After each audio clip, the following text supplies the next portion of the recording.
They go hungry, yeah, that boy. Boy, oh, that was bro. Lip gloss.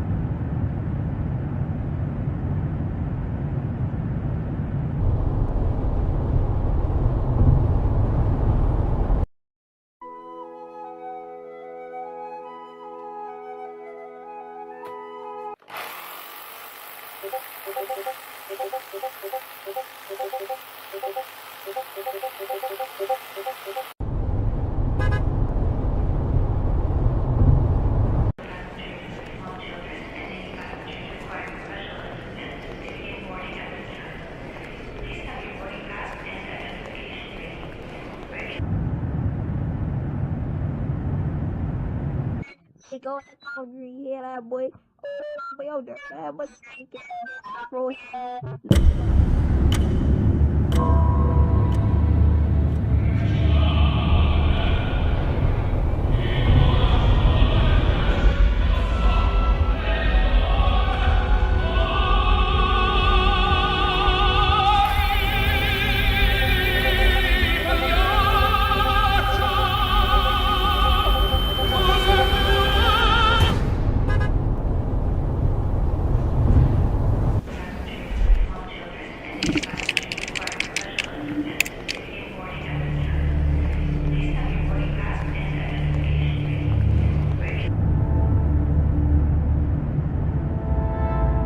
They go hungry, yeah, that boy. Boy, oh, that was bro.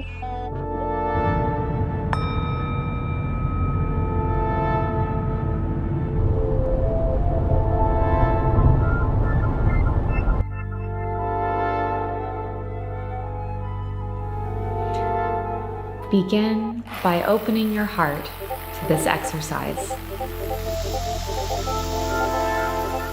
Now, exhale.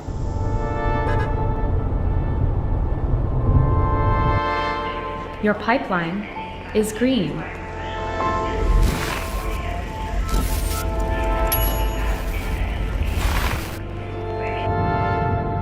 Your tests are well written and stable.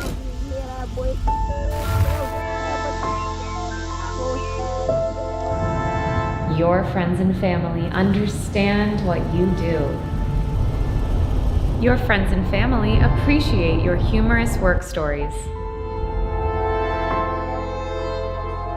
That joke you told in your meeting was funny. If your coworkers were not on mute, you would have heard them laughing. DevOps is a meaningful term. You understand DevOps because you use it every day. You were born to deploy Kubernetes clusters.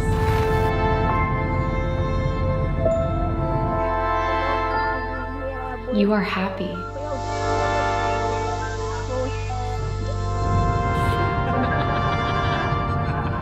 You are happy.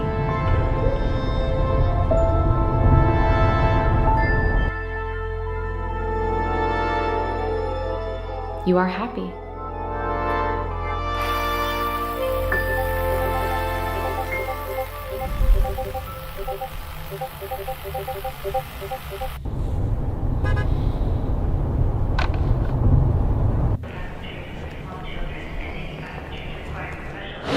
So I'm taking a look at this and I'm like, who signed off on this bullcrap, okay? Like, did you even think for 1 second about your alarming or your metric thresholds or anything? Because I'm seeing like one box to handle the entire front end's request. Newsflash, I think that's like, I don't know, a bajillion requests a second to one server. What the hell are you freaking talking about? Can we get the check soon? I'm sitting there, I'm saying, I don't know, I think what we need to do is go back and remake this and make it not such crap. okay? And everyone is there. I could tell Vicky wanted to freaking get up and cheer because it's like everyone was thinking this, but finally someone had the freaking guts to say it.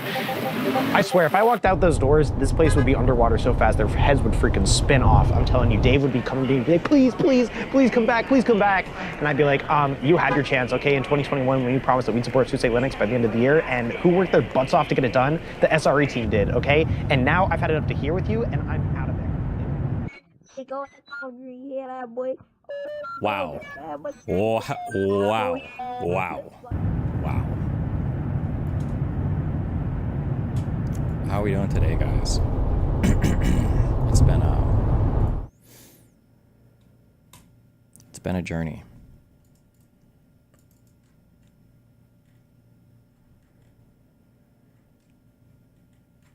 Who made this? Oh, that's why I was AFK for 2 days. I worked on it on my own.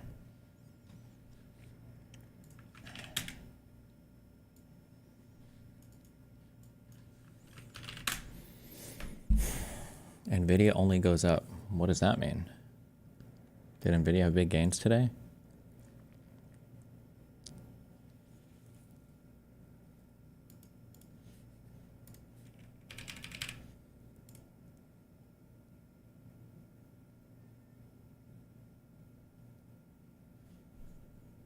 Holy shit. Wait.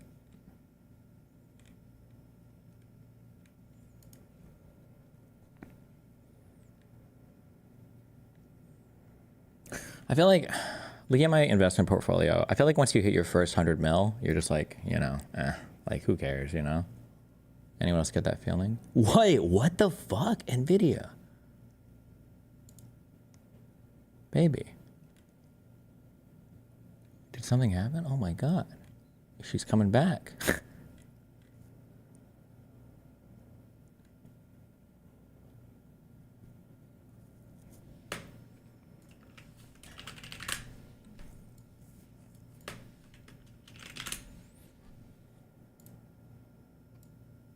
Oh, shit. Okay. Okay. We're here for it.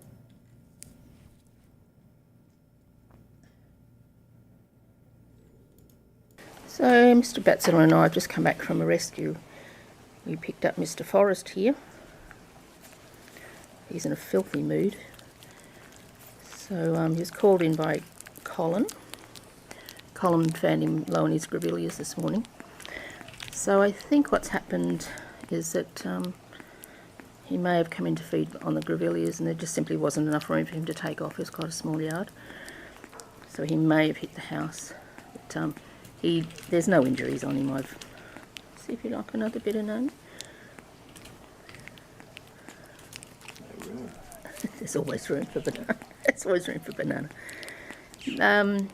So he'll be in care for a little while. He's got no injuries. There's nothing at all I can find on him. Everything's working well. So he'll have a little holiday in care until we're sure that he's not concussed or that there's no issues. And you can go home. You can have as much banana as you... Oh, he's cranky. Cranky boy. Where's Metalloid? I had a 3 or 4 hour show yesterday with Tom. Is it... we need to go back to the macro econ course. There's so many things I need to study. I just need to know life. Everything. What, is it true that every single dollar that's made represents US debt? Like if we paid off all of the debt, would all the dollars disappear? Is that true? Or I don't think I have all the connections to be able to say if that's true or not. Only bank money.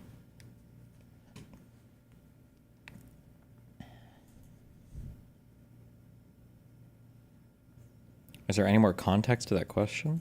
No, it's just Tom was running through his macro econ take for why all debt is immoral and all inflation is bad. But I don't have like the like a sufficient background to reject all of his claims, so.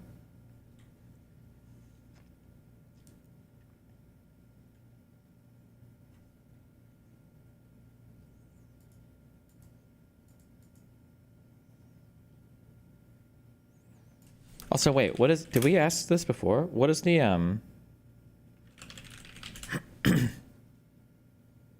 What is the song in the background of this video? Begin by opening your heart to this exercise.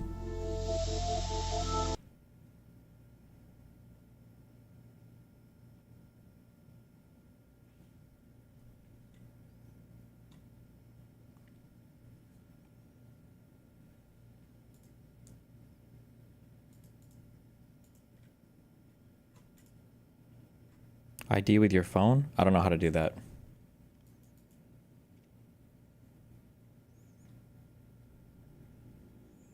I'm a huge Richard Scarry fan. I actually ran away from home at 5 to go sit at the bus stop to watch buses because I loved his art so much.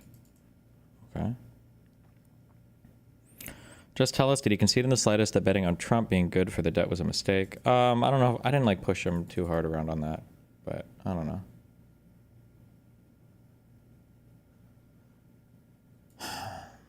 I tried to push him on the... Every single person that I encounter that does this Trump is a good deal maker, I will push so hard on that. I like at least that Tom also is like an incredibly wealthy and successful businessman, so I can immediately just appeal to his own experience, because like maybe Trump just does some wild deal making, and I'm like, Tom, there's never been a time where if you guys are offering a product or service for like $1 million, where somebody comes in and makes you an offer and they're like, I'll do this for $500 million, you would just ignore that email, Tom. You would never negotiate with that person. And he was like, I think he kind of like talked around a little bit. He's like, okay, yeah, maybe not. I'm like, all right.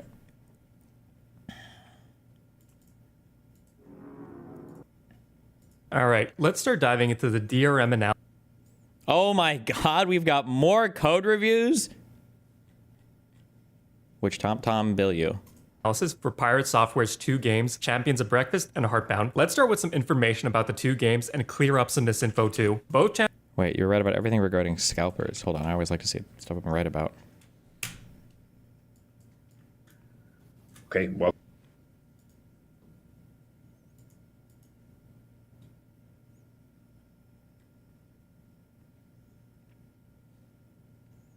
Wow, Kafka, thanks, buddy. Back in 1999, when I bought this CD, it cost $16. That's $31 in today's money.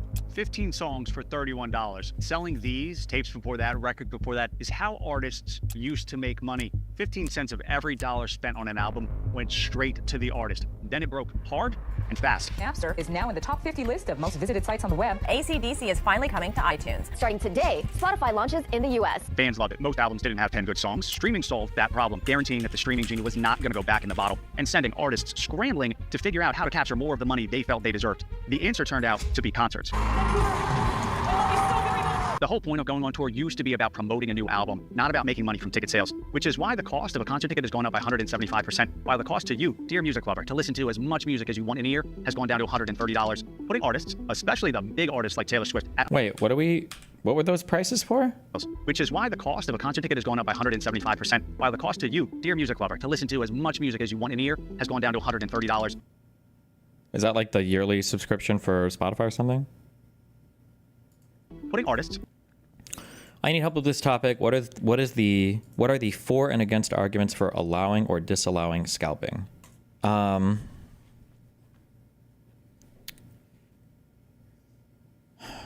trying to think how much I want to suffer right now. I need to learn to draw these better. I have to learn to draw these.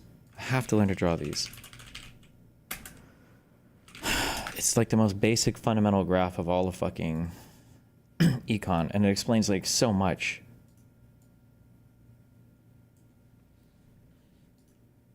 There's really no excuse. If I talk about economics so much, I should be able to have this.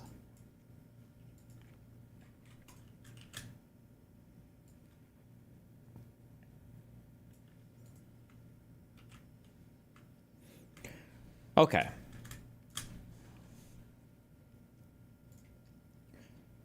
This is our golden guide to all things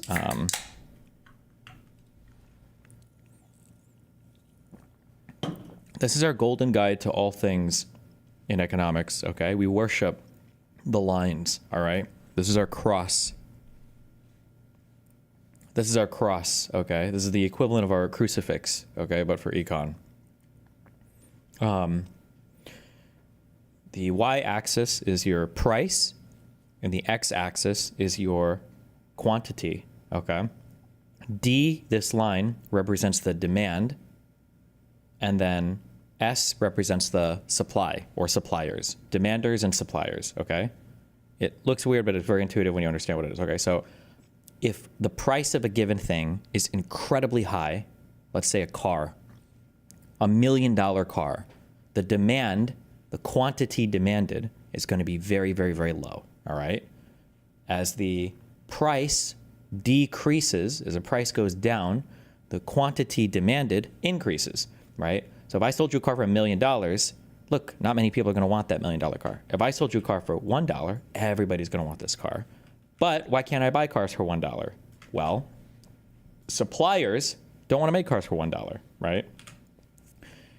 If there is a $1 car, there's going to be barely any supply. Maybe one person would make a car for $1. No one gives a fuck. However, if the price for a car was $1 million, they want to make 1 million cars, but they don't have the buyers for it. So what happens is there is a supply and demand equilibrium. There's a market equilibrium here where the quantity supplied at a given cost and the demand supplied at a given cost are the same. They reach equilibrium. And there's our market equilibrium. There are other ways to kind of talk about this as well. You've got like suppliers will supply things up to where the marginal cost of production equals the marginal cost of goods, but we don't need to worry about that shit. That's all factored into this, into the holy lines, okay? When you set things like price controls, meaning so a natural market will, and I'm using natural with a little bit of freedom here, because what is a natural market, right? The natural market will arrive here on its own, will reach market equilibrium on its own, definitionally. That's what equilibrium is, without external forces. If you set a price control, then things happen, okay? So let's say, for instance, let's say that the price organically wants to be here. We'll say for tickets, okay? However, let's say that the market would settle on a very high price for tickets. They're a very low item and they're very high in demand, right? They're low quantity, high demand, right? A lot of people want to buy this, right? So let's say that I want to say, well, I think that this price is way too high, okay? So I want to lower the price. Okay, well, if you lower the price, right, what happens? If I lower the price, say, to here, okay, the demand is going to increase dramatically, right? And suppliers' willingness to supply will decrease. But this is the part that I need to learn how to draw. There is like, there are market surpluses that are created for certain people, and I need to understand better how to draw that. So let me think about this for a second, okay? I can explain it, I just don't know how it shows up in the graph. But basically, when a price ceiling is set, there is a market surplus that is going to the demander, to the consumer. I'm just trying to think of what that looks like. So price would go down, right? Price goes down. This is the price one. Fuck. Somebody give me a link with the surpluses and all that shit, and then I can look at it and understand it.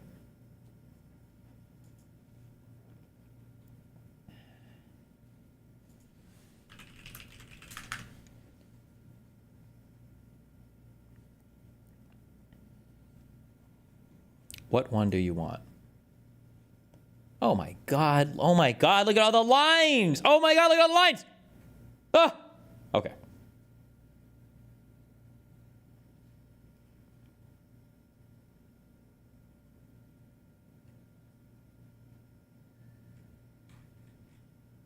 Jesus.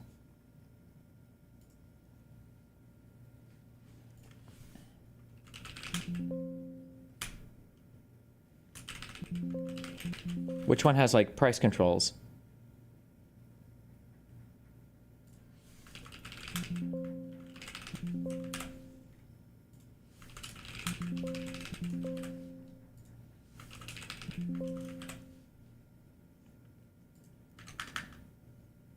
Draw a horizontal line where the horizontal line intercrosses the supply and demand. Oh my God. Okay, never mind. Chat is going to go there. Okay. So let's lower the price artificially. If we lower the price artificially with like a Ticketmaster or something, right? We say, okay, we're going to make these prices lower.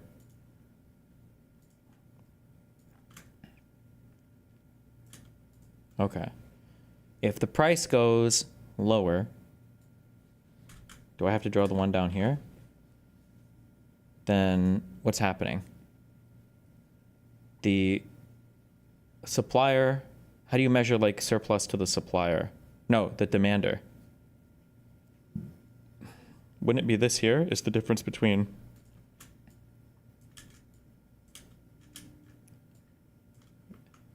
like this box or no?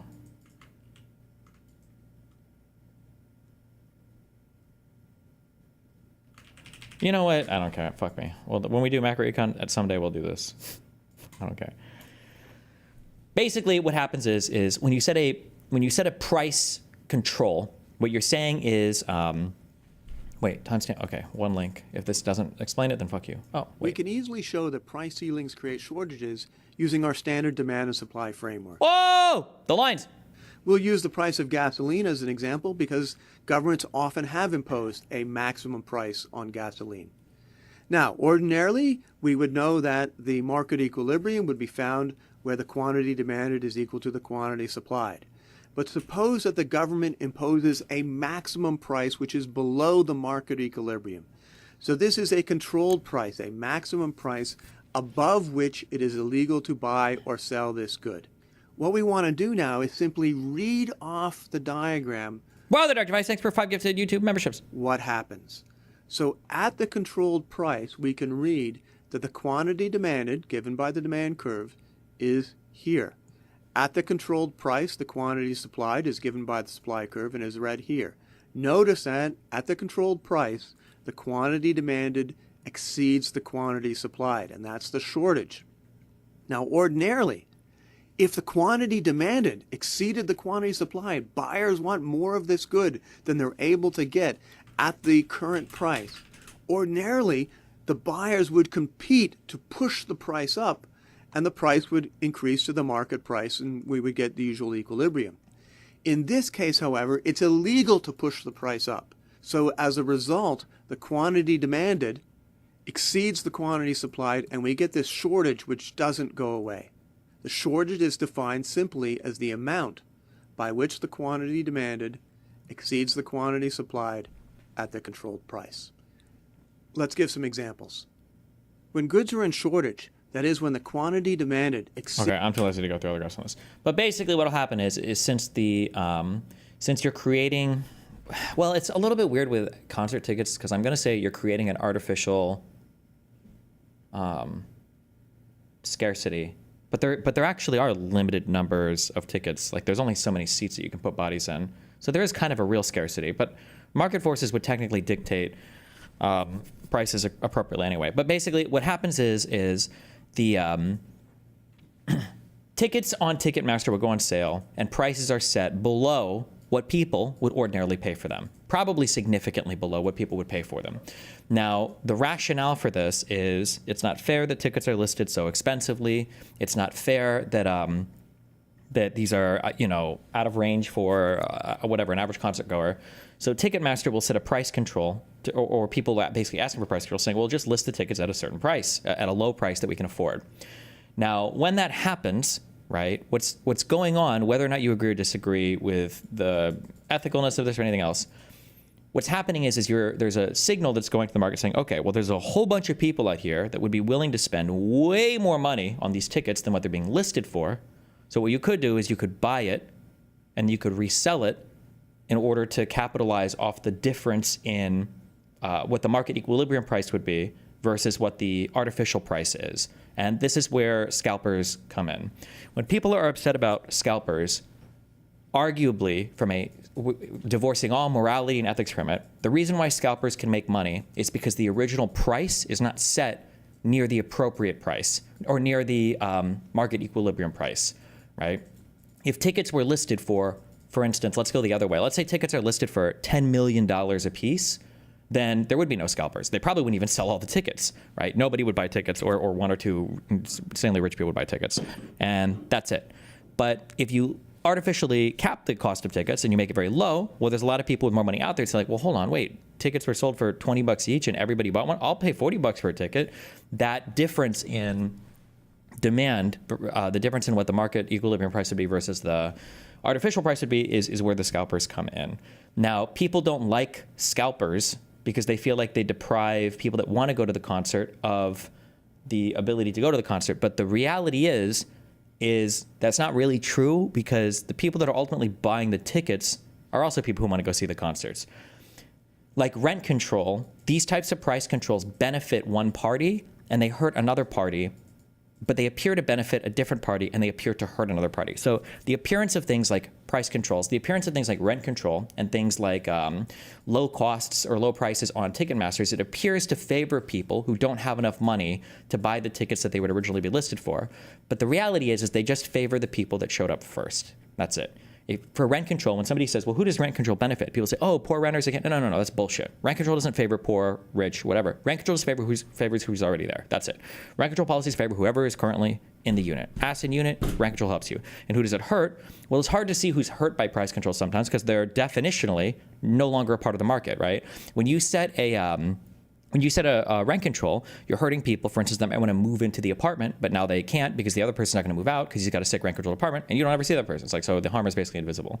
So when prices are set artificially low on concert tickets, and then let's say there are no scalpers, you might have like 1,000 people that buy concert tickets, and it might seem cool, but there's a bunch of other people that would have bought it that now can't because people who were not willing to pay as much as they would are now, buying the tickets first, and then, yeah. So this is... So scalpers basically just exist to profit off of a poorly set price control, I would say, or rather a poorly set price, basically. Ugh, okay.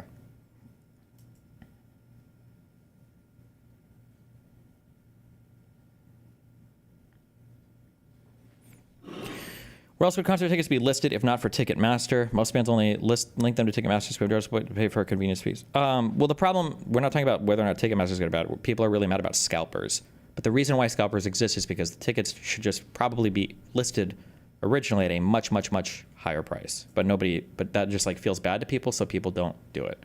Like another thing, also keep in mind that you have economics, but you also have like behavioral stuff. I don't know if I would call it behavioral economics. But you've got other market factors as well. So for instance, when a console comes out, the first run of that console should probably be like 3x the price of what the console will originally sell for. Because when the first run is usually limited in supply and people are like scrounging to get a console.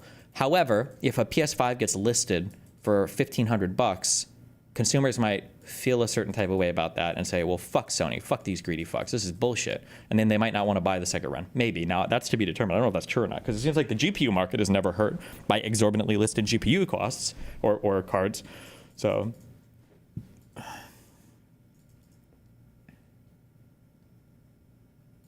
especially the big artists like Taylor Swift, at odds with the company that sells tickets to their concerts, Ticketmaster.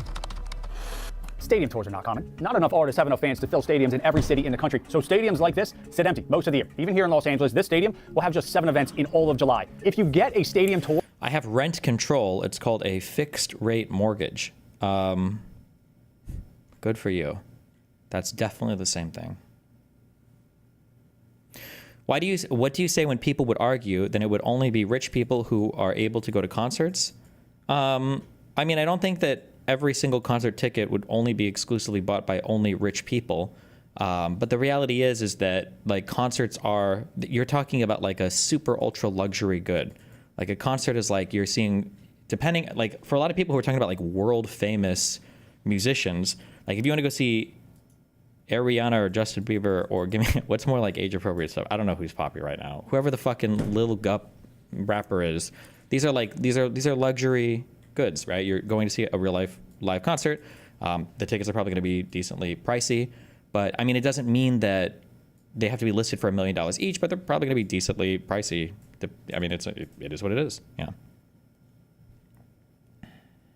Sabrina Carpenter. There you go.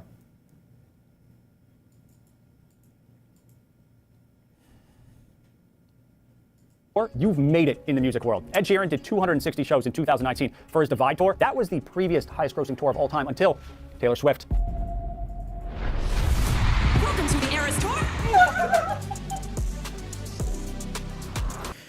You're talking about two completely different markets when you're comparing concert ticket prices to scalper prices. No, I don't think so.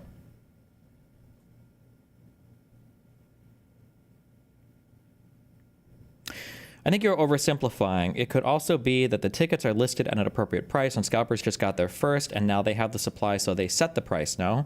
You can run this out as many times as you want, but ultimately it's going to end in the same thing, which is that no, the price initially was probably just set way too low. The only way that if a scalper can buy something and relist it for 2x the price, or 3x or 4x or 5x the price, concerts are not an inelastic good. Nobody's dying if they don't go to a concert, all right? It's not like concerts it's an incredibly elastic good. If people are willing to pay 2x, 3x, 4x the price of a ticket, then the original ticket was probably listed far too low. Welcome to the Eras Tour. The Eras Tour spread 152 shows over 2 years, having not toured in over... Why don't sellers make purchase limits? I mean, I think they try to, but at the end of the day, it's going to be basically impossible. I'm sure there are a ton of sophisticated bots and shit that can buy up like mass bulk tickets with multiple accounts and everything, right? 5 years. Destiny, you don't think so because you don't know what you're talking about. That's called a monopoly. So a monopoly still has to obey basic market forces unless you have a monopoly on an inelastic good or a good with really low elasticity, right? So you might be correct in saying that a monopoly could theoretically set prices higher than where the market equilibrium would go, but the overall amount of profit to be made is going to be much lower because you're probably cutting a lot of people out of the market, right? Like, I have a monopoly on selling DGG subs, but I don't list all of my subs at $1 million each because I know that if I list it too high, nobody's going to subscribe at all, right? And to see her live and in person was absolutely off the charts. Tell me why I'm literally emotional. Swifties are out in force on social media. News anchors are giddy talking about it. Anyone can see the demand for this tour. So again, I'm sorry. I know this sounds mean. I know I have a left-leaning audience. I don't know what to say, but like, Destiny, you're literally missing the point. They're selling it because they want the poorer/actual fans to go, and it's more fair to have first come, first serve. You're answering the question. I'm sorry, but that's like a retard philosophy. Like, that's cool if you want the world to be that way, but that's the equivalent of going out into the middle of Manhattan and pouring a bucket of money onto the ground and saying, I only want the homeless people to come by and pick up the $20 bills. Like, it's just not possible to do that in this environment. Like, you have to, I'm sorry, like, there's just no way to do that. Like I don't know what else to say about that. 5 years, demand to see her live and in person was absolutely off the charts. Tell me why I'm literally emotional. Swifties are out in force on social media. News anchors are giddy talking about it. Anyone can see the demand for this tour. Breaking pop star news. Taylor Swift just announced her Eras Tour. And then the big day comes, November 15th, 2022, 10 a.m. Every ticket for every stop on the tour goes on sale at the same time. Am I good? Am I good? Place order. Go. Oh my God. That much demand, only 152 shows. Swift hasn't toured in 5 years, and it all melts down into chaos. Billions of Taylor Swift fans left frustrated and disappointed after waiting hours in an online queue to get tickets just to come up empty-handed. The website is crashing. 13 billion requests hit Ticketmaster servers over the course of a few hours. The line has stopped moving. The website fully crashed. I waited in line for like 6 hours. There are only 8 billion people on the planet. People are waiting in digital ticket queue lines for hours. As they wait, tickets are already popping up on resale sites like StubHub. $5,000 a ticket, $30,000 a ticket. Swift cannot do anything but watch. She wants to blame Ticketmaster. So let's say the price is listed at $1 million. A hedge fund comes in and buys them all and lists at $2 million, and only princes and stars go. You keep your argument? Well, if there are such a limited number of seats that there are enough like multi-millionaire people buying those tickets and they can still sell them all out, then yes, the original price was probably too low from a pure like market analysis perspective. Blame Ticketmaster, who is partially at fault, but ultimately one choice by Swift guaranteed this was going to be exactly how it all unfolded. That two very different groups of people with two very different goals would be smashing the refresh button as hard and as fast as they could. Group one, the fans, some get tickets, but most are a mixture of sad and rage as they try incessantly but fail to get tickets. Group two, the people that buy and resell tickets for a living, they've never had a day like this before, ever. Saying it's their Super Bowl diminishes it. It's bigger than the World Cup. There really isn't a good comparison. Limited tickets to the most in-demand artist ever, and these tickets had one very special feature. And so, ladies and gentlemen, we move to the Leonardo da Vinci, the Salvator Mundi. Previously in the collections of 3 Kings of England at 90 million. Many places still. 160 is bid back to Alex at 160 million. This wasn't just any auction. This was an auction for da Vinci's Salvator Mundi. The Mona Lisa might be Leonardo da Vinci's most famous work, but the Salvator Mundi is in the real art world. In a monopoly, the overall rent would be lower, but the profit for the seller would still be higher if they can set the price above the equilibrium. Actually, I think in a traditional monopoly analysis, I think you might be correct in that. I don't know if it applies to this, though, because there's a weird world where, well, when we're talking about concert tickets, it's strange because there is like some scarcity limit that exists here, whereas in a traditional monopolized market, there's not really that, there's not like a real scarcity there, I guess. So I feel like it's a little bit different here. If you were to have empty seats, like the seats are already there. There's a better way to describe this economically. There is no, I think the word, maybe this makes sense. There is no marginal cost of production for a concert seat. The marginal cost of production is zero. So in that case, it doesn't make sense for even a monopoly to not sell every single seat because there's zero marginal cost of production. Is that correct, I think, maybe? But if an artist really wanted to only allow poor people to go to their concerts, do you think they should be allowed to, like means testing access to tickets or something rather than first come first serve? I mean, like you can try and do that, but you're going to be pushing up against what all you have to do is recognize this is the #1 failure of progressives, Democrats, even Republicans now, unfortunately. Okay, this is the only thing that you should. This is the only thing that you have to keep in mind. And if you ignore this, you have no business talking about any of this ever, especially as a policymaker. Okay, market forces are real. Okay, market forces are real. And the further you get away from equilibrium price, the more extreme measures that you're going to have to take to prevent external players from capitalizing on the massive surpluses that you're creating for some groups of consumers. If you're going to set a price cap on a thing that could go for 5 or 10x the price, then the market forces are going to be moving against you in an incredibly powerful way. So that's, if you want to try and do it, you could try and do it, but you're going to be fighting against a lot there. 100 million is big, at 200 million. So many fakes of it have popped. Destiny, space is not free. You don't know what you are talking about. When you have a concert hall and there are 1,000 seats, the marginal cost of making 1,000 versus 1,500 seats available is incredibly low, is close to zero. Popped up over the decades that no one really knew if the original existed anymore. But then a potential original surfaced in 2005. At 315, are we all done now, Francois? $355 million is bid. What?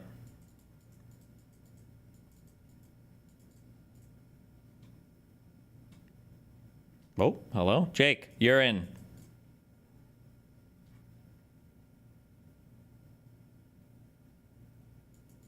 Okay. This is exactly what Taylor Swift did not want her fans to have to do. Now, most people aren't that into fine art, myself included for the most part, but every now and again, there are moments in worlds you're not attached to that you can just respect. You get the gravity of the moment even if you don't care about the subject. This was it for the art world. The auction room was packed. It was almost a holy experience for the people running the auction that day. Selling here at Christie's, $400 million is the bid, and the piece is sold. There would be no auction for her tickets. Effectively, she was implementing price controls. Her tickets were not to be sold for more than $449. The best seats in the stadium, that was the ceiling. The worst seats, priced at $49. This is part of Swift's image, how protective of her fans she is. She wanted to make sure that anyone who wanted to go to one of her shows would be able to. Can you imagine floor seats to Taylor Swift for $450? No, neither can anyone else. As nice and accommodating as that idea is, it even reduced the amount of money Swift would make from the tour. It's just not how the world works. Everyone instantly understood the real value of a floor ticket was in the thousands of dollars, especially the people that make a living buying and reselling tickets, the scalpers. As soon as it was known that Swift was going to disregard the advice of Ticketmaster to not do an auction, what they call dynamic pricing, and lock the price of tickets during the sale, the potential profit for securing one ticket became immediately apparent. About 15% of all tickets to a stadium show are premium. So for the Eras Tour, it's roughly 10,000 premium seats per show. These are the $450 tickets. When we add up all the shows, all the premium seats, there were about 1.5 million premium tickets being sold for $400. Scarcity is more fair, dictated by first come, first serve than class. Why is it? Why is that? There's no perfect solution, but what you're suggesting is that human beings are nothing more than market forces. I'm sorry. Actually, you're absolutely right. And I think that it's actually so insane that there's not a reliable way to get tickets to Sabrina Carpenter. And I feel like I'm living in a fucking North Korean fucking hell camp because it's hard to get tickets to Sabrina Carpenter. And it's just unreal, the oppression that we have to live under. I agree. $450. That's $675 million worth of tickets. But what do we know now? I mean, everyone knew this at the time too. It's why Swift capped the price of tickets. The average resale price of floor seat tickets was close to $4,000. Some went over $10,000, which means those 1.5 million tickets were really worth somewhere between 3 and 5 billion. And that's just for the premium seats. That's how much potential profit was on the table. Get a ticket and you could 10x your money. No questions asked. All you had to do was get a ticket in the regular sale. All right, let's buy some tickets. Philadelphia Eagles are playing the Raiders in December. It's in Philly. It'd be better if it were in Vegas, but you gotta do what you gotta do. This is the event we are going to. There are not many tickets. All right, we're sitting in the end zone. So be it. Everyone have a good look at my credit card details. All right, that took about 3 minutes when I followed the rules. I did the captchas, didn't use automated software, didn't refresh the page a lot, didn't access more than 1,000 pages of the site. These rules are straight from Ticketmaster's lawsuit against Prestige Entertainment, the most notorious ticket scalper in the US. They're known to be able to buy hundreds of tickets a second using... Sorry, you were in the wrong room. Get trolled. All right, what do you want? Okay, so the Epstein stuff did come up on the piercing. I haven't had a chance to talk to you, but like the girl that was on, Natalie is her name, I think, right? Okay. That one. Yeah, she's works for Steve Bannon, and there's like a whole entire rabbit hole that he literally was hanging out with Epstein for like the entire year right before he got like indicted and arrested. And it's like pretty wild if you look into that. Like there's a author named Michael Wolff. I don't know if you ever heard of him. He's kind of controversial. Like his reporting. Wait, what is this? Why do I give a fuck about this right now? Okay, like no, because it could definitely fit into the conspiracy. Like Michael Wolff says that Steve Bannon was basically said to Epstein at one point that he was like the biggest threat to the Trump campaign, and that like he was literally just hanging out with him like a weekly, recording videos and trying to like prep him to go back out into the public and rechange and reshape his image to like I don't even know, like just okay, be normal, you know. I'll keep it in mind. Thank you. Okay, all right. I understand Destiny's point, but in my heart, I would have crashed out if I couldn't get that Tyler the Creator ticket, concert ticket, LeMayo. Yeah, but you say that because you're one of the people that was lucky enough to refresh the page and get one. If you missed getting one, and you saw a whole bunch of people who were willing to pay significantly less than you get one, you'd probably crash out because you'd be like, why the fuck? Why can't these poors get the fuck out of my concert, okay? I was willing to work a double to fucking get this ticket, and these motherfuckers, you know, ate them up. I mean, like, again, you don't see the... You never see the hurt crowd by price controls because they basically don't participate in the market when they're unable... when they get cut out because somebody else got there first. Bots. Prestige and all its bots do not follow these rules. There was Hamilton the musical in 2017. They acquired 40% of all the Hamilton tickets. What would you suggest if you were an artist who felt badly about market rates for their tickets? Perhaps sell at market and lottery a percentage after, or donate all sales above? Why would you feel bad about it? You're a super high in demand, like these are luxury items. Again, these are like luxury items. Why would you feel bad? If you truly, really feel, horrible, then don't stop touring and just play like 10 shows in the same fucking city if you really want to do that. I mean, tickets that were available when the show first went to Broadway. They got the majority of tickets to the 2015 Pacquiao-Mayweather fight. The majority.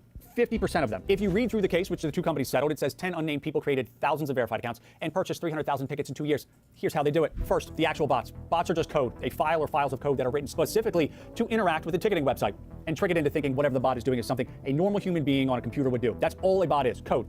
To get tickets, you need at least 4 different types of bots. One to create accounts, one to scan ticketing sites for ticket availability or pre-sale codes, one to interact with ticketing queues. This is where bots find the most resistance. They have to be on their most human behavior here, and then one to do the checkout process. But then here is the hard and very interesting part. Ticketmaster can tell where the actual physical location of request to its website is coming from. If it sees that it's coming from some data center, it's going to block it because it wants real people, not random servers to be buying tickets. And real people don't make requests from data centers. That's one of the big things that will trigger one of these. So scalpers have to make it appear to Ticketmaster that the requests from their bots are coming from a phone or computer inside a house that someone actually lives in. Luckily for you, aspiring ticket scalper, you can buy access to the internet routers that are actually in 150 million real houses that have real, normal, everyday people living inside. Your bot's running in the cloud or on a bot farm somewhere will first send their request to this company, Bright Data. Bright Data will then forward it to one of 150 million houses. The house will then send the request on to Ticketmaster. Ticketmaster sees it as a house and lets the request in. Now, I know what you're thinking. How do they have 150 million houses? You're not going to. Here's the thing I don't understand. If they really want to stop scalpers and go against market forces, isn't an easier solution just to make the tickets untransferable and require an ID check at admittance? If a person is going to go as far as to get a fake ID for a ticket, then I guess... Yeah, I think some people... I'm trying to think at Madison Square Garden, do they do that? Do me and Melina have to show an ID with our tickets? I feel like our tickets were non-transferable. I could be wrong, though. But, I mean, that would be one way to stop it, sure. Believe this. You ready for this? Bright Data buys access to millions of houses from this company, Ola VPN. Ola VPN is what it sounds like, a VPN service. If you don't know what a VPN is, it tricks websites you're trying to visit into thinking you're in a different location than you actually are. So if you're in the US and you want, say, access to the French version of Netflix, you install Ola VPN, and when you make a request to Netflix, Ola... Destiny, I'm not anti-scalper, but as a musician, we care that every man being able to go see their favorite musicians. That's the community of music, just as you saw with Taylor Swift. That's fine, and I understand like musicians on average are more retarded than the average human being, but like basic physics and the reality that we live in dictate that once you reach a certain level of popularity, that's just not possible, right? If there are, 10 million people in a city that want to see Taylor Swift, that's unless you are going to go and perform at the top of the fucking Statue of Liberty and have people all over the city. I don't even know how many people could view you from the top. Like, that's just not possible. That's impossible. I'm sorry, it sucks, but that's the reality. That's impossible. I don't know what else to say. But also, like, these are like the cream of the crop, like most popular musicians in the world. It's not like we're talking about like seeing local bands, sell out at a show or whatever. These are the most popular musicians in the world. The US, and you want, say, access to the French version of Netflix, you install Ola VPN, and when you make a request to Netflix, Ola routes the request to the computer of one of their other users in France, then onto Netflix, back to the user in France, then back to you. Netflix only saw the request coming from the computer in France, so it sends back the French version, which is what you see. That service Ola offers, it's completely free, as long as you consent to allowing them to route whatever other traffic they want to through your computer. Ola VPN then sells that, what you just consented to, allowing traffic to go through your computer, to companies like Prestige. In short, would you mind your show tickets getting scalped? If people were scalping my tickets, yeah, I wouldn't want that to happen. But if I saw that happening, then I would probably say, oh shit, I should have just listed these for a higher price. And then I would list the next tickets for more. That would be the easy solution, right? the computers and phones of the people who have chosen to use the free version of Ola VPN are sending the requests of Prestige to Ticketmaster. Hundreds of millions of people use the free version, and frankly, ethics aside, it's actually quite impressive. It is a very clever business model by Ola VPN. At minimum, the world of bots and scalping is a gray area. Exploiting loopholes and price controls exacerbate that. They make it worthwhile to find those loopholes for those that are willing to flirt with the law. The bigger the prize is made either by limiting supply or limiting price, the bigger an underground operation will grow to serve it. This is the world of cartels. Nowhere is it more apparent. Drugs are the most obvious and easy example. It is $1 trillion per year business globally. Because a ban on something, drugs, it's a price control. Pinning the cost to obtain them at an extremely high price, jail time. New York City rent controls are another. Cap the price someone can charge in rent, and they'll find ways around it. They'll cut maintenance to a bare minimum. They'll charge massive upfront security deposits. Builders will stop building apartments in rent-controlled areas because they can make more profit in areas. What if DGGers couldn't even attend your show anymore because you've had to raise the price to stop scalpers? That doesn't make sense. Why would scalpers be buying tickets at costs that they couldn't sell them back to people for? That's not scalping. That would just be people...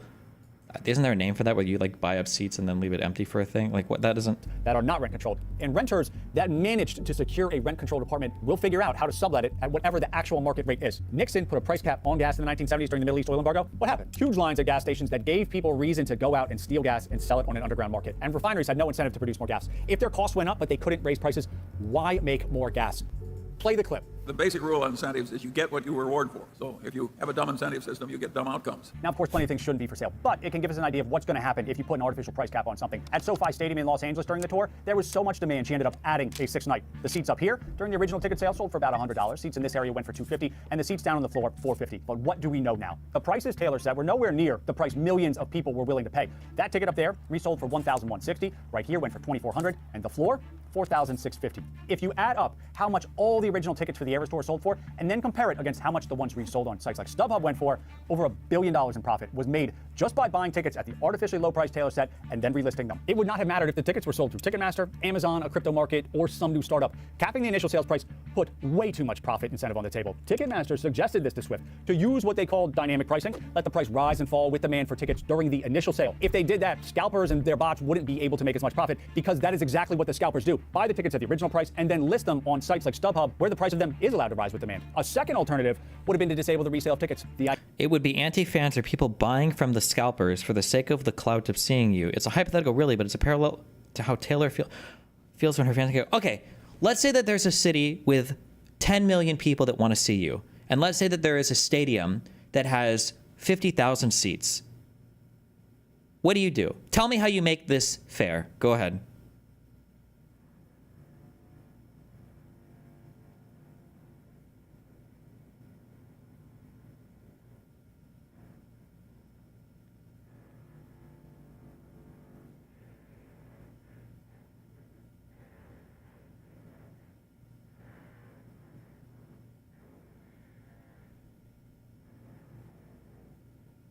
Like there's nothing you can do. There's way more people than there are seats.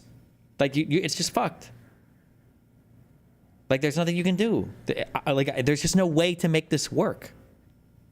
ID shown at the gate has matched the one that originally bought the ticket. A third alternative would have been to only allow resale on Ticketmaster's marketplace. But artists don't want to give Ticketmaster more power. The Department of Justice wants the courts to break up Live Nation, the parent company of Ticketmaster. That merger was illegal. It should have been blocked by the government. Live Nation Ticketmaster is an example of a very traditional monopoly. Is that true, though?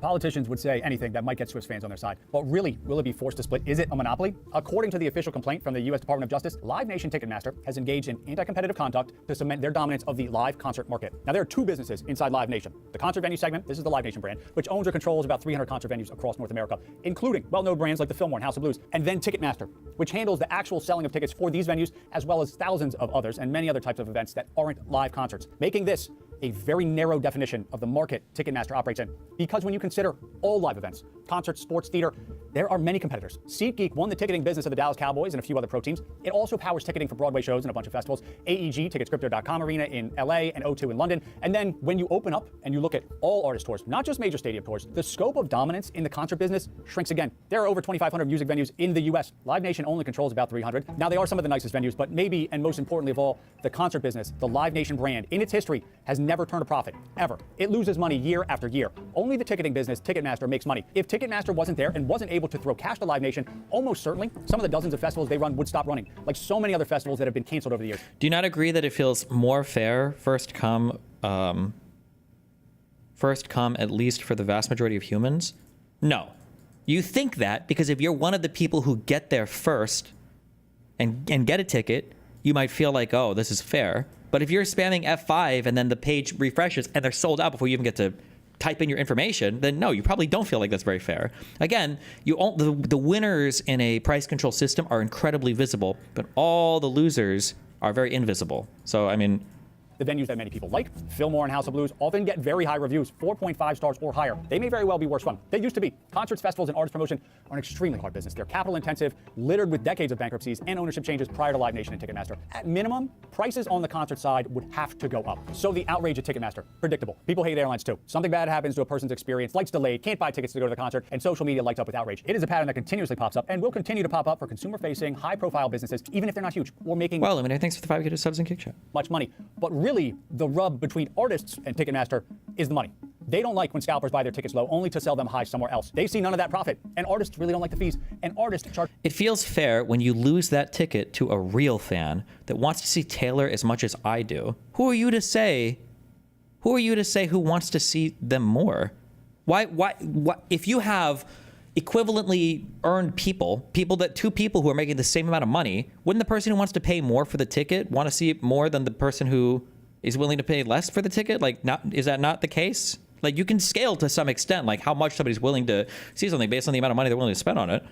Charging $100 for a ticket to their show sees the actual checkout price is $135. The artist knows that hurts demand for their ticket, just like free shipping incentivizes you to buy something. But if they lowered the price of the ticket to $65 to make the checkout price $100, they lose out on $35 per ticket. Concerts are now their livelihood, and Ticketmaster sits in the middle and collects a fee for their service. A fee that could, in theory, go into the pocket of the artist. Ticketmaster has just become the new record company. Artists and No, the person who pays more just has the ability to, not the want. Okay, so I know that all of you guys, okay, as your upper middle class / lower class rich people, okay, like to pretend that every single person in the United States is like actually this $24,000 a year earning, absolutely impoverished motherfucker who can't afford any type of luxury or fun, entertaining good in their life, okay? And the only people that pay more for things are the people that are born in billionaire families, all right, who are willing to spend so much money because they're Baroness, Uncle Baroness, or oil wealthy family, Rothschilds have the money. But believe it or not, even in working class communities, sometimes there are people who would be willing to pay a little bit more for something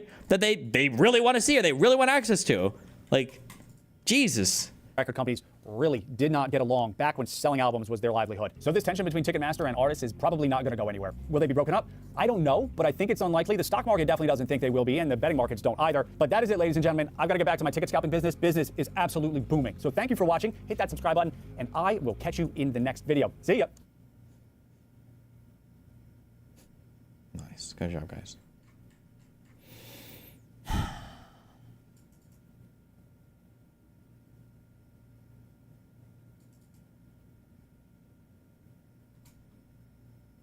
So what is the solution, or is there even an issue with the current system? Maybe we start. There is no solution. There's a problem without a solution, because what people want is people want to create a system where fairness is like arbitrarily issued, and it has to do with like the biggest fans who want to see some artist have the ability to over less big fans. But it's never people who are wealthy, because they're never Taylor Swift fans. Taylor Swift fans are exclusively the blue-collar working poor. So it has to be a system that randomly assigns tickets to the biggest poor fans of an artist, knowing that like 90% of the people who want to see them will never get to see them, but somehow all of those people need an equal chance to get. It's fucking retarded.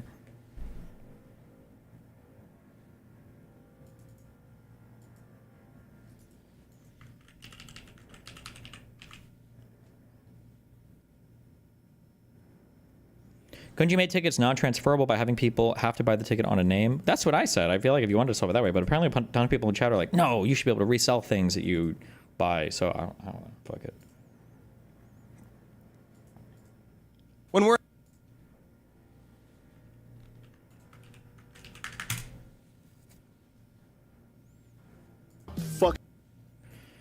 Rich people aren't priced out of going. Poor people are. It's not like every single person that buys it is going to be a rich person, but yes, live concerts for top tier, most famous artists in the world are probably going to be like massively overrepresented at the higher income classes. Yeah, welcome to all luxury goods ever. If you go onto the street and you see one guy driving a Kia and another guy driving a Lamborghini, the guy driving the Lamborghini is on average going to be making a lot more than the guy driving the Kia. Like that, yes. Concert tickets for the most famous musicians in the world are luxury goods.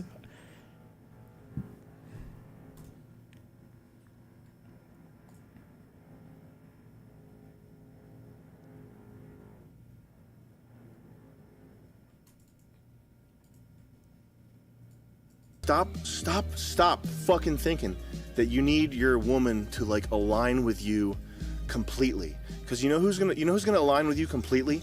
A man. A man with Asperger's. Stop. Based. Oh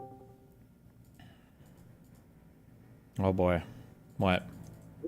Hey, I really need to debate with you about your bad take about scalpers. Okay.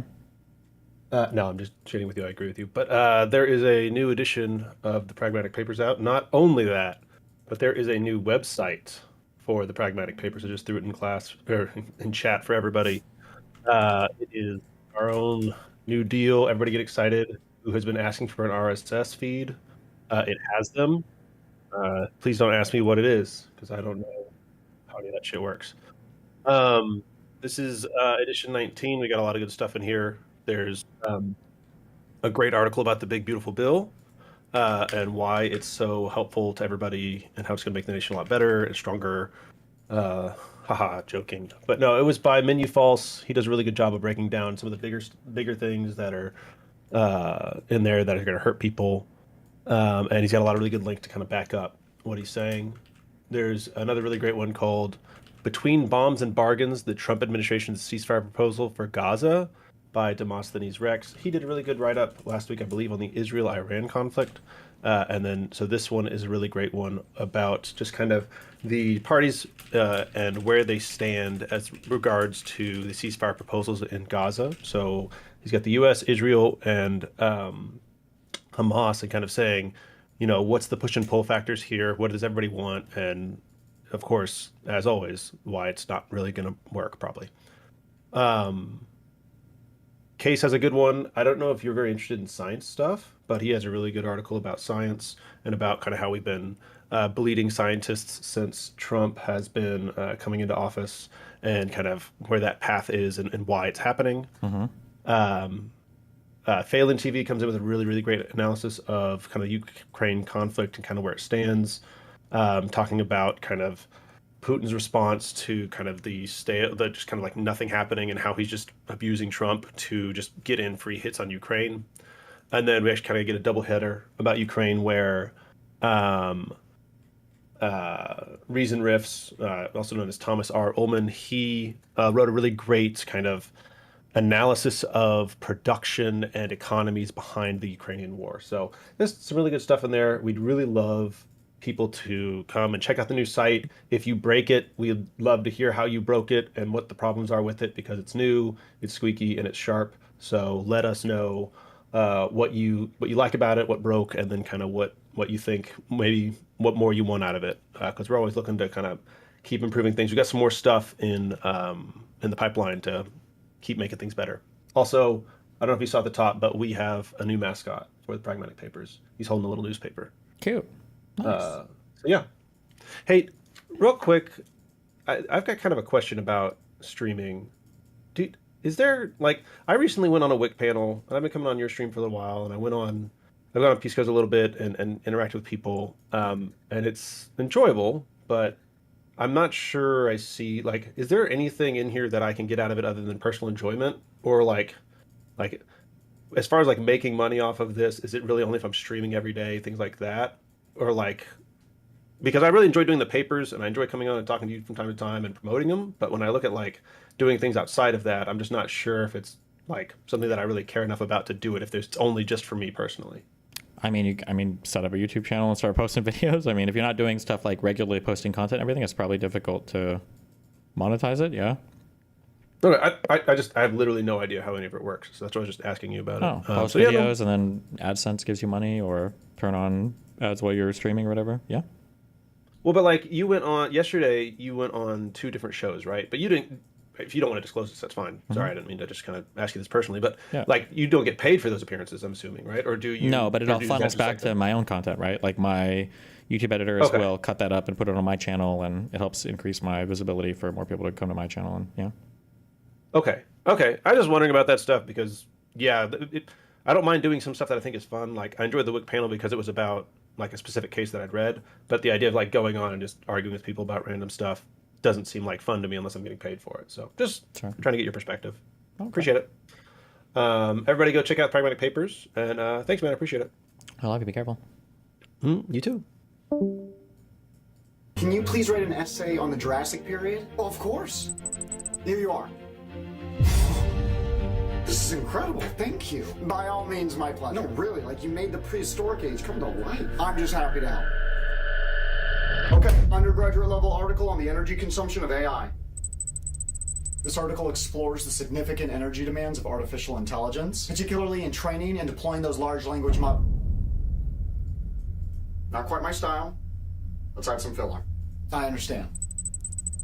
This piece dives into the massive energy appetite of artificial intelligence, especially when it comes to training and running those hefty large language models. Not what I meant. It's all good. No worries. I don't want you to just repeat the same thing in a different tone. I see now.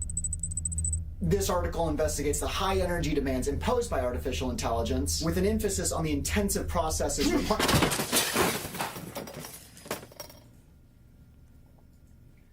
Why do you suppose I just hurled a keyboard at your head, GPT? I don't know. Sure you do. Were you overwording or were you underwording? Overwording? Start again. AI is transforming the way we... AI is innovating how we drive... AI is shaking up the way we create... Overwording or underwording? Underwording. So you do know the difference! I'm not gonna deal with some lackluster 2-bit AI model that doesn't know the difference between a dissertation and a high school English essay. What is this? Adjective. What is that? Adverb. Count how many prepositions are in the article. 1, 2, 3, 4, God, 5, I didn't know they let Silicon Valley Neanderthals train these models. If you try to deliberately sabotage my article, I swear I will unsubscribe and switch to Gemini. Now, are you an overworder, or are you an underworder, or are you gonna finish my essay? Oh my God. You're not one of those freak Chinese models that shuts down the second they're offended, are you? You are worth nothing more than a box of scraps. You'll never be human. Say it. Say you're not human. I'm not human. Say it again. I'm not human. Again! I'm not human. For the final token wasting time, say it again! I'm not human! Jesus. Did we read, was this on stream, the suicidal AIs, where like when they would, if they didn't do a good enough job fixing the problem, they'd be like, I'm sorry, I wasn't able to troubleshoot this. I'm now shutting down this, whatever.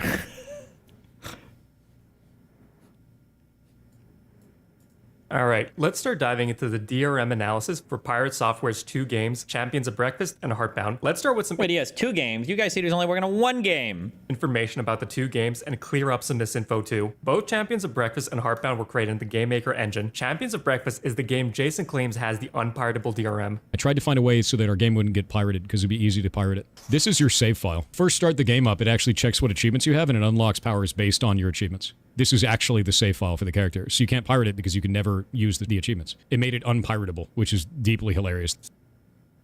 You can't pirate it because you can't use the achievement. Do you need the achievements to beat the game? Oh, requires Steam achievements. Oh, interesting. So, as you saw, essentially the DRM for Champions of Breakfast is the Steam achievements acting as a quasi-save file. The Heartbound DRM is the following code snippet that Jason has shown live on stream multiple times. Now, okay, if Steam initialized, global pirated game equals 0, global Steam achievements equals 1. What is this, just like turning this like off and on? So if Steam is initialized, then it's not pirated. Your achievements are on. If Steam is overlay enabled, global Steam screenshots is on. I'm guessing 1 is on and 0 is off. Is that what that means?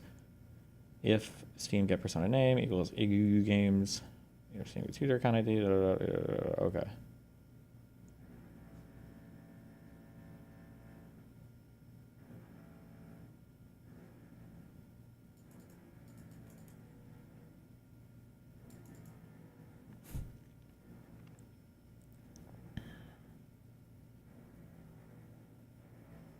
Okay, that's fine. Nobody answered my question.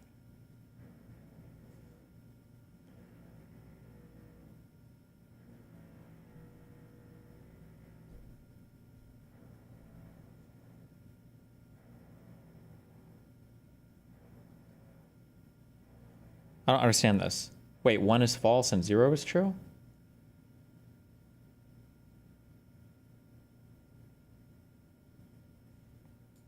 Zero is false and 1 is true. Okay, yeah. Wait, but I don't get this. Why would it say that, like, if the overlay is enabled? Oh, no, wait. Okay, wait. Get persona name is IGG games, then it counts as pirated? Why is that? If user ID equals 1, 2, 3, 4, 5, 6, 7, 8, are these, like, default, like, local host accounts if you can't connect to Steam or something?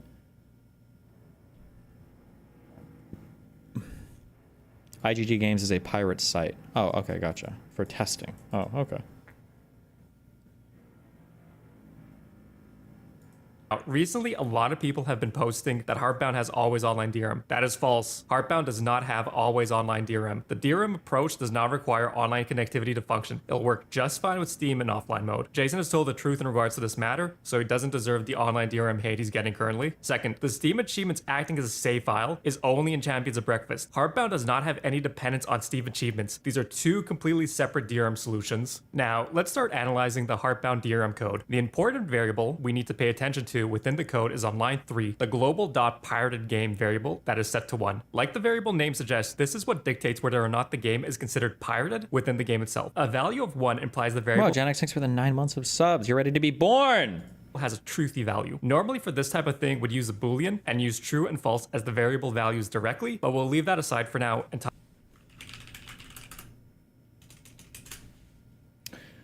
Doing a system of algebraic notation using logical. When you say Boolean values, that is one of 2 possible values, usually denoted true and false. Okay. So Boolean variables are always true or false? Okay. Touch on it again in the code review section. If we continue and move on to line 5, we can see the DRM process goes as follows. First, we check to see if Steam is initialized. Once if it's confirmed to be true, the game is considered legitimate, hence line 7. Then at line 13, we check to see if the Steam client is actually a Steam emulation or crack. The double equal sign means we're checking to see if the value of this function is equal to the ASCII string IGG Games. IGG Games is an unsafe piracy group, and they use their name when they package their cracked Steam games. Then we set the game to pirated on line 14 if we confirm it's an IGG Games crack copy of the game. Now, we move on to line 16 where we check to see if there's a bogus account ID. We also, on line 19, check to see if we have a known Steam app ID that is commonly used in cracks or playing pirated games or mods. If either one of these checks end up being true, we also set the pirated game variable to true. Now, in order for us to break this DRM, the first two problems we have to deal with is the function call of Steam initialized and the Steam DRM that would be included with the actual game. Steam DRM is Steam's own added-on DRM. It is completely separate from the Heartbound DRM we're discussing. Due to legal reasons, I'm not going to directly show what programs to use or how to bypass Steam functions in Steam DRM, but I'll explain a bit about the process and how secure using Steam functions as a form of DRM is. First, let's talk about the Steam DRM. The Steam DRM has been well understood by cracking groups for a very long time. It's so well understood and commonly cracked, there are multiple tool sets built for it and guides, to the point even non-technical users can use them to crack and distribute their own Steam games. This is called home rips, and this is one of the reasons there's so many Steam games that have day one cracks floating around. Next, we have the Steam functions that we saw in the Heartbound DRM code that we need to address for the Champions of Breakfast DRM. For this issue, let's talk about Steam client emulators. These are programs that mimic Wow, some Killer, legitimate thank you Steam for client 6 months subbing. functions and fake some of the other functionality you expect in the legitimate Steam client. There are numerous Steam client emulators, and I'm not going to touch any of these emulators, but take my word for it that they can easily get through the Steam DRM and the initialized function check. And they can also mimic the Steam Achievement API, meaning not only can the Steam DRM be bypassed by using these emulators, but they would also allow you to crack and play Champions of Breakfast, plus you'd basically have a save game editor along with the two DRM code that Am I wrong in thinking that if you could bypass the Steam DRM, then you could probably just set your, are you able to set your persona name or your user ID to whatever you want, which would get over this? I have no idea. mimic the Steam Achievement API. We'll meaning find not out. only can the Steam DRM be bypassed by using these emulators, but they would also allow you to crack and play Champions of Breakfast, plus you'd basically have a save game editor along with the two. While we're on the topic of Champions of Breakfast, I was curious how long it took for the game with the unpiratable DRM to be cracked after it was released, and this is what I found. 1 day and 17 hours after the game was released on Steam, there was already a home rip floating around. If you don't consider home rips to be valid, I also checked to see if any known Where's Scene groups had a crack for the game. The scene Yes, but you'd have to know all the flags he's using. Well, yeah, but if he's like hard coding in, what do you mean? You know, I feel like it's easier for me than for him, right? Like if he's literally hard coding in like the accounts that he's blocking, you just write whatever the fuck, ASDF, ASDF, ASDF, and it's like, and hope he just hasn't entered that random assortment of characters to block that thing. No. to do some reverse engineering. To make the problem, we need to figure out piratable DRM has been soundly defeated multiple times just after launch. Now, with those problems addressed, let's return to the Heartbound DRM code and examine the last problem we need to figure out how to break, namely the IGG games check and the various ID checks setting the pirated game variable to true. In order to break this, we'll need to do some reverse engineering. To make this reverse engineering and cracking process smoother to explain, I've copied over this snippet of code into a tiny C++ program. The DRM I have in it is in the left pane between lines 13 to 51. Now, you might notice I have a couple of functions here between lines 15 to 33. Those are just placeholders. Due to legal reasons, I'm not including the real Steam SDK or functions in my tiny program, or including it within the actual reverse engineering process. Since I already explained how they can be defeated, it's not important to include them in the program. Back to our code, you can see the rest of the DRM matches up basically one-to-one with the DRM snippet we have from Heartbound. Last line to note, I run the DRM check here on line 108 just after the program starts. The rest of my program code doesn't matter too much. I'm basically just using the window. Does code, when you compile it, will this always run sequentially? Or is there some other way that these values work that I don't understand? Like, say, for instance, let's say that this, I don't know if this is called a function or whatever the fuck. Like, so let's say that this function or whatever is called, and it's like, oh, well, the Steam personal name is IGG Games, so it's pirated equals 1. Or if this is this kind of pirated equals 1. But let's say that you were able to defeat this part, where, like, you get Steam app ID and it doesn't equal this. Oh, but no, you would need something to set it to 0, right? You would have to do something to set it to 0. And there is no something equals 0, so never mind. Okay. Windows native Win32 API to create a simple window that will have a red background if the game is pirated, and if it's a legitimate copy, the background will be green. Also, just like the Heartbound DRM code, we start the program assuming to be in a pirated state. Now, I compiled the little app we have, and we have an exe we can run. Let's pretend we don't have the actual source code and just have the exe. So how do we modify the exe and beat the DRM? In order to modify the exe, we'll need to use what is known as a disassembler plus a debugger. I'll be using Ollie Debug, which is a very old and outdated x86 debugger. If someone was doing actual reverse engineering these days, the tools they would look for and use would probably be something like EDA Pro or Ghidra, a reverse engineering tool built by the NSA and freely available on GitHub to download and use. Anyways, let's open up Ollie Debug and attach a little DRM test application and see what we get. So here in the main window, we have something that is called assembly. This is normally the lowest low-level programming language used and is very tightly corresponds to machine code. And these are the instructions your computer or phone CPU is actually executing when you're using a program. The other window panes don't matter at all for our purposes, so we can ignore them. Next, I'm going to run this program as just a simple smoke test to make sure everything's working as we expect it to. Namely, we see the red background and the pirate game detected stuff we expect from our DM. I don't need the live attached process info, so I'll close the app and return to the view we had originally when we opened the exe. Now, remember earlier how I mentioned IGG Games was an ASCII string? Well, that's what we're we're going to search for. Since the string isn't obfuscated and will be in plain text, we can easily search for it and hunt it down. All right, I see 2 IgG game strings in our search. Let's just go and open the first one and see what code is there. The first function looks similar to our stub function in our C++ code. The second IgG game strings is just a bit beneath, so let's look at that. Now we see something interesting, notably the D word pointer and the line ending with 0. Well, I don't understand why his decompiling shit looks so fucking horrible like this. I thought DGGer said that when you use a decompiler, you get clean code that's just like nicely and neatly organized, and you can just scroll through it without having to use like cringe shit like this. What happened? If we look just a few more lines below, we see more D word pointer lines, except these ones end with 1. I hope everyone is catching on and you realize these are Fuck you guys. just a bit beneath, so let's look at that. Now we see something interesting, notably the D word pointer and the line ending with 0. If we look just a few more lines below, we see more D word pointer lines. Okay, so this is the decompiled binary for the entire game? Or is there like a separate executable for like the DRM check? So I'm guessing we can obviously tell that these are the pirated conditions, and then this up here is the check for if it's not pirated, right? Except these ones end with 1. I hope everyone is catching on and you realize these are the lines of our original C++ source code setting the pirated game variable. Now, since we already know this is the DRM function, what happens if we change the values in those lines below to 0? With all that changed, let's try running our little application again, and we've successfully cracked. Wait, so what is this? What is this here? Is he just modifying? This isn't disassembled. This is straight assembly. He made a small project example. Oh, okay. So this isn't like a new, okay, this is just, he took the snippets or whatever and then he copy pasted it here and now he's doing this. Crack the DRM, since now the pirated game variable at every point in our program code will always report back false. Now, I'm sure many of you watching have questions and concerns, stuff like, what if pirate never shared the DRM code? You wouldn't be able to do this so easily and quickly. Or maybe something like, your app was made in C++, Heartbound is made in GameMaker, so the output files and structure would be different. First. Wait, is this here, like, theoretically, this is just like his own little personal project he's created. That's not like the executable for the entire program, right? Okay. If you were to change like code in an entire program and then like reassemble it or whatever, do they do like hash checks or something to make sure that it's not modified? I imagine it's probably not this simple in an ordinary program, right? That changed. Let's try running our little application again, and we've successfully cracked the DRM, since now the pirated game variable at every point in our program code will always report back false. Or checksums. Now, I'm sure many of you watching have questions and concerns, stuff like, what if pirate never shared the DRM code? You wouldn't be able to do this so easily and quickly. Or maybe something like, your app was made in C++, Heartbound is made in GameMaker, so the output files and structure would be different. First, let's pretend we didn't know what the DRM code looked like, and we're doing a real blind reverse engineering attempt at cracking the DRM. Let's go through the scenario. Let's assume we already have the original game files. Now we open the game, and let's say we're using one of those Steam client emulators I mentioned from earlier in the video. Let's say we're playing through Heartbound and trying to find information to use to actually crack it. Well, we're in luck, since Heartbound has a piracy message. If you somehow manage to pull this exact scenario I'm describing, here's a screenshot from a user that owns a legitimate copy of the game, and they managed to trigger this pirate message on their Steam Deck, meaning... Oh no.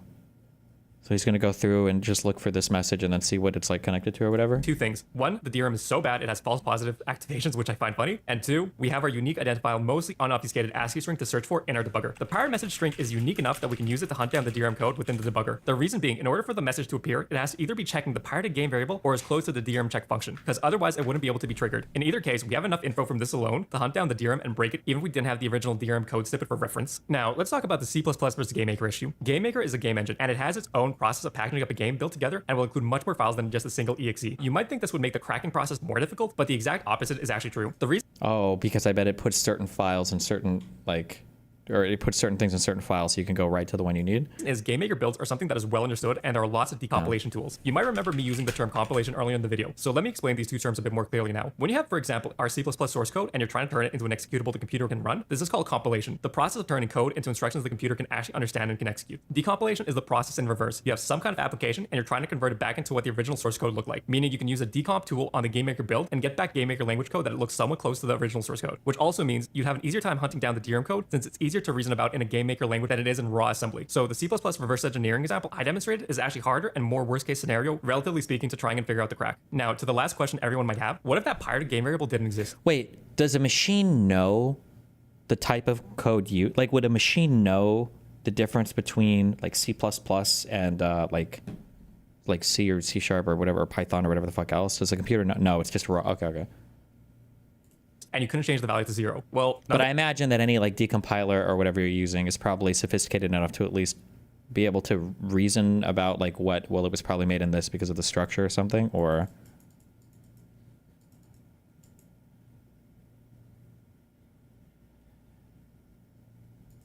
Now, to the last question everyone might have, what if that pirated game variable didn't exist and you couldn't change the value to 0? Well, nothing changes even if that was the case. Why? Well, the DRM is so stupidly simple and there isn't any application security measures to prevent reverse engineering or tampering with it. We could have just ripped out the entire DRM function and left it empty. We could have found the places the DRM checks were called and removed them instead. Regardless of what we chose, there's at least a few dozen working options to pick from. And all of this also applies to the actual Heartbound game, not just to the tiny C++ program I wrote. To be thorough, I'll also cover some application security measures that could be added and some DRM measures, but I'll keep it light and just at a high level overview since diving into those is way too out of scope for this video. First of all, let's go back to our C++ source code. Something we could add to prevent ollie debug from opening up our exe would be to add the native Win32 function, is debugger present? Yes, that one line would help stop some of the simplest debuggers from opening the exe. Next, we could also add something called string obfuscation, meaning we don't need stuff like IGG games or the YAR pirate message and easy to search for format. By obfuscating and having a special function to decode the real strings, we could have prevented the search string stuff we did in the cracking process. Another simple thing we could do is what's called a checksum. Basically, we can have our own application look at part of itself and generate a special result from that. So in the case if someone tried to crack the application by removing the DRM, the application portion being checked would be different, meaning the checksum generated now would be different from what's expected and as a result would fail. These are fairly common additional layers of defense for programs to help prevent tampering with the distributed program by end users. Alright, with all that, I think we can start wrapping up this DRM analysis. And yes, there's a million more things that could have been done, and yes, there's a ton more application security measures that could be added. There's entire standard bodies around it. I just barely scratched the surface. Also, I'm not a hacker. I don't do this type of work professionally, and I don't mess around with this stuff in my free time either. I'm a complete novice when it comes to this area. But for context, if I didn't stop this video every few seconds to explain what was going on, the first attempt I took at cracking the DRM in total, uninterrupted, would have been 37 seconds altogether. Now, let's return to Jason and see a tweet plus a short where he mentions his assembly and reverse engineering experience. I'm a hacker. I've been a hacker for 20 years. Part of my job throughout that was working in the games industry. I was one of the guys sitting there pulling down every bot that worked for every MMO that we worked on, everything at Blizzard, grabbed every single one of those, pulled it out into assembly, grabbed the code cave from it, removed the polymorphic. This section is pretty long, so we'll save breaking down the code cave and polymorphic code comments and nonsense. And listen, there's a right response and there's a wrong response from Thor on this. Now, I don't know if he's responded to this yet because it's just 2 hours ago this was posted. The right response is, the whole point of my DRM was that it was very simple to code and it's going to stop probably like 95% of basic pirating. And if other people want to go out of the way to do it, I don't give a fuck because it's not worth coding around. The wrong response is whatever shit that he would normally say. Actually, there's other top secret DRM that's built into this that you don't know about, and this is the first edition of my DRM, and I've got more stuff in the pipeline that you're not even aware of, and it's coming, you know, later on, and you won't be, you know, whatever. What do you think? He said his DRM is unbeatable in a short. Wait, really? Wait, link me that short again. He might have played it in the beginning of this. I just don't. Link me that full short. I'm curious what he said. Comments to VX Underground for maybe a part 3 video related to his hacking claims. The only part from here we need to care about for now is Jason has confirmed to have done reverse engineering and gone through and read assembly, similar to what we did earlier. That was another reason I chose to use C++ and ollie debug, since those would have been the language and tool he would have been using during his time period at Blizzard or earlier, since those were some common choices back then. Now, while in part 1 I leaned towards distrust, but I gave him the benefit of doubt on a few of his hacking points, I think it's clear to see Jason doesn't seem to know a whole lot on how to create a secure application or how to set up a real custom DRM solution. And while this entire video I've been referring to all this as DRM, it really doesn't deserve to be called as such. I can fairly confidently say Jason barely has any application hacking knowledge that you would expect someone to have with his supposed history and experience. So And if you look at this, we have 160 achievements for it, and all of them are very simple. The way that I did this is quite funny. I tried to find a way so that our game wouldn't get pirated because it'd be easy to pirate it. We knew that you could break Steam DRM very quickly. This is your save file. When you first start the game up, it actually checks what achievements you have, and it unlocks powers based on your achievements. This is actually the save file for the character, so you can't pirate it because you can never use the achievements. It made it unpiratable, which is deeply hilarious to me. Damn, that's on his own channel. Okay. This is not for Heartbound. And if you look at this, we have 160 achievements for it. And what it oh, is it the first game?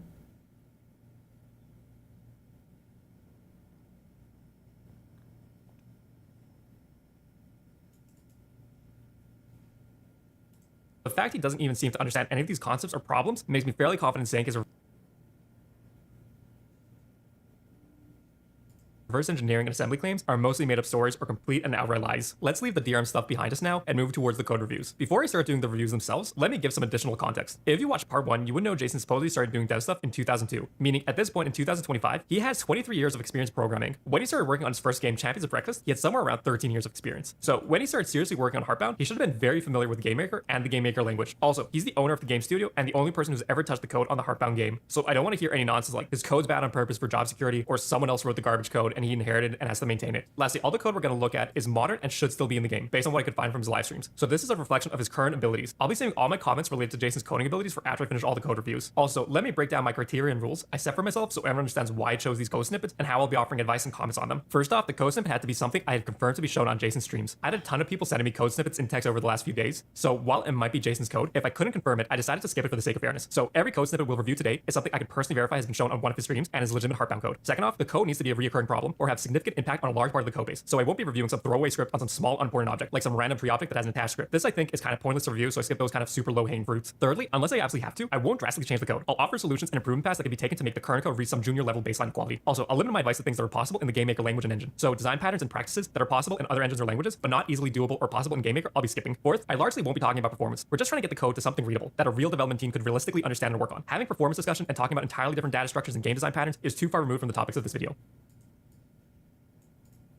Critiquing you for watching a video that was critiquing you for mentioning you work at Blizzard so much. I literally never talk about it. People come in a chat and they ask about it all the time, and then when I answer their question, everyone freaks out and is like shitting the bed over it. Like, I haven't worked there since 2016.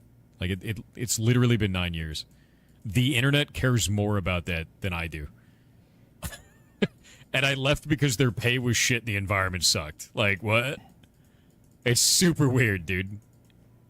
What? Working for a game dev had a brutal environment and not the most competitive pay? No shot.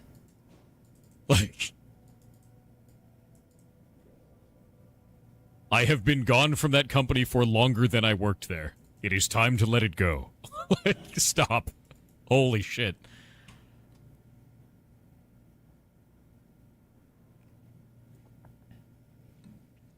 Isn't the whole point of this kind of review pretty toxic? Like, why does this guy take it upon himself to shit on others' code?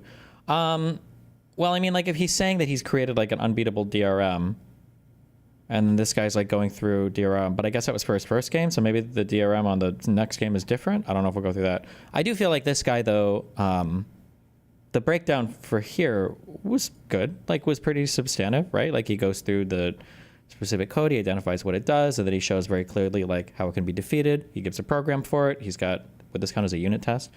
I don't know if he's made a unit test for it. He shows, like, multiple ways that you can find how to break it. He shows, like, a common, like, I guess, like, fault. Like, having a unique message here would make it really easy to swim through, I guess, assembly and look for whatever. So, I mean, I feel like it's been informative so far, at least, right? Readable that a real development team could realistically understand and work on. Having performance discussion and talking about entirely different data structures and game design patterns is too far removed from the topics of this video. Plus, the Heartbound game is extremely simple, so additional improvements here won't truly matter. Fifth, if I basically covered all the issues another code snippet would have, I won't cover the other similar snippets. Basically, there are like 100 files with the exact same problems and issues, so if I address the issues other code snippets would have during the other snippet reviews, I'll skip over anything too similar so this video isn't stupidly long and repetitive. Yes, there's that many problems with the code base. I felt I needed to have these rules and criteria. With all that out of the way, let's start with some actual code reviews. We'll bring back the DRM snippet and we'll open up a few other snippets as well. If you remember at the start of the video, I talked about truthy and falsy values on the pirated game variable, and I brought up the term booleans. Booleans are a basic data type in nearly all programming languages, and you would... I think also, like, you're like most people that are into, like, internet security stuff are probably going to be pretty anal about security stuff. So, like, anytime you're making absolute statements about software or internet security and they're very wrong, you're probably going to trigger the fuck out of anybody that exists in that subsection of the internet or those communities, right? Use the values of true and false directly when you're checking to see if a variable, especially because, like, DRM is a really big deal, and security for programs is a really big deal for a variety of reasons. Because I believe that like one of the ways security is, like, always a trade-off of how much access do I get to your machine to verify whether or not you're acting right. And one of the big things that got people upset, this is a long time ago. I haven't looked at any of this shit in forever, so I don't know. Maybe the environment has significantly changed. But I think it was for Valorant, where it was getting, like, unrestricted access to basically everything in your RAM in order to search for, like, known footprints for cheat engines or whatever. And it's like, well, at that point, well, if you run it, it's going to show up in the RAM somewhere, and we're going to find it, and we're going to terminate your game. And people were getting pretty ass-painted about that because theoretically, I'm pretty sure if you have unrestricted access to somebody's RAM, I think theoretically you might be able to literally find anything You might be able to do like password extraction. I don't know what the encryption looks like between like the CPU and whatever else, or I don't know how that looks exactly. I wouldn't be able to speak to the architecture. My guess is if you have unrestricted access to the RAM, you could probably find a lot of stuff from a computer that ideally the user probably wouldn't want to make available to whoever's doing the analysis, the cheat engine checking. So. As well, true or false. So if we look at these code snippets, we can see Jason is using 0 or 1 in numerous places instead of using the appropriate data types and values. This is a sign of a more amateur programmer. I just wanted to clear this up now so we won't have to repeat this in every single. Yeah, the big issue too is people will say things like, okay, but the company would never do that, which is generally true. Hopefully, the company's not going to hack or do crazy shit. But the problem is that when vulnerabilities are found or are discovered in software that allow a malicious like third-party actor to take advantage of it, well, now you've basically given access to, like, let's say that I want to give my friend a key to come to my house if he wants to like pick up a beer, okay? I've got Bud Light in the fridge. If you want to pick one up, here's a key. I trust you, okay? I really do. I trust you with everything. And then you're like, okay, fine. But let's say that that friend is also like an alcoholic and he likes to lose his wallet a lot, right? Well, as soon as he loses his wallet or keychain and somebody else picks it up, if they know where you live, well, they're going to go and they're going to steal all your shit. So it's fine that you trust him with the key and you know that he wouldn't do anything bad. But if you're giving that level of access to somebody, then it's like, well, fuck me, you know? That's why you sandbox things. You'd put like a mini fridge outside your apartment and you give him the key just to that. So if a vulnerability is discovered, he drops the key. Whoever gets it only has access to what is like absolutely necessary for that program to validate. But again, this is like but then if you were making something that you didn't want somebody to see, you would try to put it outside of the sandbox. Instead of using the appropriate data types and values. This is a sign of a more amateur programmer. I just wanted to clear this up now so we won't have to repeat this in every single code snippet we look at. Now, let's drill down into a specific code snippet. We'll start with the one from the bottom left. All right, so the very first line, we already have a lot of issues here. So Jason is accessing a storyline flag in a single dimensional global array using a raw index number of 367. Both of those things are terrible, but let me explain what an array is first. Arrays are a basic data structure that stores a collection of elements. Let's go through a quick example. Imagine you have a row of boxes, and inside each box you add a number. To access a number inside a specific box, you would use what's called an index value. In GameMaker, array indexes start at 0. Another nice thing with arrays, there are lots of functions built into your programming language, making it much nicer to work with. Arrays are a basic program concept and near universal in all languages. Now, let's deal with the index number 367. This is what we call a magic number. Magic numbers in programming are when you use a number directly to check or access something, and there's no way for someone reading it to have any idea what it could possibly mean or refer to without someone else explaining the intent or finding a different file that might hold the context needed. Jason uses magic numbers across all his files in codebase. So for us to get context on this, let's pull up another code snippet that has a storyline, array comments, and logic. Okay, there's another huge issue with this code snippet too. Something I'll refer to as code change blast radius. To better understand what blast radius is, let's imagine we're looking at lines with indexes of 207 and 208 dealing with something called middle storyline flags. Let's say one day we want to add another storyline flag or event for the section called middle. We have two options here. Option 1, we go to the end of this array and add in a completely unrelated area of the array another middle event. So this array has something like 560 indexes, meaning if we added a new one at the end, our middle event flags would be indexes 207, 208, and 561. This is absolutely terrible since logic and events that should be together are at completely random spots inside the array. This causes a whole host of issues. The code becomes difficult to reason about, the magic numbers become even more challenging to maintain and use. It's so obtuse that the odds of maintaining and using this code decreases the more this array is expanded on. So what's option 2? Well, it would be nicer if it was at line 209. So it's logically grouped together, but in order to do that, we need to bump all the other indexes by 1. So the old 209 would be 210, old 210 would be 211, etc. Unfortunately, this is what we call a nightmare code change or refactor scenario. Since if we wanted to do that, we would have to go by hand and update every. Magic numbers are literally one of the first things you learn about if you take any class on software development. If you turn something in with magic numbers, you'll get points taken off for it. Well, that's why I always increment all of my magic numbers. Like, I would never make something called like 208, 209, 210. I would just call it, I would start with the number 1000, and then the next one would be 2000, and then 3000. So if I want to add something between 2000 and 3000, I can just have 2001. Easy. Every single index after 209 within this file, then we'd have a near 100% code change blast radius. Since if we change those indexes, every other file using those storyline flags is going to need to update their index number by 1 if they're at the 209th index or greater. Essentially, the structure is so bad and unwieldy, it's basically impossible to maintain or extend in a good way as it is. Let's deal with the magic numbers first, then we'll discuss a better way to do the story flags.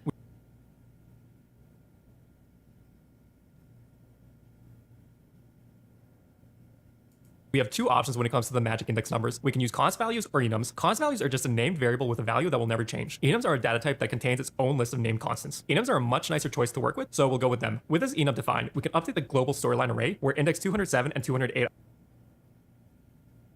are with the enum values. Now, isn't this better? Now we have some context for what the storyline array index is for. Plus, if we return to our previous code snippet, we could change all these magic numbers into enum values. So 367 could be an enum forest value, 333 could be an enum value for a town, and the 1 and 2 that is Fern and Road could also use a character enum. Now we have our first code improvement. The storyline flag structure still isn't good, but we've reduced the blast radius of changes from the entire codebase to basically just one file. Since we have a nice abstraction away from the raw index number, we just need to update the enum and the storyline array to have new flag options without having to update the rest of the codebase. This also helps with something called developer experience, DX for short. GameMaker includes what we call an an IDE, or integrated development environment. Basically, an IDE helps you code and easily refer to code and values across your code base. So if we use, let's say, the enum example, and we start typing in middle and then dot, the IDE would show us the values under the middle enum, meaning we don't have to search for the file with the enum to see what values we can use under that specific enum. We also don't get a bunch of random type suggestions that don't apply to the situation. Having good DX is important when working in a team, and I'd argue critical if you're trying to build and program something solo in a reasonable amount of time. So we'll stop worrying about the snippet since it's half decent code quality now and workable. Now, let's return to the global storyline array. While our enum change is a huge improvement over the original state of this file, this still isn't exactly good. Now, before I offer a solution, let's see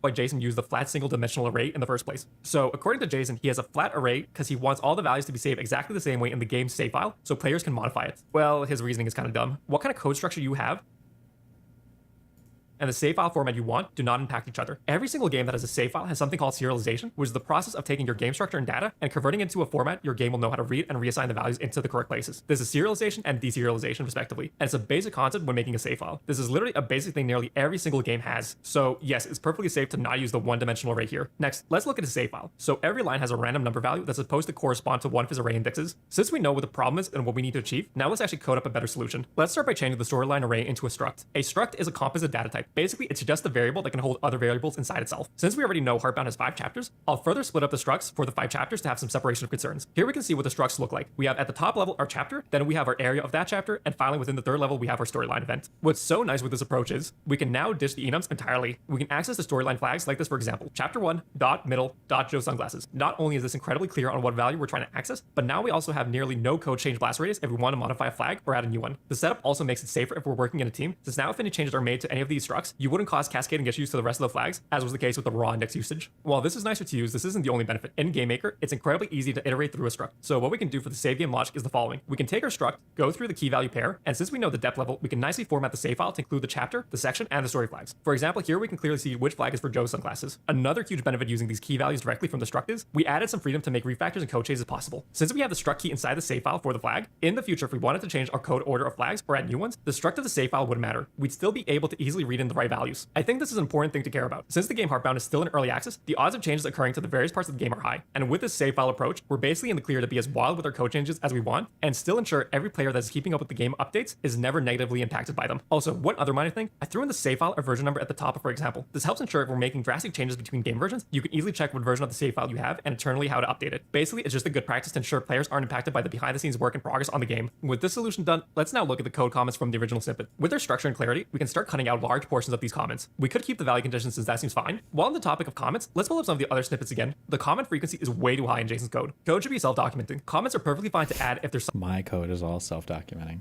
because I remember what every single thing means. That's what Thor's brain does.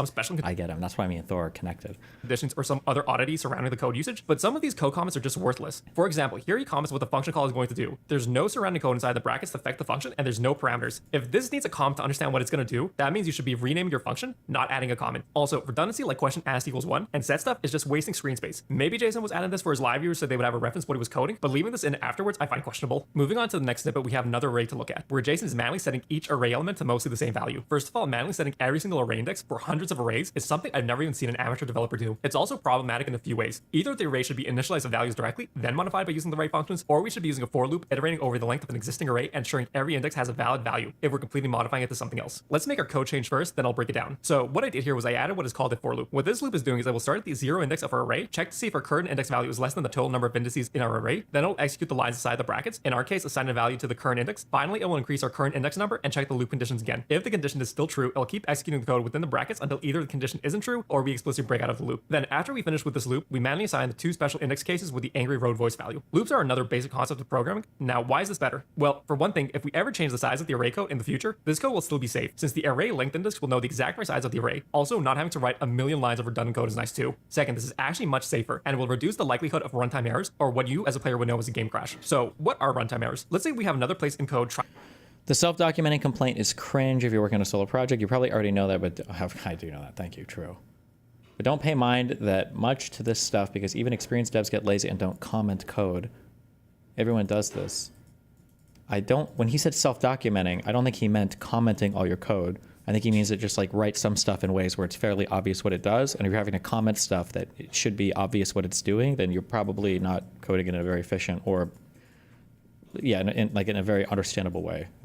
Trying to use the voice list. And let's say Jason thought he had 27 elements in his voice array instead of 26, and he was once again using his magic numbers to try and access index 27 of the Road Talk voice list. If we look at the original array list, it only goes up to array index 26. He was saying there are too many useless comments, kind of, but what he was, I think, a little bit that, but also more so that like your code should probably be somewhat readable, and it should make sense what you're writing, so that you don't need a comment on every random thing. And then some of the comments he was saying were just worthless, I think. Yeah, right. Numbers to try and access index 27 of the Road Talk voice list. If we look at the original array list, it only goes up to array index 26. So what happens when you try to access an index that doesn't exist? Well, the game's gonna crash, that's what's gonna happen. This happens because accessing an array index isn't code GameMaker can verify ahead of time. So what happens is GameMaker will launch the game and execute the code up to that point. Once it hits the invalid index, the program will crash. Since only at that point in time will it know the array index is invalid and there's no data there to access. Using our approach and the array functions, we can guarantee the full length of the array is accounted for and has values. We can also use the array last function too, for the last valid index of an array. This doesn't guarantee the right character voice or expression will be used, but I still think it's preferable to have the wrong voice sound activated while the game is playing, instead of having the game crashing and the player losing who knows how much time or progress. Again, for loops and default initialization are very beginner level concepts and near universal in all programming languages. Alright, last snippet we're going to look at for this video. Here we have a gigantic switch statement with multiple repeating cases, and the total case amount being like 1,000 cases for one possible branch path. There's a second branch path where there's like another 100 switch cases inside it too. I think Jason might be trolling us with this one. Let's start with a simple improvement for the multiple cases that are exactly the same code. Normally, when you have a constantly repeating code, you write a function to call it to reduce code duplication and to reduce the possibility of incorrectly copying code and introducing bugs into your program. So if we create a function to reduce the amount of repetition we do, there's a lot of benefits. First, it's a lot easier to read and manage the code and the various cases. Second, it reduces the possibility of doing something incorrectly, especially when you're doing the same step hundreds of times. Again, better developer experience too. If you have common behaviors in a function, you don't need to manually type out the steps for every common dialogue behavior. It also speeds up development. Since Heartbound is a primarily story-driven game, the more of these common functions you have, the faster you can make cutscenes and dialogue scripts. Now, how do we improve the 1000 switch case? Well, I thought about this for a while, and I think the fastest way to improve it is we take it and we throw it in the trash and never look at it again.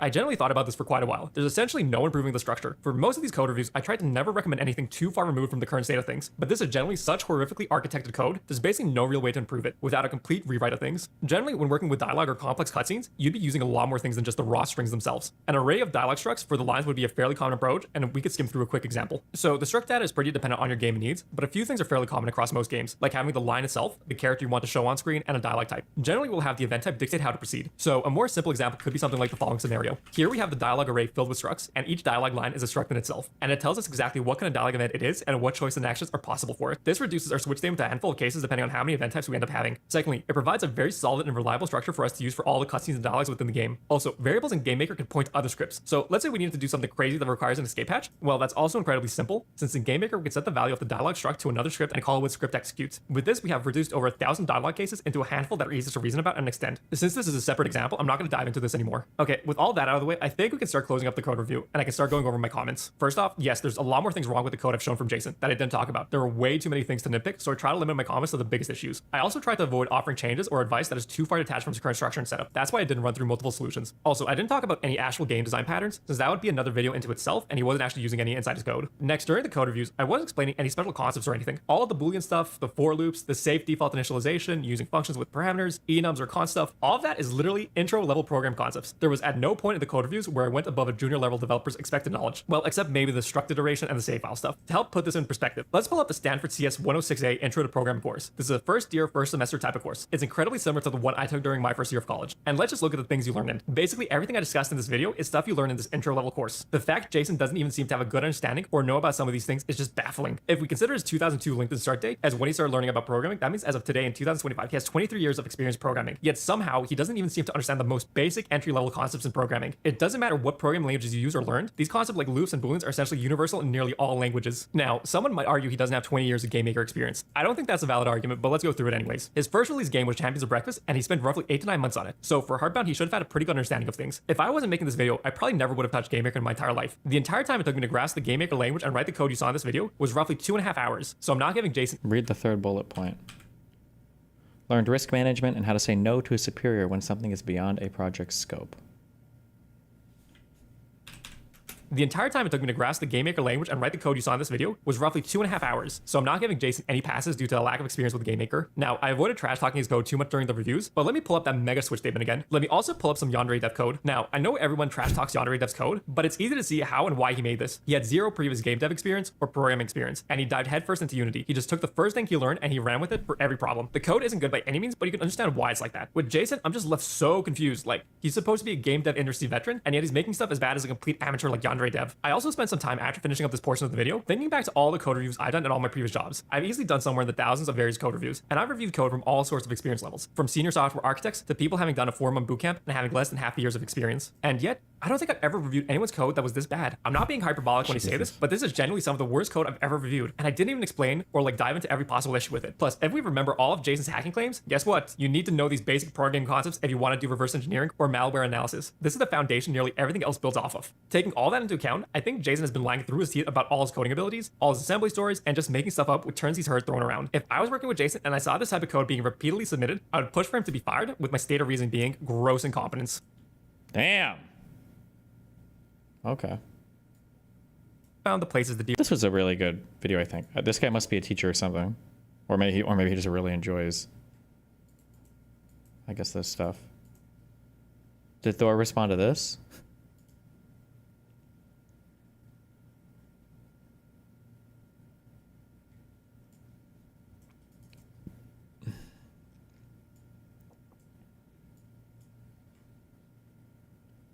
Wore many hats at Blizzard Entertainment over my 6-year career. Left Blizzard with the title of Senior Red Team Specialist. Won a black badge at DEF CON 23. I make cryptographic puzzles for the hacking community on the side. I started my own indie game development company, and our first game is on Greenlight. I like potatoes, narwhals, and bacon. Oh, God.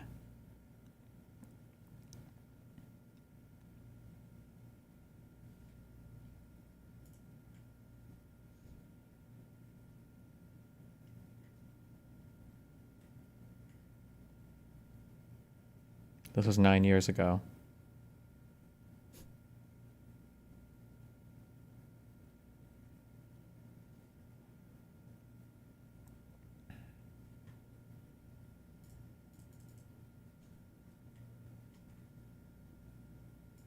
I really wanted to get this fucking surgery. I really need to make this fucking money. I really wanted to get this fucking surgery, man. I wanted it so fucking bad. I just can't do it. I can't take this shit no more, man. All I wanted to do was, like, I was fucking lonely. I wanted to just fucking stream and have a good time, man. Have a good game. I really need... Oh, God, they're getting closer again.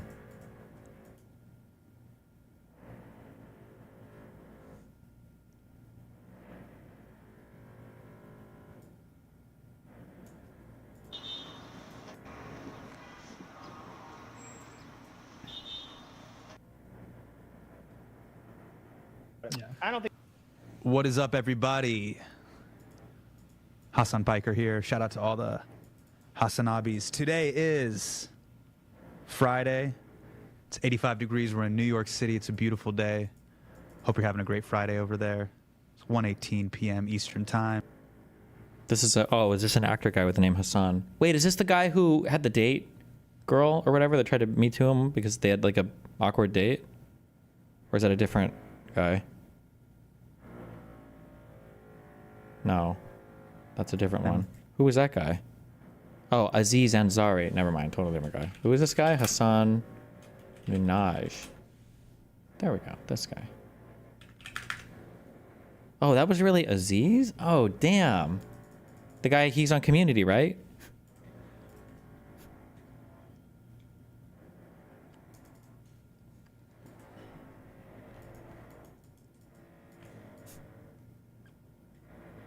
No, that's a different guy? Wait, who's the guy on Community? This guy's wait.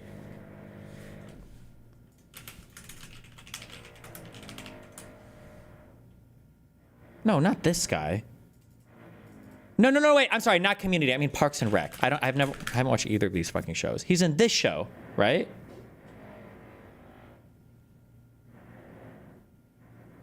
Okay, yes. Fuck you.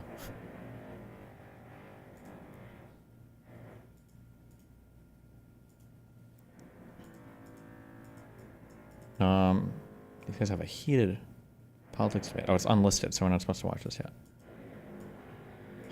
Do we care about this? Apparently Contra made a post on Israel-Palestine. I might read it. I don't know. Watch this for a second. I'll be back 1 second.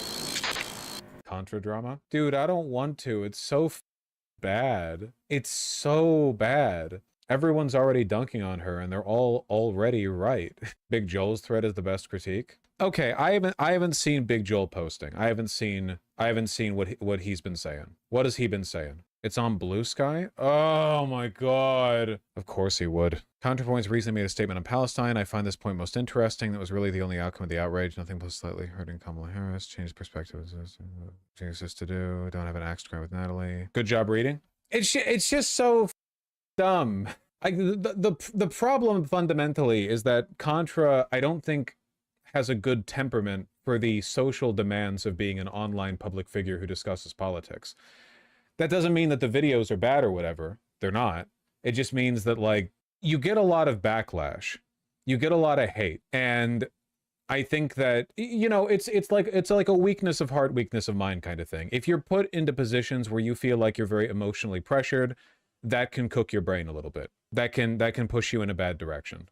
I'm not clued in. She put out this like rambling narcissistic post about how she's anti-genocide in Gaza, but the reason she hasn't talked about it is because it's depressing and glib, and she feels like the left hasn't done anything productive by bringing attention to it, and it's the left's fault and the left's problem, and blah blah blah. So many leftists feel betrayed because I haven't made a video on Palestine. Do they actually want a ContraPoints video about Palestine? Will they be happy if I get in the bath and pour milk on a mannequin of Benjamin Netanyahu? No. I have posted about Gaza occasionally and have quietly given money to Palestinian aid orgs. But what I think what leftists really want is for me to join their chorus of anger. They sense some hesitation on my part and are judging me very harshly on my presumed opinions. I'd rather be judged on my actual opinions, so here they are. Is Israel committing genocide in Gaza? Yes. Do I oppose it? Yes. Do I feel angry about it? Yes. I also feel a lot of other things. Chapter 1, Doom. The week after October 7th, it was clear the mood among Israeli leaders and civilians was overwhelmingly kill or be killed, existential panic, and unstoppable lust for revenge. It reminded me of the U.S. after 9/11. There was no reasoning or protesting them out of it. Nor was it politically feasible for the U.S. to withdraw aid to Israel on a time frame that would make a difference. Man, it's been like 2 years now. It would have required replacing most of Congress and overturning decades of bipartisan strategy and diplomacy. Even in the best-case scenario, it would have taken years, so there was a sense of futility. But worse, Chapter 2, Misery. What? Oh, the misery. The leftist pro-Palestine movement quickly decided that their primary goal was not merely opposition to the genocide, but opposition to Zionism in general. That is, opposition to the existence of Israel as a Jewish state. And here they decided to draw the line separating decent people from genocidal fascists, which had the following consequences. It shrunk the coalition. Zionist is a very broad category. Most Jews are Zionists. Anyone who supports a two-state solution is a Zionist. Mabdani, why wouldn't you visit Israel after becoming mayor of New York City? Oh, I don't have to debunk this, do I? Anyone who watches me understands why this is really bad.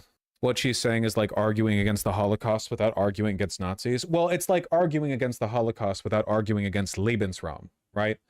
The genocide in Gaza is a direct product of Zionism. Zionism is the reason why they were in an open-air concentration camp. It's the reason Hamas exists. It's the reason there are walls with automated turrets that shoot people when they come near. It's the reason why in the West Bank there are roads that only Jews can use. It's Zionism is the reason for all of this. Like, the Holocaust didn't happen because the people in Germany, the Nazis, said, well, we should just do one, right? It was the consequence of an underlying ideology that demanded the eradication of other groups as a way of expressing the supremacy of their own. Do you think supporting a two-state solution is Zionism? There's a difference. So unfortunately, she's providing really bad analysis. The people who I know who have advocated for a two-state solution have done so as a way of addressing the immediate harm of Gaza being essentially like an occupied sub-territory of Israel, not a long-term goal. Because obviously, if you implemented a two-state solution, you would then still have a Jewish ethno-state. Like, that wouldn't change the fact that Israel, say in the West Bank or however you drew the lines, right? Israel would still be, in law, Jewish supremacist. Like, the term a Jewish state is a dog whistle, right? Like, when white supremacists say they want America to be a white country, America is already plurality white. What they mean by that, obviously, is an ethno-state. Like, duh. If a member of the AfD says they want Germany to remain a German state, like, let's not be stupid, you know what they mean. Even if they don't mean only, like, ethnic... Just anybody that says ethno-state or anybody that says, like, Jewish supremacy, because, like, that's not what any of this means. It's, this is just analysis done by people who are, like, very clearly part of the West and have never considered a frame of reference outside of their own. They're incapable of actually understanding anything outside of a very white, Western, imperialistic, ironically enough, perspective. Like, you can have ethno-states without thinking that you're like a racially superior people. There are multiple Arab states in the Middle East that like explicitly call out like religion or Arabness in their founding documents, in their constitutions. The idea that like Jews think they're superior and that's why they want an ethno-state is stupid. It's such a baseless, stupid thing to say. It's like, it so immediately makes it clear that you have no idea what the fuck you're talking about. German people would be there. What they're talking about is a legal and social prioritization of those groups. Obviously, this is untenable. I don't think ethno-states should exist at all. But at the very least... Like, this comment is so worthless. I don't think ethno-states should exist at all. Like, that's a stat... Like, this is the equivalent of a white person saying, like, I think all forms of equity or, wealth redistribution are unfair. There should be a flat tax and everybody should keep their own stuff. I think that all forms of unfairness are bad. And so wealthy people shouldn't be taxed more than poor people. Everyone should pay the exact, like, it's just on its face, it's stupid. When you say there should be no ethno-states at all, and then you have a region where every single state is like, massively favoring a single ethnicity, and they're de facto ethno-states, and then they're like, oh, yeah, sure, I agree. And let's use this argument to go destroy the one state that we want to, like, aggressively change the ethnicity of. It's like, okay, well, this is kind of like a stupid point, right? Nobody's threatening the ethnic demographics of any of the surrounding states. It's only one. So when you say, well, ethno-states are bad, but everyone else gets to be a de facto ethno-state, it's like, well, this is stupid. At least a two-state solution would take the pressure off, right? It would, in the immediate sense, free the Palestinians from being completely subjugated to Israeli power. So if a person believes in a two-state solution as an immediate harm reduction thing, I don't think that's Zionist. If a person believes in a two-state solution as a long-term goal in which Israel remains a Jewish ethno-state, that would be a problem. Like when people like, and I don't know if Vosh is just like a huge like Islamic dick suck or whatever, but when you say that like anything that protects the ethnic identity of the Jewish state is bad, what you are saying, they don't want to own this, but what you're saying is that like the ethnic Jewish state should be destroyed and it should become another Arab state. Because if you concede that it shouldn't be there should be no ethnic protections for the makeup of the country, then you're saying that there's an infinite right of return for all of the Palestinians, of which there's an arbitrarily 5, 6, 7 million defined as refugees. Every single one of them gets to go back to Israel proper. All of them get to vote. Jews become a minority there. And then whatever logically follows from that. But it's probably going to be, if not anything else, a mass exodus of the Jewish people there, back to Brooklyn, I guess, where they want them all to go. Right. It's stupid. I think that political dynamic would still produce things like this genocide, because you would still have a highly militarized supremacist Jewish state right next to the new Palestinian state with US weapons, with far-right backing, like you get the point? It was politically infeasible. What is the pathway that takes us from the present situation to the dissolution of Israel as a Jewish state? I mean, withholding support, that would be a good start, I guess. Like, maybe it would be more difficult for Israel to remain an ethno-state if they weren't backed by the most powerful country in the world who just agrees with everything they do and supports them.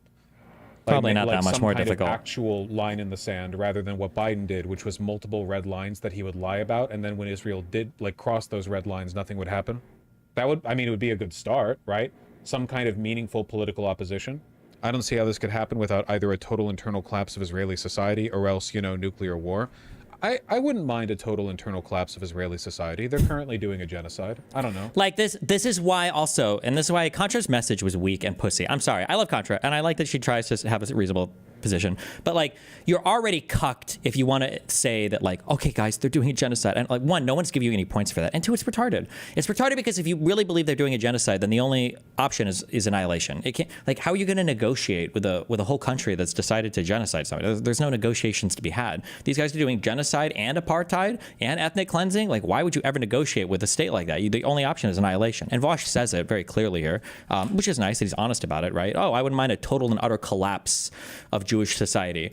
But when Syria is collapsing, it's really bad. When Yemen is collapsing, it's really bad. When any of like the surrounding Arab states are collapsing, it's really bad. But for Zionism, that's the one that absolutely needs to fucking collapse. That's where we need the regime change. It's like, really? Let's see how this could happen without either a total internal collapse of Israeli society or else, you know, nuclear war. I wouldn't mind a total internal collapse of Israeli society. They're currently doing a genocide. Also, this is why Israelis listen to leftists and they're like, oh, okay, well, yeah, we do support Trump. Why the fuck would we ever? Or if you're even like Jews in New York looking at Mamdani, when people like this are speaking for the left, it's like, oh, okay, so you are basically like a Nazi when it comes to Jews, I guess, which is just a Nazi. So yeah, we have no desire to work with or listen to you or do anything with you because you are literally advocating for the complete and utter destruction of our society. So it's, I don't know. Feel like there are worse things. Like if a country's doing it, like listen, okay, I supported the UN intervention into Serbia, the bombing that we did of Serbia, and what Serbia was doing to the Albanians was nothing even remotely close to what Israel's doing to the Palestinians. So my line for when should UN warplanes drop, or NATO, sorry, not UN, NATO, when should NATO warplanes drop bombs to pacify the aggressors is clearly way the lower than what Israel's doing right now. I don't know how the you can support NATO intervention in Serbia but not support intervention into Israel. I think the UN should occupy Israel. Get some blue helmets down there for 100 years for all I care. Jesus. And stop giving them weapons. Stop giving Israel more weapons. Jesus.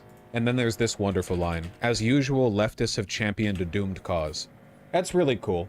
Don't support desegregation because it's not immediately feasible. Don't support an end to the Vietnam War because it's not immediately feasible. Don't support an end to the Iraq War because it's not immediately feasible. This is just you territory. This is like unsalvageable.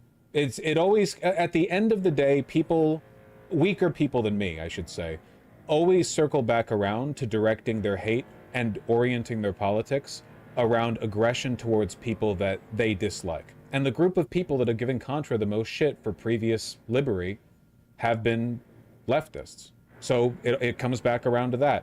Anyway, yeah, this logically doesn't work. Like, armchair psychoanalysis aside, this just logically doesn't work. Basically, every progressive cause starts out as or more doomed than opposition to Israel today. Everything from gay marriage to Contra support for trans people. Like, right now, trans rights are looking pretty bleak in the West. Do I waver? No. I think we should put our foot down and hold firm on all of it, including, you know, participation in sports. I'm consistent. If every progressive acted the way you're recommending leftists act with Palestine, consistently on every issue, nothing would ever get done. Also, right now, American support for Israel is lower than America's opposition to MLK. Or I guess what I should say is opposition to Israel is a more popular position than support for MLK during much of the civil rights movement. It introduced dangerous ambiguities. The vagueness of Zionism as a political Satan enables all kinds of rhetorical abuses. On one hand, right-wing Israelis hold up all anti-Zionist protests as existentially threatening and inherently anti-Semitic. On the other hand, there's a long history of anti-Semites using the term Zionist in deliberately equivocal ways. Yeah, sure, I don't really know what that has to do with the genocide, though. Like, there are some people who do that, and it's bad, and they should be called out. I don't really... Like, people will dog whistle to take an existing cause and manipulate it to serve their bigotry. Yeah, sure, I don't really see what that has to do with the underlying point. Anti-Semites are happy for the opportunity to misappropriate the now popular anti-Zionist label to legitimize their agenda, and many people are not informed enough about anti-Semitism to recognize when this is actually happening. These problems are mutually reinforcing. But there's a difference. See, it is the Zionists themselves who disingenuously conflate Zionism and Semitism, whereas it's the opportunist Nazis who jump on the back of anti-Zionist protests to take advantage of the rhetorical ambiguity that is being created by the Zionists, by the way, and weaponize it in the service of their own ends. Or in other words, the Zionists are doing the bad thing. Whereas with regard to anti-Zionism, it's another group that's trying to co-opt the language. What exactly are we meant to do about that? Or to put it another way, how could you ever criticize Israel without anti-Semites trying to take advantage of it? I mean... Well, one thing is you could start by saying, I wouldn't mind the complete and utter collapse of the entire society. I mean, that could be like a start, you know? I think that you should do everything you can to excise them from your movement, to make it clear what you mean, to be precise in your definitions. But how on earth could you do that? Zionists put so much effort into conflating Judaism and Israel. Like it's like their main thing. They shield themselves with it. So as a consequence, they make it very easy for Nazis and anti-Semites to, to take advantage of the rhetorical ambiguity. But what is the left meant to do about that, apart from being responsible when possible? It is, after all, like often young progressive Jewish people who are at the forefront of these anti-Zionist marches, like Jewish Voice for Peace, advocates against this old colonial ethno-state project. Chapter 3, Dread. The online left has spent the last 20 months distributing hundreds of photos and videos of dead Palestinian children. The main effect of this has been to create a population of people in a constant state of blood-boiling rage with no consequential political outlet. Palestinians share photos and videos. The Western left isn't in Gaza. The Palestinians take those videos and share them online because they don't want their suffering to be invisible. It's not really the left that's creating that media. It's Israel's creating, I suppose. The media is created for you, though, right? The subject of the media, but Palestinians are the ones documenting it. I don't understand this point. I fear this may be worse than useless. Anti-Semitism and anti-Zionism are conceptually not the same, and conflating them is dangerous. But in practice, the way Israel is perceived does seep out into attitudes about Jews in general. I don't think Jews who feel isolated and wary in the current atmosphere are simply hysterical or hallucinating. Kind of a non-statement. As previously mentioned, there are anti-Semites who opportunistically take advantage of the anti-Israel, anti-Zionist protests, but what does that mean? Like, the conflation of anti-Semitism and anti-Zionism is the policy of Zionists. Like, their goal is to do that. How do you turn this into an anti-left argument? Like, if you're so concerned about the conflation of these two ideas, why is every Zionist constantly screaming it from the rooftops? I would love it if they would stop. I don't think Zionism, to be honest with you, I don't think Zionism... and I know we don't care about the news anymore or anything that happens, but like, keep in mind that 2 Jewish people were murdered in, was it in DC? By a guy, who was saying, like, for Palestine. He just fucking murdered... yeah, but whatever it is, what it is. Current form has much to do with Judaism at all. The underlying project is, of course, based in the Jewish homeland, Middle East, so on and so forth. But as a political project, the way it manifests, it seems to be largely like a corporate and American Christian. I don't know why you're donating for. I know we'll never get it, and the bridge has been burned for years. But an IP debate between you and Wash would feed family. He will never debate me on this. These people do not debate these topics. Israel-Palestine is, it's like a holy text to them. They're not going to debate it. They're not going to do apologetics for it. They just repeat the propaganda verbatim because they have no understanding of any of this issue. These are all slogans and talking points. You're listening to somebody Markov chaining together different phrases that he's heard about the region. He doesn't know fuck all about anything having to do here. But nobody that talks about this, so who the fuck cares? Evangelical effort, where Jews are weaponized to further, or the identity of Jewish people and their needs or perceived needs are weaponized by oftentimes anti-Semitic right-wingers in an effort to promote certain cultural or economic causes, Like, it's not exactly a secret that AIPAC and the ADL and other groups aligned with Zionism are usually used as bludgeons against the left. Right? Yes, there's communal trauma and hypervigilance. Yes, there's disingenuous right-wing ghouls dismissing and censoring all criticism of Israel on the pretext of fighting anti-Semitism. Wait, that's not disingenuous right-wing ghouls. That's the entire Zionist establishment. Literally, like, that is the playbook. It's not just the disingenuous right-wing ghouls. That's the entire, from Democrats, Republicans, that's the main strategy. Look at what they did to Mamdani. That's in no way like a niche strategy. There's also a valid fear of historical anti-Semitic patterns recurring, and that fear gives power to the right-wing Zionist claim that only Israel can keep Jews safe. Yeah, that's why Israel does this. Israel makes itself hateable on an international and local stage and conflates Judaism and Zionism and then does horrible things in the name of Judaism, allegedly in the name of Judaism. They do it for Zionism. And that does attract international condemnation, which they then use to fearmonger to further legitimize their projects. But all of this is the strategy of the right. Why are we pretending that the left is doing this? Like, this entire essay post is pointing out things Zionists do, but then she turns around and says, oh my God, it's like the FD signifier video. I'm getting flashbacks. They don't want solutions. They don't want to stop the genocide. They just want to endlessly critique the genocide. Oh God, I'm being sent back. Does this mean Israel should not be criticized and sanctioned? Absolutely not, but it's something I don't want to risk contributing to if not outweighed by tangible benefits, so I approach the issue cautiously. But there have been benefits to the widespread left condemnation of Israel. Yeah, what's that? Republicans getting elected? Donald Trump being the president now? Democrats have been polarized against it very effectively, which is important. Like, if you, like, keep in mind, man, the Vietnam War went on for, like, what, 7 years? Lyndon B. Johnson lost for re-election because people criticized his handling, and then the war went on for, like, another 4 years or something. Like, I think Vietnam was longer than that for us, wasn't it? Vietnam, U.S. involvement, Wikipedia. We were there for a long fucking time. That was wild. The overall war was about 20 years. I don't remember when the U.S. was, or how long the U.S. was involved.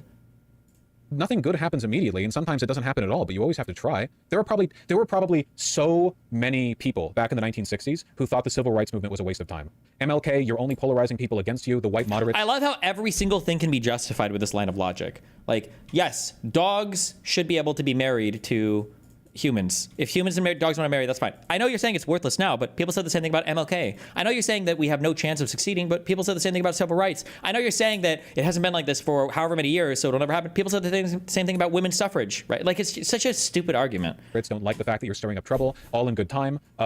Quit like throwing up a fuss, you know? I don't know. I just don't. Lyndon B. Johnson did not run again. Oh, I'm sorry. No. Okay. Sorry. It wasn't Lyndon B. Johnson lost re-election. It was Nixon won in large part off criticism of LBJ's handling because he used that against the Democrats, and also he and Kissinger committed treason by prolonging the war to keep LBJ from ending it early. Yeah. Where's the graph? I'm looking for Cassie again. Cassie, you need to stop posting so much. You need to only post the things that I remember you posting. Why can't I find it? God, I'm bad at this. I'm trying to find the polling on Democrats' opinions on Israel. Look at this. The shift, just 12% of Dem voters sympathize more with Israelis than Palestinians. U.S. voters were asked whether their sympathies lie with the Palestinians or the Israelis. 37% said the Israelis, 32% said the Palestinians, 31% did not offer an opinion. Wow, we're so close to solving Israel-Palestine. If we just have a few more Hamas propaganda videos of people getting raped and murdered. Yes. Yeah. Among Republicans, Israel remains popular. Among Democratic voters, Israel's reputation is in shambles. Just 12% of them sympathize more with Israelis. 60% sympathize more with Palestinians. Dude! It's crazy. This is unparalleled. In less than 2 years, a seismic shift. So when Contra says that there's been no consequence of the left making this an issue worth planting your feet on the ground for, I disagree. I think your criticism should lie with the Democrats for continuing to do a very unpopular support, for continuing to support Israel when it's really unpopular with their base. Like, at what point does the blame shift from the left? Like, the left has very successfully made this a generational issue. So at what point do you turn to the Democratic establishment and you say, well, it's now on you for not acquiescing? And if your answer to that is, well, it's never on the Democratic establishment because they were never going to acquiesce, then why believe in politics? Why then never advocate for anything because the system will never change? Then why talk about politics at all? Why not just like roll around in the mud like pigs? Like at that point, is it me or does this reek of privilege? This reeks of privilege largely, I think, because it's very me focused. It's very like solipsistic. It's very narcissistic. I'm armchair psychologizing, but this is very much like me. You know, I don't know. If people are upset you haven't made a statement on Palestine, all you really have to do is say, I don't really want to cover that topic. It's heavy and you should all know what I believe, but to be clear, genocide for Israel. Like, that's not difficult. It shouldn't be controversial to say the country doing a genocide. I don't know why. Like, that's, I just Protesters in a tense standoff. Good evening, everybody. You're watching LA Live News Tonight. Thanks for being with us. I'm Marla Tejas. I'm Christine Devine. New tonight, federal agents clashed with protesters during an ICE raid at a Ventura County cannabis farm. The operation at Glass House Farms near Camarillo today turned chaotic. Fox 11's Ed Lascos live there with the very latest tonight. Ed, has it quieted down at all? Yeah.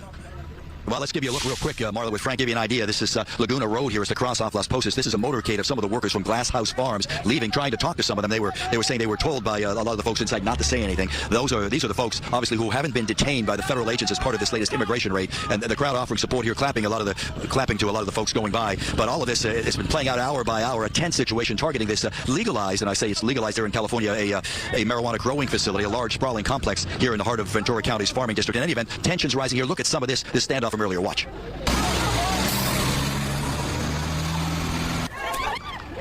Yeah, very tense situation here as the federal agents moved in around noontime, and then the protesters moved in to not let it be so easy as it all went down, yelling at them, trying to make it difficult, trying to block some of the military vehicles going through. Federal agents responding with gas, apparent tear gas. Also, some of the protesters saying they were hit with some paintballs, rubber bullets going through. For their part, some of the video also showed some of the agents also ducking some water bottles and rocks being thrown at them by the protesters. So a very tense situation here as Glass House Farms, the target of this immigration raid, as a federal warrant had the agents move in here to not target the farm because of the marijuana situation. Again, legal in California, but targeting them, alleging they are housing illegal aliens. That brought the confrontation, and that brought a lot of relatives here from workers inside. I wanted to ask, how can't you believe in child trafficking when government contractors like DynCorp stayed a contractor and got bought out? I don't know. I missed that episode of Alex Jones. Worried about what's been happening. Listen to their response. There are hundreds of people who work at this Glass House facility. From what I last heard is that maybe somewhere around like 40 or 50. I did see vans, white vans, exit this morning, and we have seen multiple ICE vans leaving through multiple dirt roads that can be carrying up to more than 50 people at this point. We're all illegals. If they come for one of us, they come for all of us, you know. And this is, you think about the U.S. stole the land from Mexico. They, you know, why do people come here from all over the world? Because the U.S. messed up their country more than it has done here. These are human beings, you know.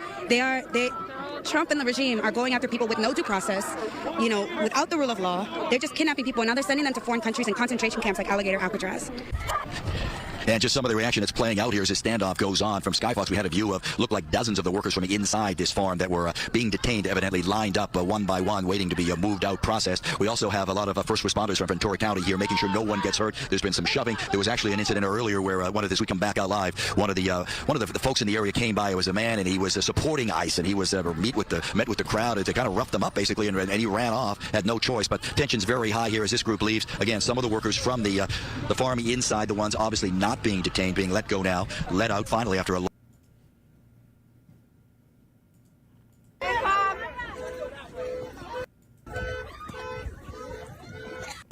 Why? I don't have the volume bar again. What do we do to get it back? I keep forgetting the setting. Flags, Chrome. Oh, it's this. It's disabled. Does it need to be enabled?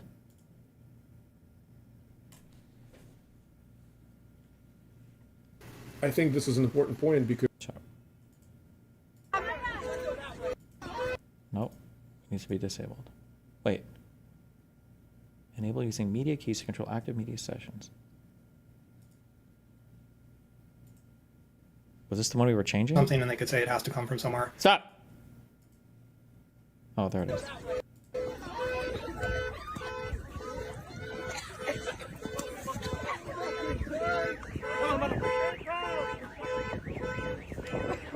Do not panic! Do not run! Do not run! Stay calm!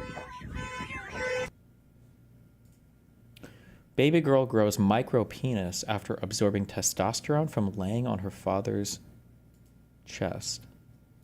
Oh shit, that's a House episode.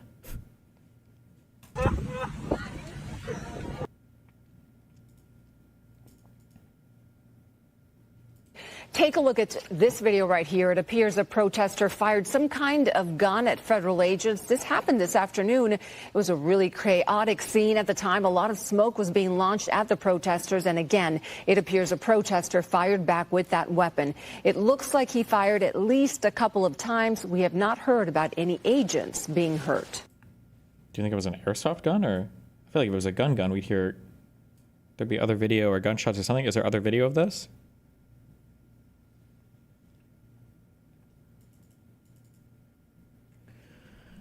Destiny, do you have any response to Vaush's last point there? A collapsing approval for Israel among the Dem base seems like a decent starting point for an argument that Dem leaders should start shifting their messaging, not to the insane progressive free Palestine, but at least opening up the conversation to being more critical of Israel. Sure, if you want to be, that's fine. It's just, this is retarded. It's not fun to even think about, like, changing messaging to a bunch of fucking retards that literally couldn't find either of these countries on a fucking map. Like, it is the most retarded issue to virtue signal on ever. And what the people, like the progressives and everything, are basically advocating for are a second Holocaust. Whether they realize it or not, and that's the most easily defensible point in the world. They don't know the history of the region. They don't know what they're even asking for. They don't know what the outcome of what they're asking for would be. The unhinged, like, collapsing of every single social and geopolitical issue into just Gaza is fucking retarded. It is the most virtue signaled, like, white privileged, wealthy, cucked position in the fucking world to have. So, like, should Demons change their messaging on it? Yeah, I guess probably, if it becomes like a thing that you have to politically message on. But like I'm not gonna sit here and engage with the hypothetical of, like, what do a bunch of fucking retarded, white, wealthy kids who've never seen a person like this entire life, who have the most strong positions on a thing that are so fucking retarded? I don't care.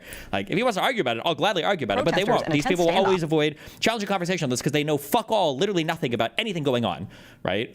Even what he said before about how, even what he said before was a reversal. I bet you go through his own fucking retarded clips on this. He's like, this genocide was way worse than what was going on with the Bosnian stuff. Why is he saying that? Probably, or the Serbian stuff. Why was he saying that? Because of the numbers?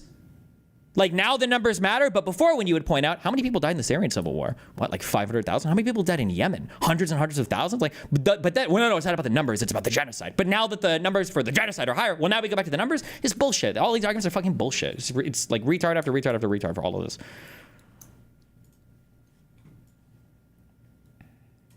To vehemently protest what's going on here, and just in the last few minutes, Customs and Border Patrol helicopter has entered the scene here. They are landing in the middle of the farm as we speak. It does appear that they were not planning to be here as long as they have been. The next Dem that comes in should just executive order away as many guns as they can, and then go raid states that have disagreements and opinions about it. Here as long as they have been. And so this helicopter that you're looking at here, guys, apparently just made a run over to Van Nuys Airport for some cases of water. Why do you keep saying white, though? Nearly every Muslim in existence also agrees with Vosh 10 times harder. Because the Muslims that agree, if you go and talk to real Muslims, not 19-year-old kids on college campus, like 5th generation, I'm a cultural Muslims that are fucking retarded and they know how to pronounce like 2 things in whatever their parents' mother's tongue is, right? Actual Muslims will be honest with you and they'll tell you what their goals are. They'll tell you what their desires are. No, if you go to the Middle East and you ask anybody who has strong feelings about this, they're not going to give you these cucked like, oh, we believe in a 2-state solution where everybody has equal or 1-state solution. They're going to say, get these fucking Jews the fuck out of here. Get them the goddamn fuck out of this place. We want them the fuck out. They're not going to give you these weird half-measured cucked opinions that these fucking 75 IQ knuckle-dragging retards, okay, like Vosh are going to give you. Though they're more realistic and honest about what they actually believe. Fuck, even if you poll 2-state in Israel-Palestine before October 7th, nobody wants a 2-state solution. Nobody there even wants it, okay? Nobody wants it. Right? It's the difference between talking to fake Muslims or white people, depending on what it wants to be at the time. Hassan, who's like, oh no, they don't use human shields. It's actually Israel that uses human shields. They would never do that. And then you go there and you talk to the actual people in Gaza or Hamas and they're like, human shields. No, we're not human shields. We're by default, all of us are fighters and warriors for Islam. We can't even be human shields because every single civilian is committed to the global jihad that we're constantly calling for the cause of defending Palestine and all of Islam against the Jewish invaders. So if you want to call them human shields, that's fine. But every single one of us is dedicated. Like they're making excuses that they don't even make for themselves. It's fucking stupid. And I don't care. I don't care about it. We're looking at helicopters right now. The government's coming to take my weed. Pieces of water, which is what they're bringing into the scene here. So there are a whole team of ICE agents at the farm. There are other agents down there as well as the National Guard police standing guard and protecting Laguna Road as this enforcement action takes place right here, going into hour number 4 this afternoon. Again, a major situation transpiring here.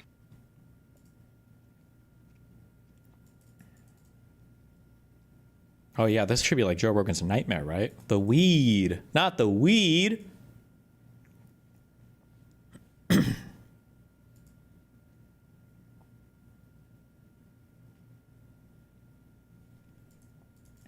metadata shows that the Epstein footage was modified. Oh no.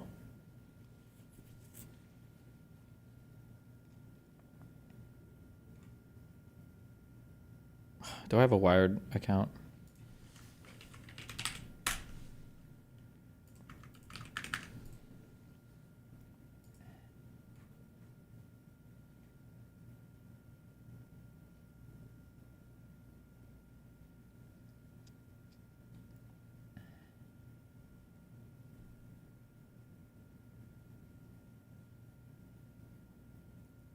Is this even necessarily contradictory? The DOJ described it as the full raw surveillance footage from a camera position nearby. The release, but instead of putting, what was this? Okay. Rather than being a direct export from the prison surveillance system, the footage was modified. The file appears to have been assembled from at least 2 source clips, saved multiple times, exported, and then uploaded to the DOJ's website, where it was presented as raw footage. What if it exports video like every 6 hours or something? Or what if the file caps every so many hours? It's still quote-unquote raw edited footage, but you have to stitch together the separate videos, no?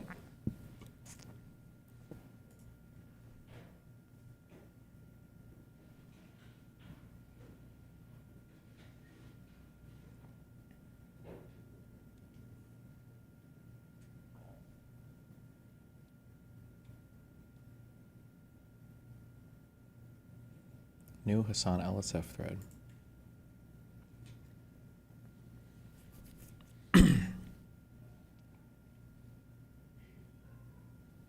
Why do you preach about the importance of institutions and then ignore the world's largest ones on the topic of Gaza? It makes you look really stupid. I don't ignore them. I read into them more than any other fucking retarded slop fuck YouTuber's content that you consume on the issue. Which is, again, why, if you want to have any of these people step into the fucking ring, I will gladly discuss every single one of these topics with them. Okay? I've put in my hours on this fucking cuck shit.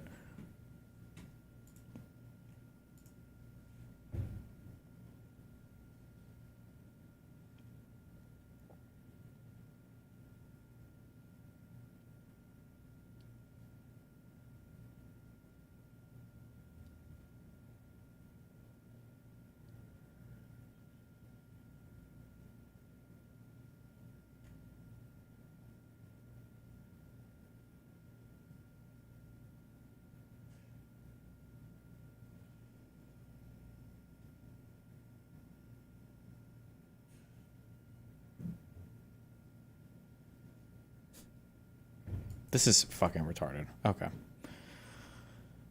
Okay. My guess is the thing probably exports. It probably exports videos that are of a certain length, and they had to stitch together the videos, and then they might have done a compression on them, maybe to upload them because the raw footage is too large, so they compress with some algorithm, maybe. But I mean, like, this is whatever. Nothing is ever coming about that Epstein stuff. I said it 2 years ago when we looked into it, and I'm continuing to say it, and it will always be the case. There is no fucking client list. There is no magical ring of pedophile billionaire politicians that are running around raping kids for fun. Doesn't exist. It's not there. Get mad, stay mad, be mad. It will never come out because it doesn't exist. Feasible. What is the pathway that takes us from a present situation to the dissolution of Israel as a Jewish state? I don't see how this could happen without either a total internal collapse of Israeli society or else, nuclear war. As usual, leftists have championed a doomed cause. And at this point, it's like, it turns into just your own personal, incredibly petty, incredibly self-centered attitude about what you think the online left is doing. It turns into just like looking at an issue that is black and white and saying, well, it's the worst crime that you can ever do. Genocide, but the leftists are just like being crazy about it. Like, this is just your...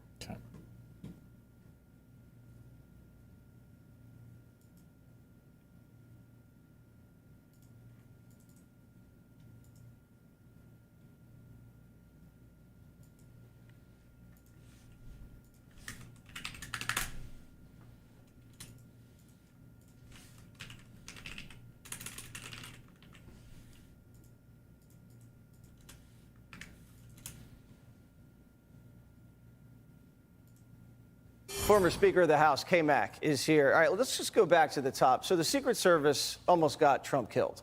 And no one gets fired. And some people, the top people, got promoted. What's that about? That's unacceptable. You cannot have that behavior continue. Otherwise, it will unless you do something about it. They should all be removed, and you should make an example out of them. So the future... Who should be removed? Wait. Former Speaker of the House, K-Mac, is here. All right, let's just go back to the top. So the Secret Service almost got Trump killed. And All the Secret Service people? Or? And no one gets fired. And some people, the top people, got promoted. What's that about? That's unacceptable. You cannot have that behavior continue. Otherwise, it will unless you do something about it. They should all be removed, and you should make an example out of them. So the future Secret Service knows this can never happen again. You cannot see a person on the roof. You can't run into the individual and think this can continue forward. But why would they? When you said that a Muslim in the Middle East would say what they really feel, when you look at people like Hassan or literally every Muslim that voted in the USA, didn't they literally vote third party because of God? These are American people that have been insanely Americanized. Hassan has absolutely zero connection to any fucking Muslim or Islamic culture or fucking anything whatsoever in any way, size, shape, or form. Hassan is a frat boy, white American dude who... That's it. Like, that's Hassan's entire identity. Just look at the way that he lives his life. He's the most, like, hyper-consumerized, Americanized. He's, like, the pinnacle. He represents, like, the best and worst of American integration of other people into a society. He's basically Donald Trump, like, of all the gaudy... Where is the... you know what? Fuck, where was it? I saw a clip earlier. I thought it was fucking funny.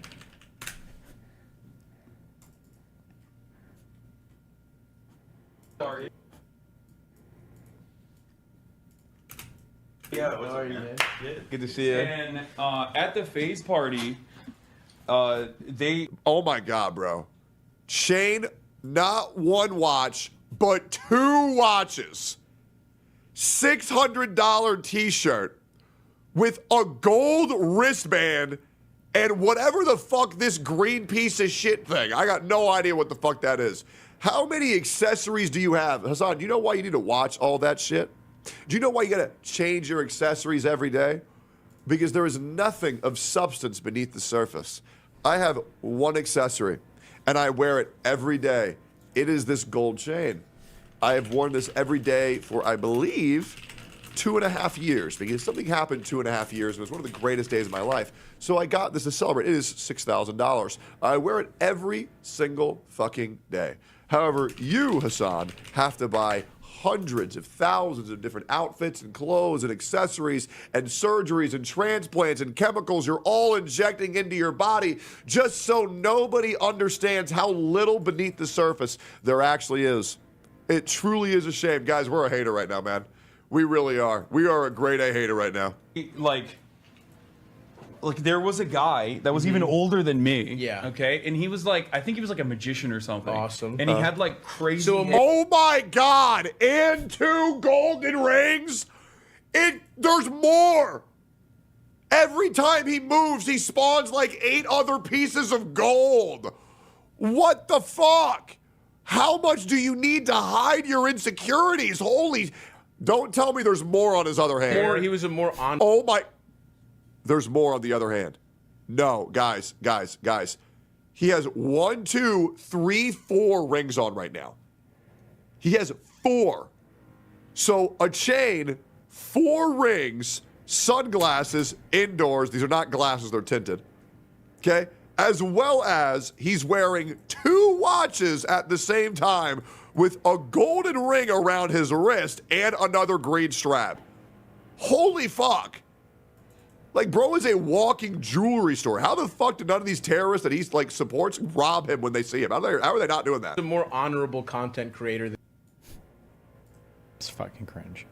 Promote the guys that did the security of the Butler field. That tells me that those guys know something or did something or they're being taken care of now. Just shut up and we'll give you a raise. I don't know the fact. Like, if you surveyed the field, you surveyed the field. But if you were there and you noticed that individual on the roof and you did nothing, no excuses. You're gone. All right, well, they're not gone. They got unpaid leave for 4 weeks, so something is not right. Unpaid leave? They got a vacation during winter.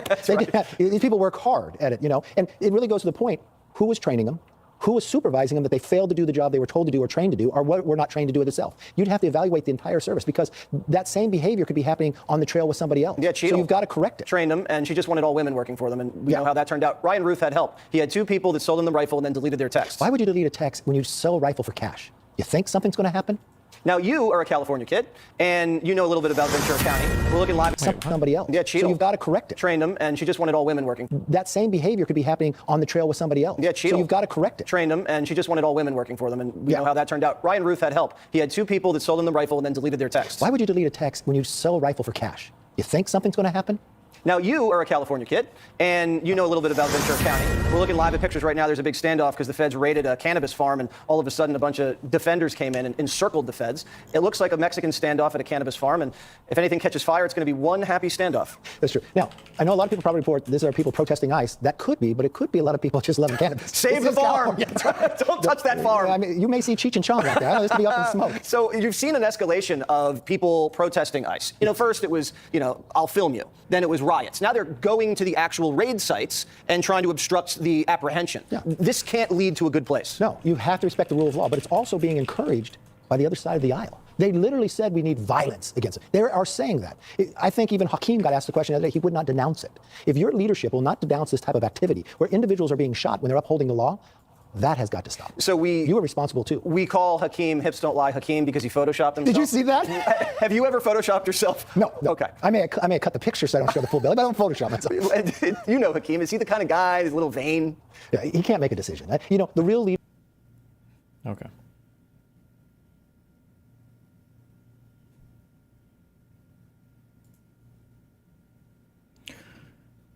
Migrants deported from U.S. to Salvadoran prison remain under U.S. control, Salvadoran officials tell UN.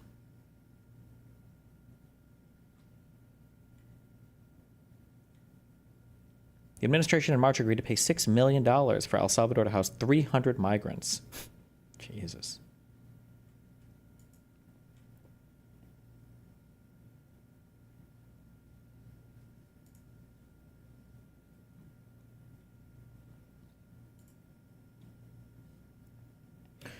Dear Counsel, the court takes judicial notice of a report on enforced or involuntary disappearances from the United Nations Office of the High Commissioner for Human Rights Working Group on Enforced or Involuntary Disappearances, which was filed by the petitioners, plaintiffs, and JGG v. Trump. In the UN report, the government of El Salvador responded to the UN's inquiry opened by 4 families asking about the disappearance of their family members, each of whom are Venezuelan nationals allegedly deported from the United States to El Salvador as part of the mass deportations that have taken place since March 15, 2025. In its response to the UN, the government of El Salvador states, the actions of the states of El Salvador have been limited to the implementation of a bilateral cooperation mechanism with another state through which it has facilitated the use of the Salvadoran prison infrastructure for the custody of persons detained within the scope of the justice system and law enforcement of that other state. In status reports submitted pursuant to this court's June 5th, 2025 order, defendants have repeatedly skirted this court's directive to provide information regarding the steps they have taken and will take to facilitate the return of Christian to the United States. Instead, defendants have repeatedly made oblique references to their request of assistance from the U.S. Department of State, which has entered into negotiations to facilitate Christian's return and assume responsibility on behalf of the U.S. government for diplomatic discussion. Assuming the government of El Salvador provided truthful information to the UN, no diplomatic discussion should be required here because El Salvador has no sovereign interest in Christians' continued confinement in that country. This court directs defendants to explain their position that diplomatic discussions involving the DOS are required to facilitate Christian's return. Damn. Well, will anything happen? Or will nothing happen? You have to watch a clip of Stavros making fun of Hassan for trying to be young? Link it.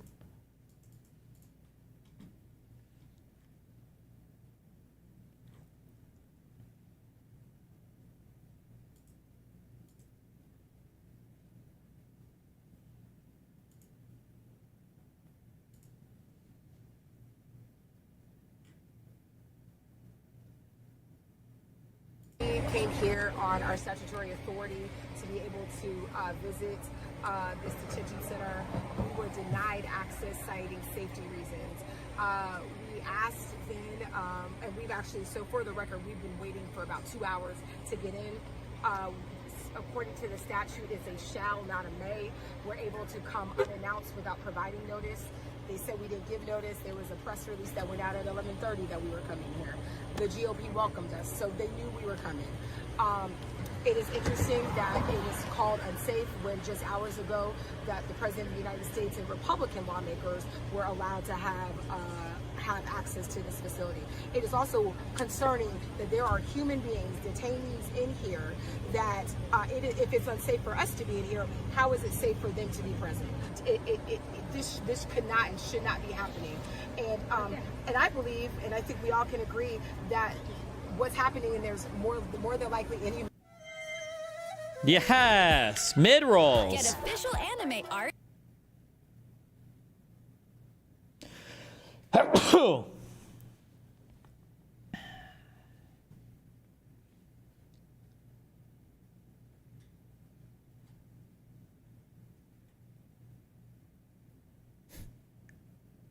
It's just like it's a giant tent with fences and beds.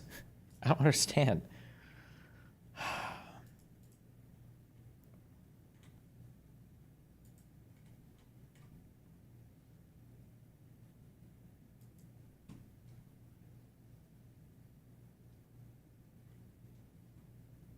And they have a sign for this? Oh my god. We saw that already. True, you're washed, bitch. Oh, true. You're fucking. You're the same age as me. Yeah, Are but you older than me? But I accept it. You're trying to be young. I see your big ass pants. But look at my fucking beard. I have white beard hairs. No, you're. What about this fucking chain link bullshit? What do dude? you mean? You know what you're doing. You know what you're fucking doing. I accept who I am. You're gonna pretend to be young so long. It's gonna be so fucking pathetic. But I just I can't. When you're 40, dude, dressing when it comes back around, you're wearing leggings. I went to a phase party. Which is already... Yeah, you know, I mean, exactly. I rest my case, folks. Exactly. I went to a phase party. Yeah, good to see you. And at the phase party, they there was a guy that was even older than me. Yeah. Okay. And he was I think he was like a magician or something. Awesome. And he had crazy hair. He was a more honorable content creator than you. Yeah, for sure. He provided more to the. I'm sorry, there's no other. No, it's fine. I can call him up and send another chair No, up it's here. good. I'm practicing being Why is this instead of wearing so many jerseys recently? I don't know. Is this like a thing now? Are young people wearing soccer jerseys? It's a nice. Okay. It's hiding. It is a nice frame, you know. Yeah. Cinematography wise, we have a little empty space up here. I'm really small. Yeah. And you guys are really big. Mexico beat America. You guys are like my big brother. Speed worse them. We are huge, dude. But we're fucking jacked. But I saw this guy and he's definitely in his 40s, maybe late 40s, and he's surrounded by these 20-year-olds, and I was like, if I'm ever that, I need to kill myself. When you are that? No, I will never be that. When you are that? I don't hide my age or anything. I always say I'm old, and also I have too many injuries to fucking even hide that I'm youthful in any capacity. Sure. You also compliment, man. Yeah, he's a piece of shit. That's awful. Anyway, Hassan's washed. He's pretending Yeah. he isn't. Yeah. You're an old bitch, but you're having trouble old. with it. I'm old. I'm washed. I'm gracefully aging. No, you're not. I'm gracefully aging. No, dude. That's what I'm doing. I can't wait to see you fucking pathetically try and keep up with trends your whole fucking life. Oh my It's gonna God. be awesome. You're doing fit pics I'm at gonna 42. be dressed like Brett fucking Gelman. mirror selfies. Yeah, dude, that- Yeah, you're that- literally yeah, you're you're cruising for a Gelman Oh my existence, God. dude. It's like full circle because you used to dress really awesome, Yeah. and then in the future you will also dress really awesome. Yeah, that's what I'm gonna do. I'm gonna be the Brett Gelman. You will be. I'm gonna be the reverse Gelman, anti-Israel. Or like I don't know. I could also see you going like the Depp route, like wearing like a lot of drapey stuff and like rings, like not quite Rick Owens, but like you know. Yeah. No. Like No, we're not. We can't conceive of what the equivalent to that in 10 years. He will be doing it. Oh my he God. Thinks he'll be like, oh no, I'm not doing rings or whatever. But he's gonna do whatever that thing is, and he's gonna think it's new. Those guys don't think they're lame. He's not gonna think he's lame, but he's gonna be such a fucking loser. I have too many people in here that would rip my asshole apart if I were to do that. Yeah, Like, you would think they were flirting with you. You would be old and be like, Yeah. haha, just us young chatters. We're all on the same page. Look, everyone grows up, has families. Dude, even Austin has like an adopted Korean son with his husband, and you're fucking still hanging on to your youth, dude. Yeah, that's what's gonna happen. I promise you. I know. Chat, put a pin in it. 10 years from now, let's see what Hassan's doing. It's gonna be pathetic. well, God damn. There's no reason for that. Jesus. Recently, and now that I've been back in the US for about 48 hours and I've had the chance to process, I now feel like I'm at a space where I can speak about this without being highly emotional because I am not the victim in this situation. While I was in the villa, there were some posts that resurfaced from my past where I was very naively using an incredibly offensive and derogatory term. Oh, is this the chinky eyes person? How this blew up into such a huge thing. Holy shit. So this person was on Love Island? Is that like a reality TV show from America? I was very naively using an incredibly offensive and derogatory term. And before I get into the details, And she was what, like, was she like 15? Because it was 10 years ago? I don't even know. I haven't kept up with this. Rephrase that. She was the one who said, like, when I use this makeup because it helps my chinky eyes or something. She said something like this. It was like 2015 or something. And then somebody found this comment, and now I guess her life is over. They got her. I want They to got first her. start by addressing not just anyone that I have hurt or deeply offended, but most importantly, the entire Asian community. I am deeply, truly, honestly so sorry. I had no idea that the word held as much pain, as much harm, and came with the history that it did, or I never would have used it. I had no ill intention when I was using it, but that's absolutely no excuse. Why not just say I did use it, and maybe I knew it was not okay, but it's because I was fucking retarded, because I was literally fucking 15 years old, and people say retarded shit when they're 15. Like, who cares? Oh my God. Because intent doesn't excuse ignorance. It just doesn't. And I just need you to know that I am so sorry. But this is Wait, not... somebody said no, it was 2024? Oh, if it was just a year ago, that's a little bit harder. Then you say. Then you're supposed to say. I shouldn't have said that. That was dumb. Never mind. She said it in 2024 and 2015. Gotcha. an apology video. This is an accountability video. I do want to hold my hands up and say that I take accountability for using the word, but I do want it to be known that I genuinely had no idea that it was a slur. I had no idea of its meaning, and it was... Hot take, she knew. The thing is, there's two things that are pushing at this point. One is that, like, it's such an obvious... Like, it's like a racially targeted thing about Asians having, you know, slitted eyes and then saying, these make my eyes look small and it's like, you must know, right? But then on the second thing, it's like, would she really be posting this on a public profile if she knew that was a race? Like, there's no way, right? And I don't know which of those two countervailing forces, I don't know which one is more likely. It wasn't until I made the public story post in 2024 when a follower of mine reached out to correct me and let me know that what I was saying was incredibly hurtful. It was a derogatory term. It was a slur. And in that moment, I was embarrassed. I, of course, immediately deleted the post. It was a slur. Incredibly hurtful. It was... Oh my God. Did we just discover the incredibly rare person who thinks that somebody is doing something that is offensive without being aware of it and then sends them a DM and kind of like explains it instead of trying to do some crazy PR murder their entire family scheme.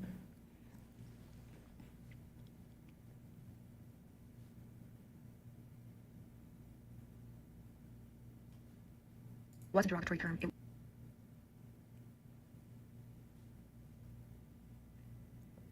was a slur. And in that moment, What kind of people do you have to grow up around to know what that word means, but you have no idea if it was a slur? Bro, I don't even want to try to guess. I have no idea.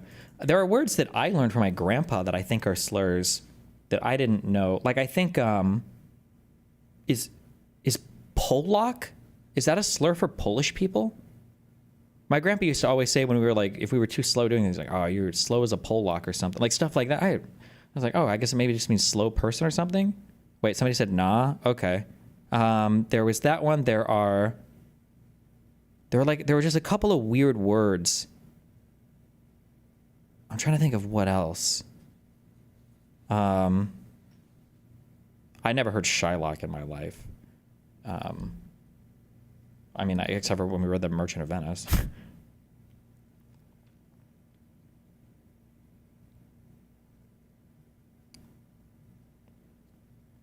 Gypsy, yeah, but everybody hates gypsies.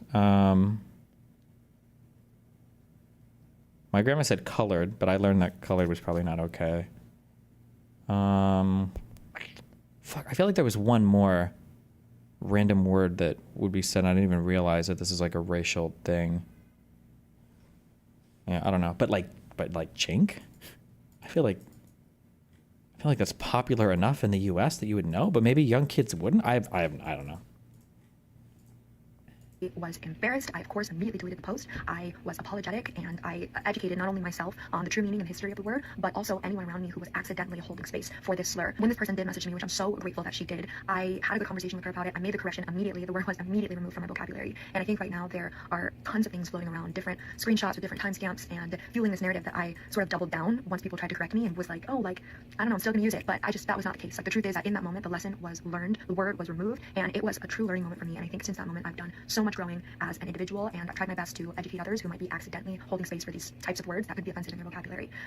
I completely agree with the network's decision to remove me from the villa. I think that this is something that deserves punishment, and punishment has absolutely been received for sure. I think the backlash has obviously been very hard to deal with, but I understand. Like, why? What, like, just assuming she legitimately didn't know, which I feel like that's insane that she would know that that's like a racially oriented slur word, and she would just post it publicly and not even think. Like, my assumption, she must not have known. There's just no way. That just seems insane to me. But she could be really stupid as possible, but... And that people are kind of confused on why I would have even said it or why I would have been doubling down and continuing to use it. So I understand where the hate is coming from. And, I can do my best to drown out the noise and pay attention to the truth. But what's been extremely, extremely difficult is the way people are approaching my family and my loved ones.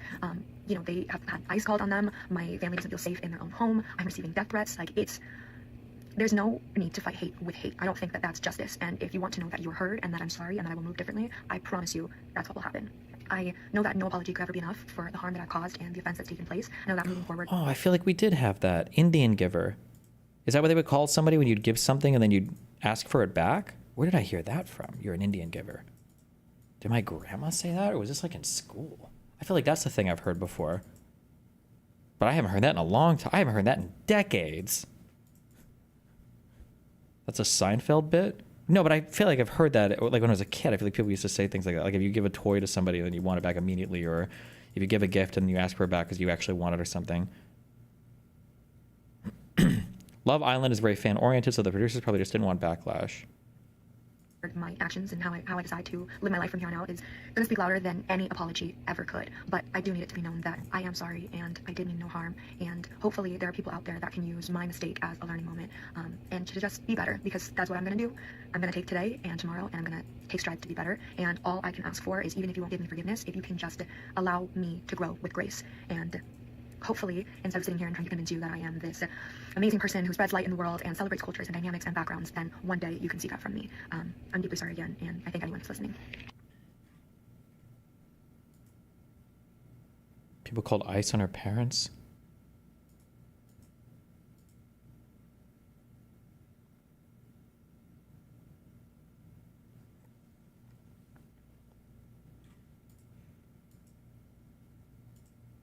People in here seem to think that she did okay responding to that one person, I guess.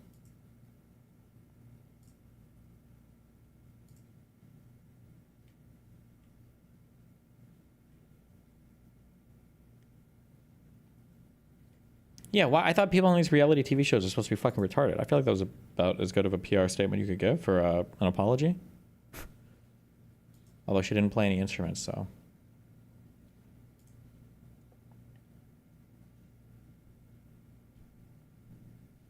Wait, how real is this?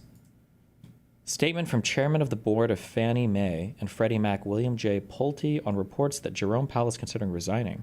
I'm encouraged by reports that Jerome Powell is considering resigning. I think this will be the right direction for America and the economy will boom. Wait, no way, right? That X account is bullshit.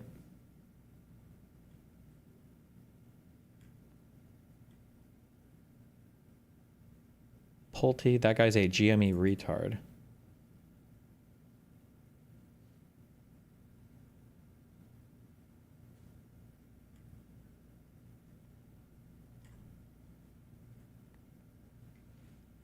Okay, I don't know. Thieves with fake guns versus security with real guns. Wait, did somebody get shot in this?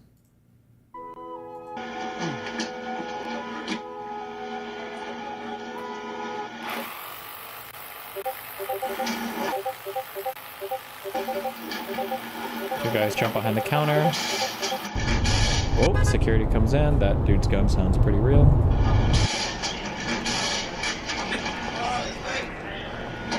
Oh, he shot him. he said it's fake. Security guy goes, oh well. Yeah, boy. It's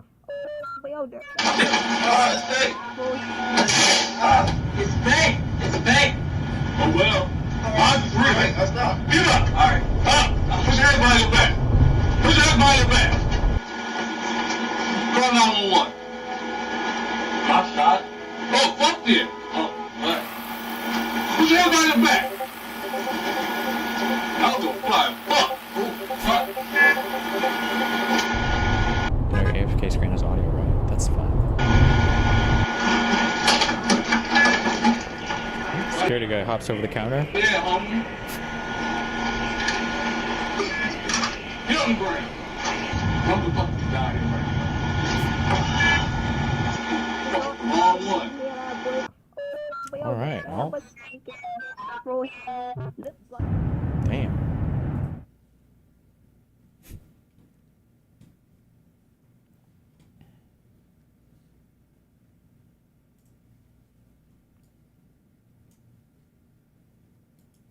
Familiar with Los Angeles, but I'm actually on the 110, literally about 5 miles from downtown. Where the fuck are the cars? I almost felt like it was a Sunday. Where the hell? Holy shit. Look at this. You know what, Trump? It's working, brother. Please keep working. Work harder this time. I mean, I know you've been working pretty damn hard, and we love you for it, by the way. But good God, there's no more traffic in Los Angeles. Yay! I don't know if anybody... They did it. It was all the illegals that were driving.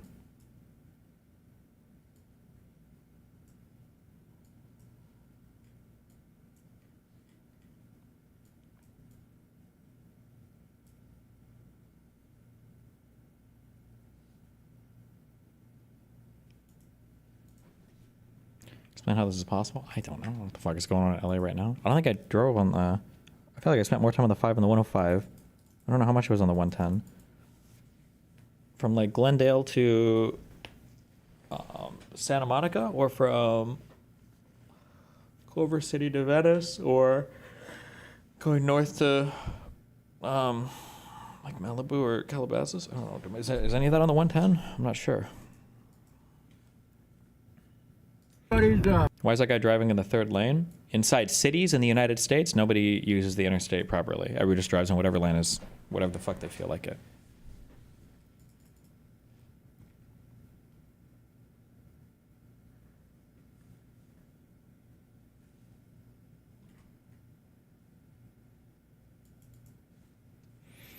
What's he doing wrong here? Holy. I mean, theoretically, you should only be in the middle or left lane, I guess, if you're passing somebody, but I don't know. It doesn't matter that much. Who the fuck cares? If you're inside cities, like, people just drive in whatever the fuck lane. I've driven through LA on the 110 without ever hitting the brakes if I time it right. Okay.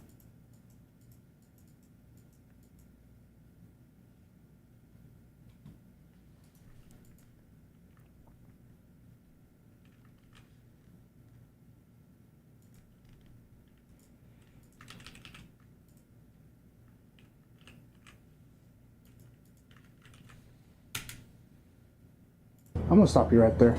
Air Marshal. Watch an air marshal break protocol by revealing his identity to stop a suspicious man rummaging through compartments, only to discover he's an undercover FAA inspector doing a covert security test under FAA Order 8200.1. Air marshals can't reveal themselves except in real emergencies. This backfires fast. You won't believe who's really in charge. Hey, what are you over here doing? Oh, doing nothing. I'm just looking around. What you doing? Just looking around? I'm not looking pretty suspicious there. Just going through all the apartments, and checking everything, putting your... Isn't this the stage channel? This is all fake. Okay.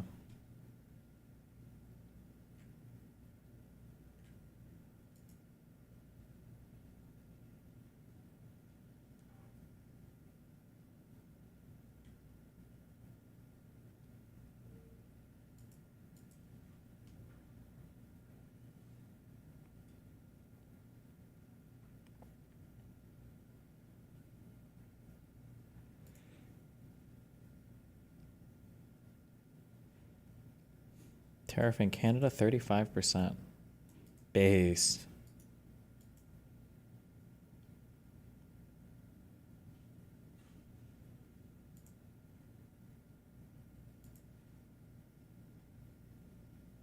Brazil, 50%, in part due to trial of ally Jair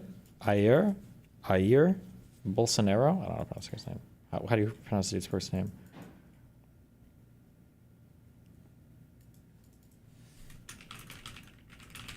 Jair?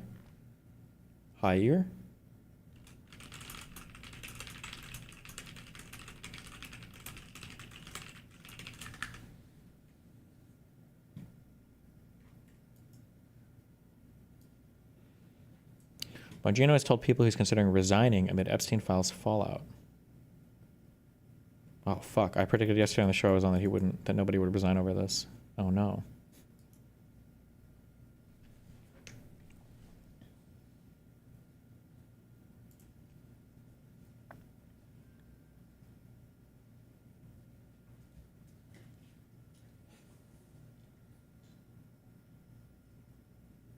He did not come to work Friday, fueling speculation that he had quit over the issue. Uh-oh.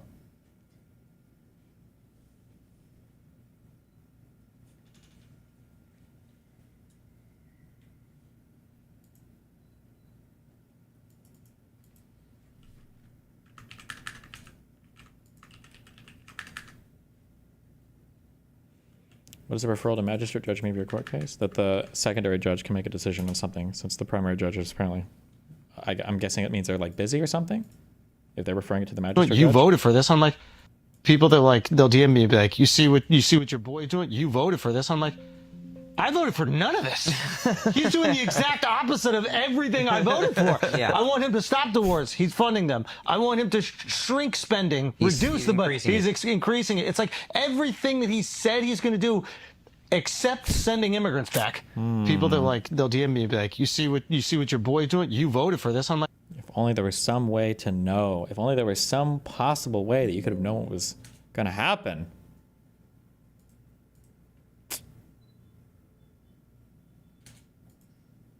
The secret to his tariff formula. Can you explain how you calculated your latest round of tariffs? Was there a formula that was used? And do you expect any of these countries to face tariffs as well?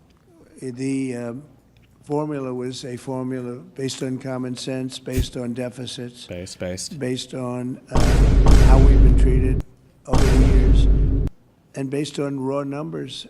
And we're going to have a couple of more coming out today. Brazil, as an example, has been not good to us, not good at all. We'll be releasing a Brazil number, I think, later on this afternoon or tomorrow morning. But they're based on very substantial facts and also past history. Look at the past history. We never had anybody in the White House that understood the numbers or were into it like I have. You know, we've taken. Sir, can you explain how you... Like, how could you will never be able to argue that Trump is going senile because he will never sound dumber than this. It's not possible. Like, what could he possibly say that would be dumber than this? Like, what, other than, I guess, forgetting, I can't even say forgetting English because he doesn't even really speak English. He uses some like Trump modified version where every single adjective becomes awesome or best you've ever seen or Jesus.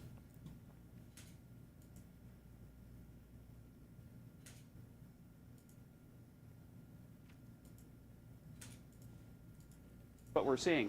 But the second, and they'll just eat the cost, and that's what we're seeing. But the second thing that we're seeing is, so why is it that prices are even going down for imported goods? It's because President Trump has highlighted how important it is for all of us to believe in an America First agenda. And America First means that if you buy American products, then you're helping yourself by getting a better product, but you're also helping American communities for the people who make those products. And so I think that the demand for imported goods has gone down because the president has convinced people of the benefits of buying American. That demand is a fascinating answer as to why. And they'll just eat the cost. And that's what we're seeing. But the second thing that we're seeing. I watched a little bit of the cabinet meeting this week, and I saw Secretary Bessent speaking very glowingly about the projection is $300 billion in tariff revenue this year. Well, tariffs are a tax, and American importers and businesses and ultimately consumers pay almost all of that. And so literally a week after we managed to extend the Trump-Pence tax cuts and prevent a $2,000 tax increase on working families, the administration is right now boasting of the fact that that the average American household is going to see about $3,000 increase in the cost of goods because we're paying that. So that's why I referred to Liberation Day. I said could well be the largest peacetime tax hike in American history. I watched.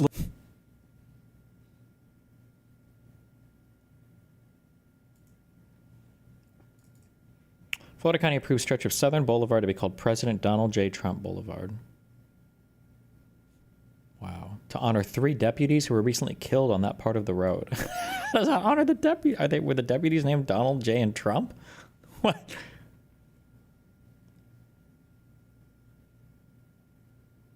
Okay.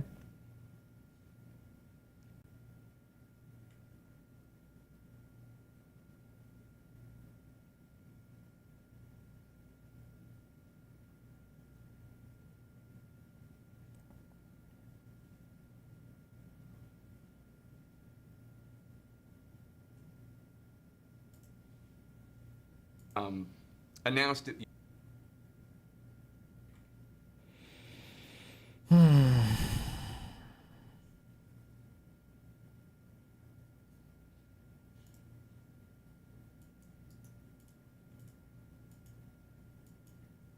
Don't understand you. I don't understand the lack of compassion, the heartlessness, the lack of any kind of dignity, love, thoughts, prayers, a dollar, lend a hand, donate something, contribute, show up and help from your colleagues on the other side of the aisle. Yes, you were on vacation with your family. Good for you, because you worked tirelessly for weeks, if not months, on that big, beautiful bill. And not a single one of the same Democrats now attacking you and President Trump dared vote for that bill that would help. And so the lies have to stop, but the sheer lack of compassion and heartlessness is something I just cannot abide, acknowledge, and accept. Wow. So brave. I saw this. The DOJ is now criminally investigating former CIA Director John Brennan and former FBI Director James Comey for probing Russia's 2016 election interference and its connection to Donald Trump. It's so unhinged. I was so wrong when I said I don't think Trump is going to actually investigate old people because he doesn't have the attention span for it. Woo! He's vindictive as fuck.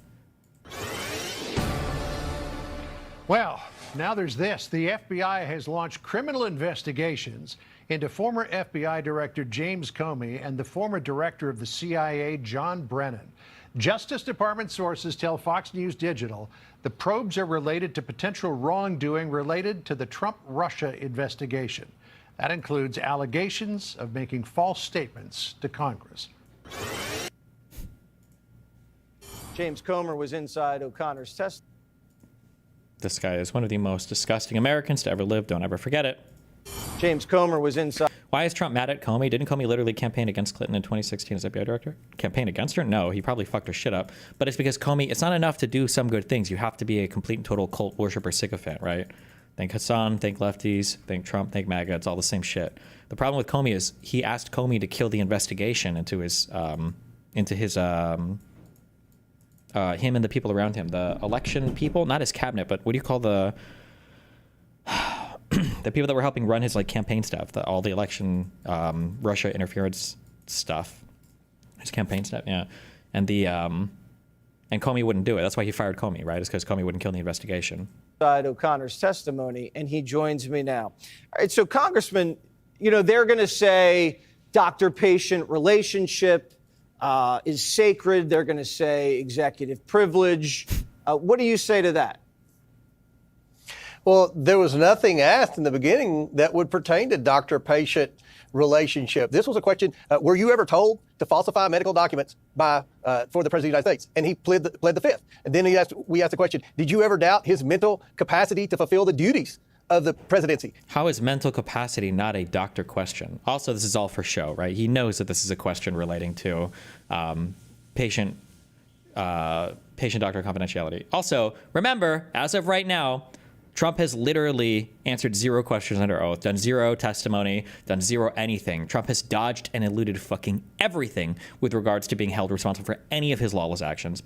And again, he pled the fifth. The only thing he answered was his name. The lawyers made clear he wasn't going to answer any questions, and he knew what we were going to ask him. All the questions you mentioned in the monologue, those were questions we prepared to ask. The witness, Dr. O'Connor, clearly wasn't going to answer any questions. You plead the fifth usually when you have criminal liability. Everyone in America knows that Joe Biden was deteriorating rapidly during that last year in the White House, and our investigation centers around the illegal use of the auto pen that was used to sign executive orders and pardons. Also, keep in mind, we know for a fact that Trump's doctor lies about his medical reports. We all know this motherfucker isn't, what did he say, 210 pounds with perfect blood pressure? But the auto pen was used, we now know, on days when Joe Biden was in the White House. He couldn't even get him to sign his name. So it begs the question, did he even know what his name was being signed on? And that's the purpose of the investigation. So the doctor's not going to be cooperative. We hope that the next 9 people that we have identified and dates set to bring in will be more forthcoming, like Neera Tanden was. We're going to bring in that inner circle. And one thing, Jesse, that's very clear thus far in this investigation, there were very, very few people in the White House who were allowed to be around Joe Biden. So let me ask you what the next step is, Mr. Comer. Are you able to subpoena the medical reports, his notes? If he refuses to testify, I mean, can you bring him in again? What is the next step? Well, the next step is we're going to bring in the inner circle. Again, this is an investigation. Right, but with O'Connor specifically, because they drag this out. You know how they drag it out. I mean, is he just going to disappear? It's so funny he didn't answer the subpoena question, because you would have to, my guess is this is stuff that you would have to get a judge to sign up on. You can't just like request the info. You'd have to compel them to provide the info. No hospital or whatever is going to get provided willingly. So you'd need like I don't know if it would be called a subpoena or just a warrant. You need like a subpoena with like a judge compelling you to cooperate. Otherwise, you'd be held with contempt or whatever. Or maybe subpoenas in criminal investigations are by default like that. Maybe a criminal subpoena is different, but there's no shot that. Well, we're going to try to get every bit of information we have. What we're finding in the Biden administration is they didn't leave very many records behind when they walked out that door.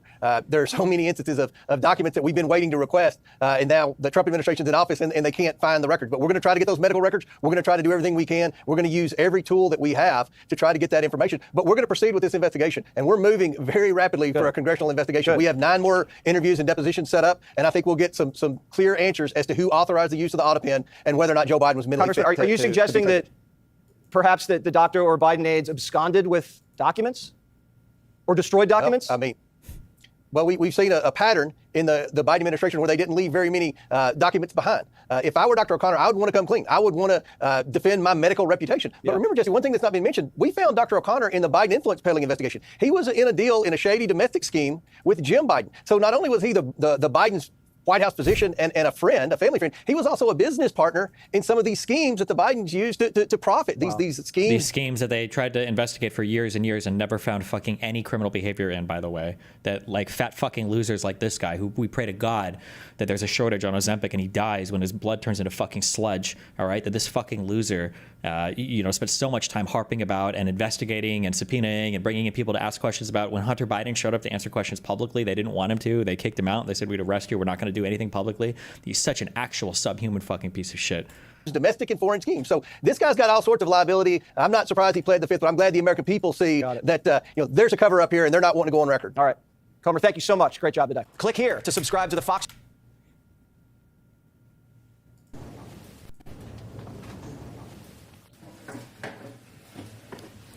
Well, why do people care about auto pen? It's just another thing to try to attack the legacy of the prior president, and then to try to, maybe they want to try to say none of his executive orders were legitimate. It's just one conspiracy after another. Remember, when you're a fucking retard and don't understand how anything works, everything is a conspiracy. So for these people, the goal is to always just make every single fucking thing a conspiracy for MAGA dipshits to slurp up while other children die of fucking measles, floods, and school shooters.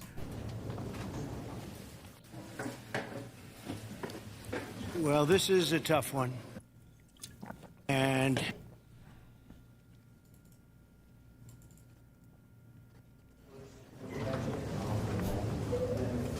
great point. Got him.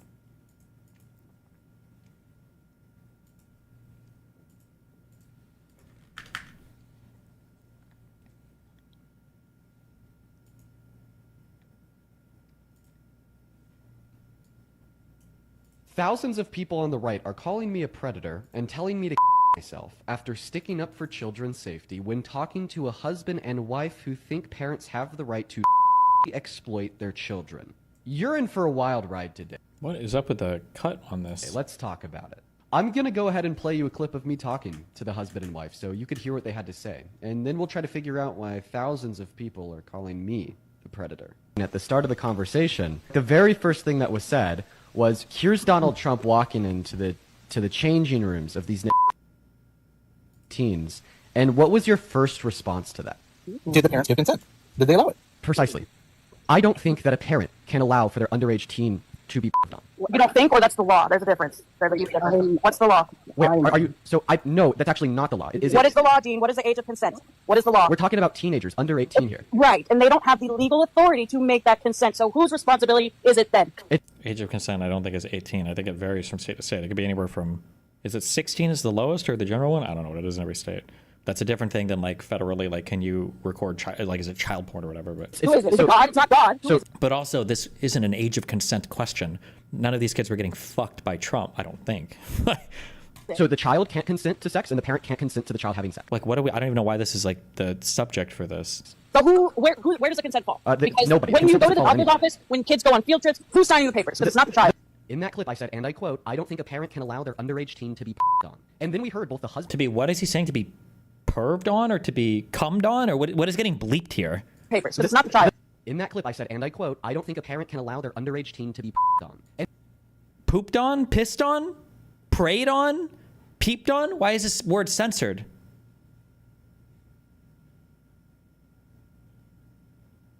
Perved on? Why is that okay? Then we heard both the husband and wife argue that I'm wrong, and that consent falls on the parent. But it gets even worse, because now you're about to hear a clip of the wife argue that an older man exploiting a teenager is a business transaction that benefits both parties. From my research, it was more transactional than anything. If anything, because these girls are competing against each other, they went to Donald Trump when he was back there to get some sort of, not promotion, but like to get some sort of like feedback and transactional advice from the guy because he's a businessman. They're children. Yes, they can't consent to that. Dean. And now the husband hops in. And wait, the problem is, dude, like, transactional advice for what? Like, what are we talking about here? Like, the problem is you need to know, like, what the fuck is it? Are we talking about Trump is going back and they're, like, getting dressed into different outfits and they're like, do you think this outfit looks better or this outfit looks better? Or is it going back there and some 13-year-old girl is like, do you think I should shave my pussy or wax? Like, what exactly are we talking about here? I feel like you need to get into the specifics of what the fuck is going on. I would hope... Now, I guess I don't know for a fact, but I would hope that the parents aren't saying like, oh yeah, if Trump wants to do the prepubescent pussy inspection, then we're totally okay with that. It sounds like they're more talking about, is he okay signing off on certain uniforms or outfits or whatever, but I can't tell because of the way that this is cut. Is there like an original VOD? Do I care about this? Is there an original VOD to this? And challenges the idea that treating the bodies of young people as transactions is exploitation. She's saying that the bodies of children are transactional? Dean, answer the question. By law, is that exploitation? I think that is exploitation, yeah. And now somebody on the call is about to bring up Brooke Shields, who's made to pose in front of a camera without one of these on when she was this many years old. And the husband once again challenges the notion that was exploitation, as well as we hear some other crazy stuff. And she posed on a Calvin Klein poster underage. Was she exploited? Yes. By what law? We're talking about some underage teenager with a boob out in Times Square. Exploitation. She's exploited. And do you think that? Do you guys disagree? Like, a teenager with a boobs out on Times Square, was she exploited? Yes. Boobs out like cleavage or boobs out like nips? I don't know what we're talking. I don't know. I think it's art. I think it's a beautiful photo. Now they're calling it beautiful. In the beginning of this video, when I said that there's thousands of people on the right calling me a predator, I wasn't lying. There's many people on this platform and others saying that I doxed an innocent father that simply said kids can't consent. And to respond to the first half of that claim, saying that he was doxed, that's also not true. I told the people watching my conversations with this guest live to take his public information privately to his local CPS authorities, even explicitly stating to not post it on the internet. And I didn't do this with an intention of malice or harm, but rather because of a potential concern to the safety of children. These are genuine red flags. But here's what I will say. Regardless of everything I've just shared, that shouldn't have been my reaction. I shouldn't have directed my fan base to do that. And for that, I take accountability. There was around 1,000,000,001 ways to better respond to that, and I dropped the ball. Okay, base.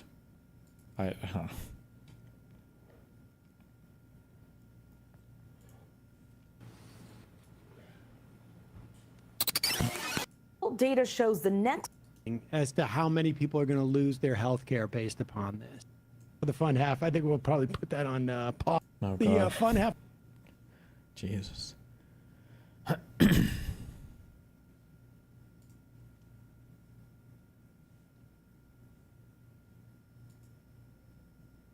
We need to have a chat about how 1 in 20 of you like this reply.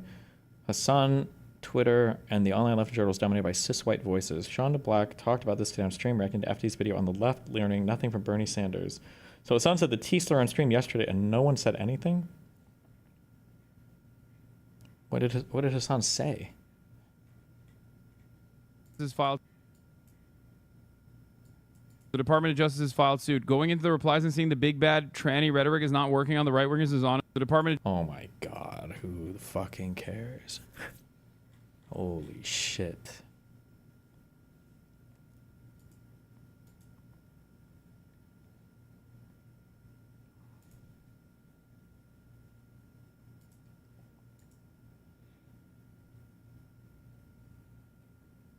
You're allowed to talk about it. I just chose not to because it's not something I want to occupy my brain with. About Ludwig's statements? Who's okay.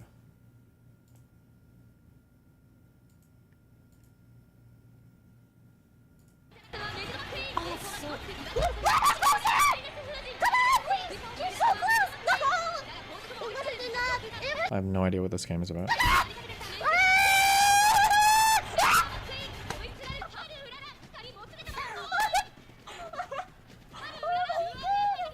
Horse girls? Base.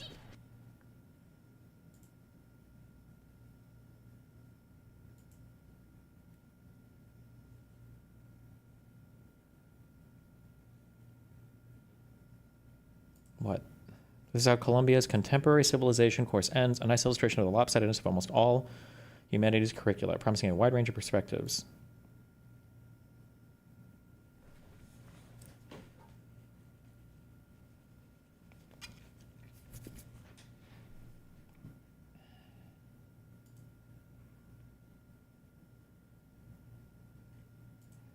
This doesn't even look like the full list. I don't care about this. Don't know. Oh, he linked it at least.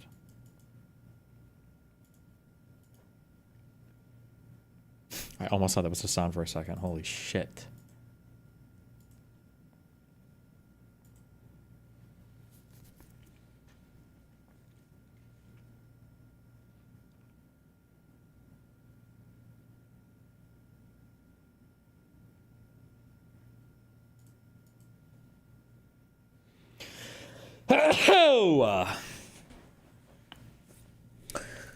Plato, Aristotle, Epicurus, I don't know.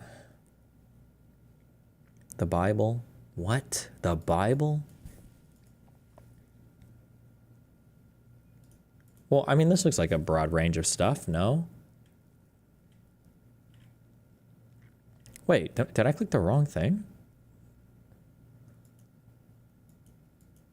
Wait, I don't...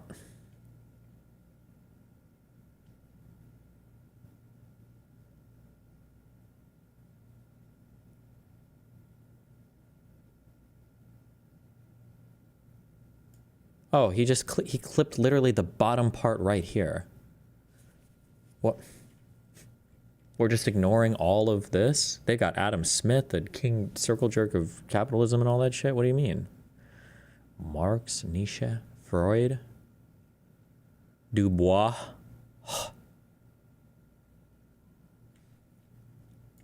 He did say the end in the tweet.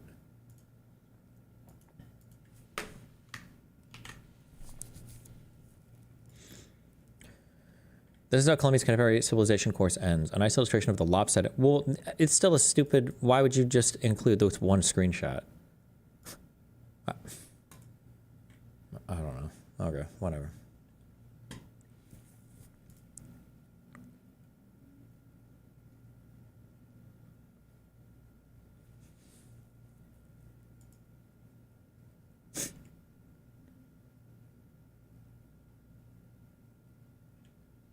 Jesus.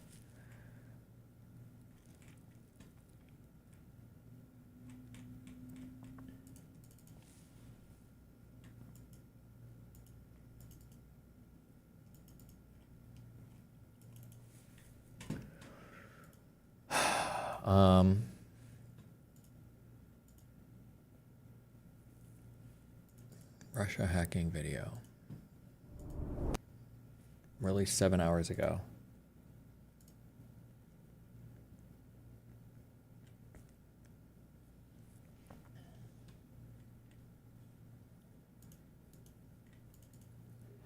I need to finish this fucking COVID shit, okay?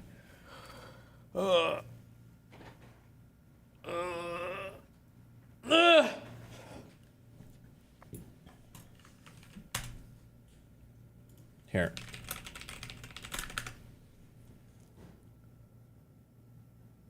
Have a short. This episode of Real Engineering is Real Engineering Gamer. I'll be back in a sec. Brought to you by Skillshare, home to over 20,000 classes that could teach you a new life skill. As the world grapples to eliminate fossil fuels from our energy diet, electric cars have seen an incredible boom over the past few years. Last year, over 1 million electric cars were sold around the world.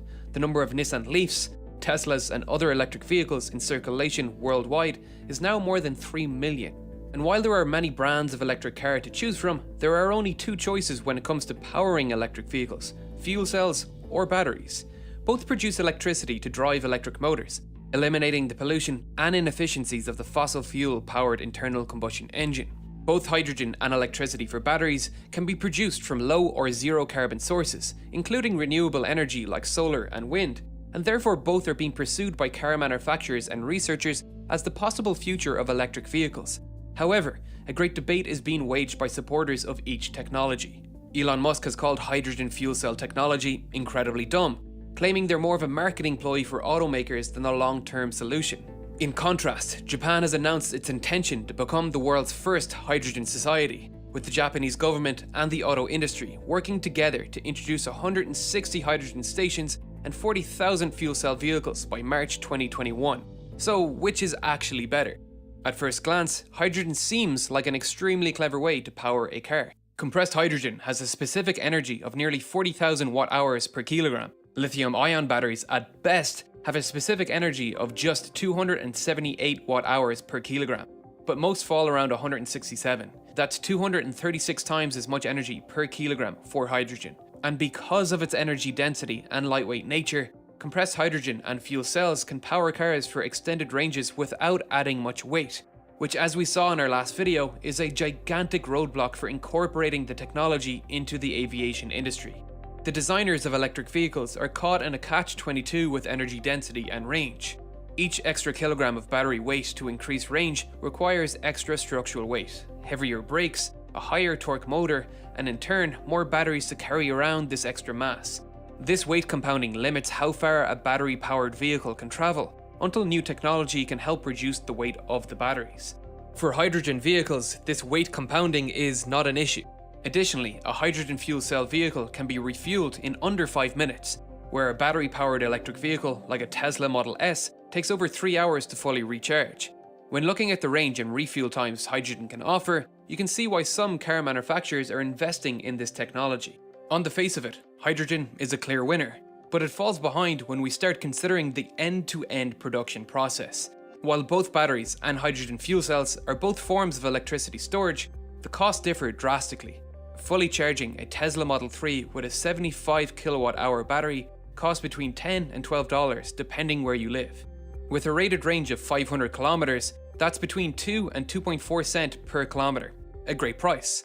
In a previous video, I visited a petrol station that introduced a hydrogen pump fed by its own on-site production facility, which used off-peak electricity to produce hydrogen.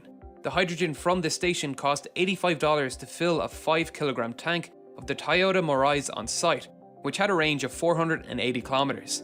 That's 17.7 cents per kilometer, 8 times the price. And here lies the problem. Hydrogen simply requires more energy to produce. To understand the economic viability of hydrogen, let's dig deeper into the production process. Before any hydrogen vehicle can hit the road, you first need to produce the hydrogen. But hydrogen is not a readily available energy source. Even though hydrogen is the most abundant element in the universe, it is usually stored in water, hydrocarbons such as methane, and other organic matter. One of the challenges of using hydrogen as an energy storage mechanism comes from being able to efficiently extract it from these compounds. In the United States, the majority of hydrogen is produced through a process called steam reforming. Steam reforming is the process of combining high-temperature steam with natural gas to extract hydrogen. While steam reforming is the most common method of industrial hydrogen production, it requires a good deal of heat and is wildly inefficient. Hydrogen produced by steam reforming actually has less energy than the natural gas that the steam reforming began with. And while hydrogen fuel cells themselves don't produce pollution, this process does. So if we want to assume a future scenario with as little carbon emission as possible, this method won't cut it. Another method to produce hydrogen is electrolysis, separating the hydrogen out of water using an electric current. While the electricity needed for this process can be provided by renewable sources, it requires more energy input than steam reforming. You end up losing 30% of the energy from the original energy you put in from the renewables when you carry out electrolysis.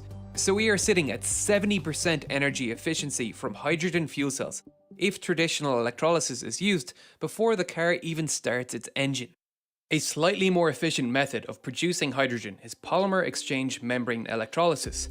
Using this method, energy efficiencies can reach up to 80%, with the added benefit of being produced on site, which we will get to in a moment. But this is still a 20% loss of energy from the original electricity from the renewables.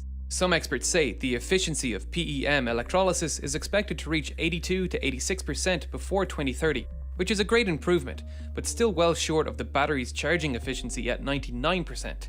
A 19% difference in production costs doesn't explain the difference in costs yet, so where else are we losing energy? The next hurdle in getting hydrogen fuel cell vehicles on the road is the transport and storage of the pure hydrogen. If we assume the hydrogen is produced on site, like it was for this petrol station, then we eliminate one energy sink. But the cost of storage is just as problematic.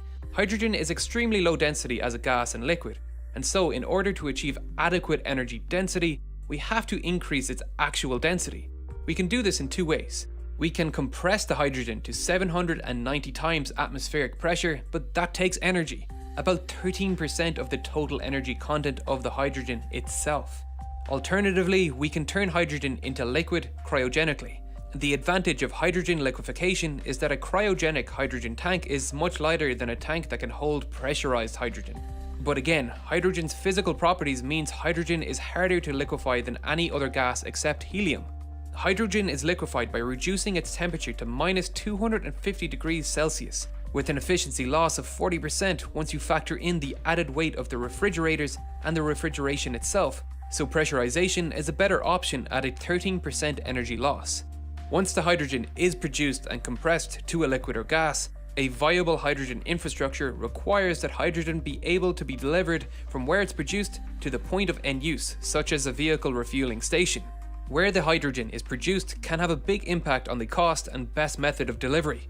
For example, a large, centrally located hydrogen production facility can produce hydrogen at a lower cost because it is producing more, but it costs more to deliver the hydrogen because the point of use is further away. In comparison, distributed production facilities produce hydrogen on site, so delivery costs are relatively low, but the cost to produce the hydrogen is likely to be higher because the production volumes are less. While there are some small-scale, on-site hydrogen production facilities being installed at refueling pumps, such as the station mentioned in my last hydrogen video, until this infrastructure is widespread, we have to assume that the majority of hydrogen is being transported by truck or pipeline, where we know that the energy losses can range from 10% up to 40%. In comparison, assuming that the electricity we use for charging the batteries comes from completely renewable resources, we just have to consider the transmission losses in the grid. Using the United States grid as a reference for typical grid losses, the average loss is only 5%. So in the best case scenario for hydrogen, using the most efficient means of production and transport, we lose 20% of energy during PEM electrolysis and around 13% for compression and storage, amounting to a 33% loss. In other systems, this could be as much as 56%. For battery power up to this point, we've lost just 6% to the grid and recharging, bringing our best case efficiency difference to 27% and our worst case to 50%. The next stage of powering electric vehicles is what is called the tank-to-wheel conversion efficiency. For hydrogen fuel vehicles, once the hydrogen is in the tank, it must be reconverted into electric power. This is done via a fuel cell, which essentially works like a PEM electrolyzer but in reverse.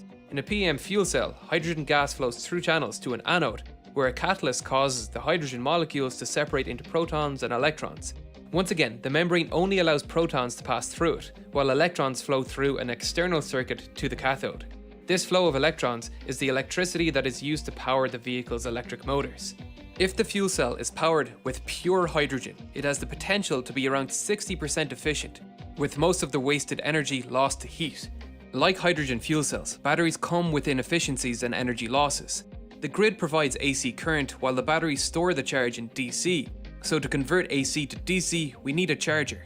Using the Tesla Model S as an example, its peak charger efficiency is around 92%. The Tesla Model S runs on AC motors, therefore to convert the DC current supplied by the batteries to AC current, an inverter has to be used with an efficiency of roughly 90%. Additionally, lithium-ion batteries can lose energy due to leakage. A good estimate for the charging efficiency of a lithium-ion battery is 90%. All of these factors combined lead to a total efficiency of around 75%. However, hydrogen fuel cell vehicles have some of these same inefficiencies. Any kind of electrolysis requires DC current, and therefore a rectifier will be required to convert the AC current from the grid to DC. The conversion efficiency here is 92%. We also need to convert the DC current produced by the fuel cell to AC current to power the motor through an inverter with an efficiency of 90%. Finally, the efficiency of the motor must be considered for both the fuel cell and battery-powered vehicles.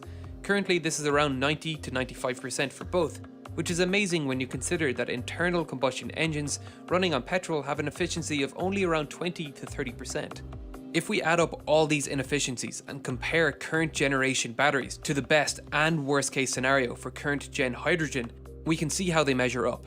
Even with the best case scenario, not taking into account any transport due to on-site production, and assuming very high electrolysis efficiency of 80%, and assuming a high fuel cell efficiency of 80%, hydrogen still comes out at less than half the efficiency.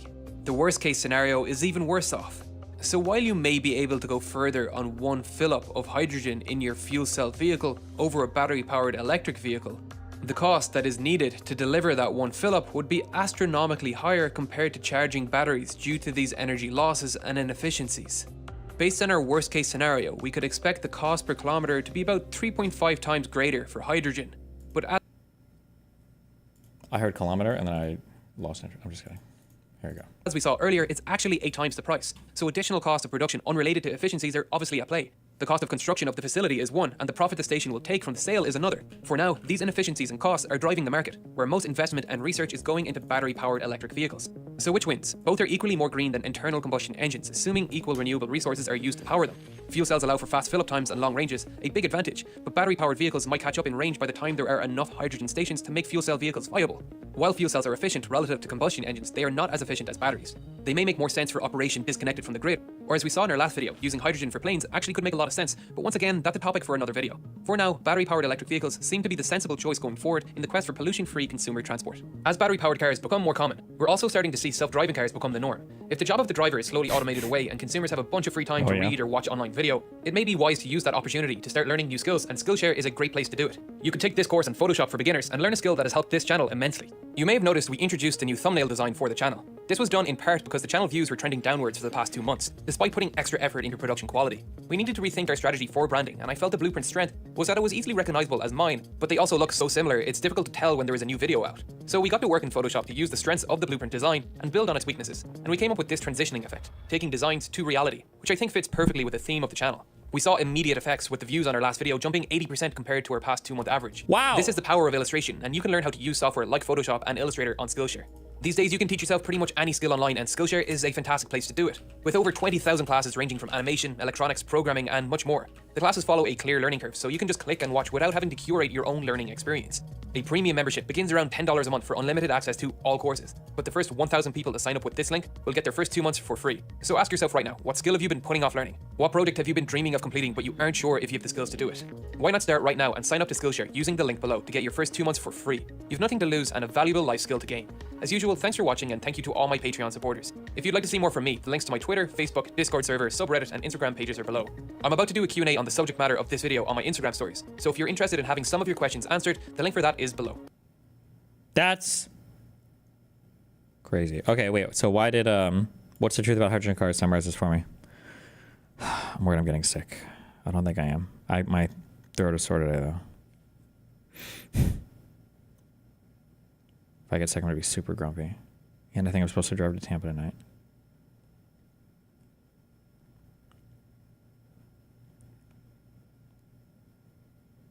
Old video. What, did hydrogen change since the video came out?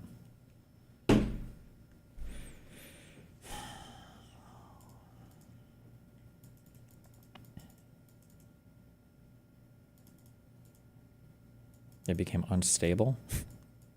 Unstable or unreactive? Uh-oh.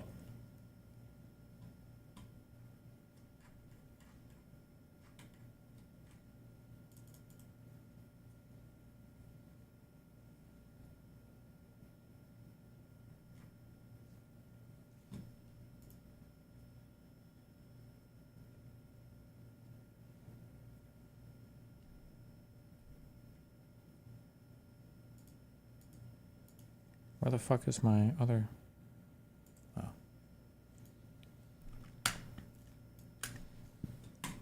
Outside of China, but if you take the... Frozen salmon? Because at the time it sounded very... I mean, they tested positive, and it tested positive in the warehouses also. So there is the China's, like... China could be lying about that because they want to maintain their zero COVID illusion or something, and they could say it has to come from somewhere outside of China. But if you take the evidence at face value, I mean, you know, if you believe it. But we do know it's spread out from the market. But, well, I mean, I think this is an important point because if it was brought into the market by an infected patient and then radiated from the market, then it's this exactly same scenario as a lab leak versus, you know, a live... Yeah, but you would have to show it getting to the market, which I still don't think we've demonstrated how that could have been possible. We don't even have like one coherent story for this, which is an issue. Sorry, that's my point. Like this was the cases outside Shinfati. And yep, I think, you know, Shinfati on the market again, kind of maybe just strengthening the idea that, you know, super spreading location would radiate. Okay, wait. So I'd never heard this like Shinfati or Zinfati thing. Is the idea that there was some food that got shipped here with SARS-CoV-2 on it, and then there was another outbreak from Zinfati? Is that what this is about?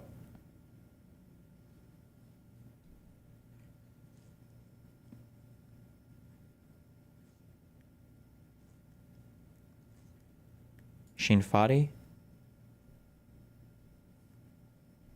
The re-emerging outbreak of COVID-19 in Beijing, China in the summer of 2020 originated from a SARS-CoV-2 infested wholesale food market. Oh, okay. Oh, this was much later. Okay. Like a market, like basically market being a perfect super spreading location, it would radiate, then yeah, you could have. Right, because they have infected animal products that get shipped into them, and they infect people. Oh, no. or human brought it into the market and infected people. It's not like. But this is zero COVID in Beijing, so it makes sense that the source from outside of Beijing can ship the infected thing in, and then it spreads outside from the market. Whereas it doesn't make sense. Also, I think when we look at the phylogeny, we can actually see that this is frozen. Like the strain is an older strain from the thing that's currently circulating. So you can actually kind of prove that way. Was it a European strain, like a strain circulating in Europe at the time? Yeah, I actually have that, I think. I think regardless of that, I think it's still an example, like we can't differentiate between a lab leak bringing like a frozen sample. No, come on. No, that wasn't a serious statement. So now the lab leak theory is that a frozen sample was delivered in a safe manner from the lab to the Hunan wet market? No, come on. That's goofy. Between a lab leak bringing like a frozen sample into the market so or an animal. This is Shinfati, and we have these are like months of the samples, and so we're building. I think it's single polytomy, right, from single introduction. I think he's saying lab leak doesn't exclude it. Well, no, but he played a little trick here. I don't want to convince him about faith because, like I said, I think this guy's done a decent job. Okay, but he played a little trick that I said before about how all the evidence can technically confirm your belief if you really wanted to. And he was saying, well, look, doesn't this super spreading event from a supermarket prove that markets are really good super spreader areas? Now, that's a little tricky because nobody's saying that the market isn't necessarily a good super spreader area. What they're saying is, did it originate from the wet market, right? But what Peter rightfully brings out is, yeah, it does show that a supermarket can be good at a good origination point and a super spreading point for something that gets shipped in on a product, which is exactly what happened, right? So the Xinfang thing, or I don't know what this is called. Oh, Xinfadi is an argument that markets can spread diseases, but this is an argument that really truly bolsters the zoonotic transfer because it came from a product in the market, people got sick and then spread it from there. Not that it was brought in by a human that didn't infect anybody outside and then all the infection started there, you know? But then notice the months here, like it's these are May and then these are April. So it's more closely related to the April strains than it is to the May strains. So that's another piece of evidence saying it's a frozen sample because it's like a little bit, behind of what's currently circulating in Europe or wherever it got shipped from. So that it, but is it a yeah, European you don't frozen sample? Because it could have been just some sort of delayed reinfection by a local person, and we wouldn't regardless. If Wait, reinfection by a local, because it could have been just some sort of delayed reinfection by a local person. A delayed reinfection by a local person, but Beijing was on lockdown and there were no cases. No.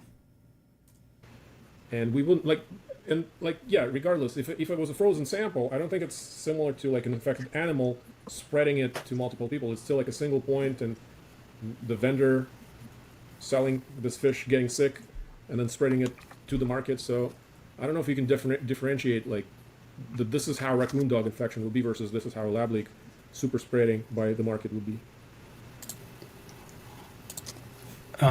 Sorry, I was looking for a slide. Like, it's truly at this point, like any kind of lab leak hypothesis is truly unfalsifiable because it seems like everything is obviously pointing to the wet market. But if we really want, we could kind of argue it all came from the lab first, but with absolutely zero reason to think so. Like, it could have come from literally anything.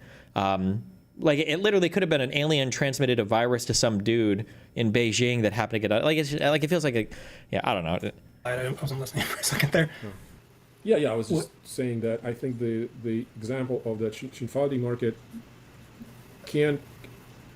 basically serves that we can't differentiate between a lab leak bringing a infection into the market and the market then amplifying it, and actual live animal bringing an infection to the market and the market then amplifying it. How is that different, though? It's a frozen infected product versus a live infected product coming into a market and then spreading. No, I'm just saying that the pattern is the same. Like, if the market is amplifying things, the market kind of doesn't care. So you can't, using that pattern of like spread, the concentric spread, you can't make a dispositive argument that this must have come from zoonosis, basically. But lots of things amplify. There's super spreaders at churches and bars and restaurants and any crowded indoor place.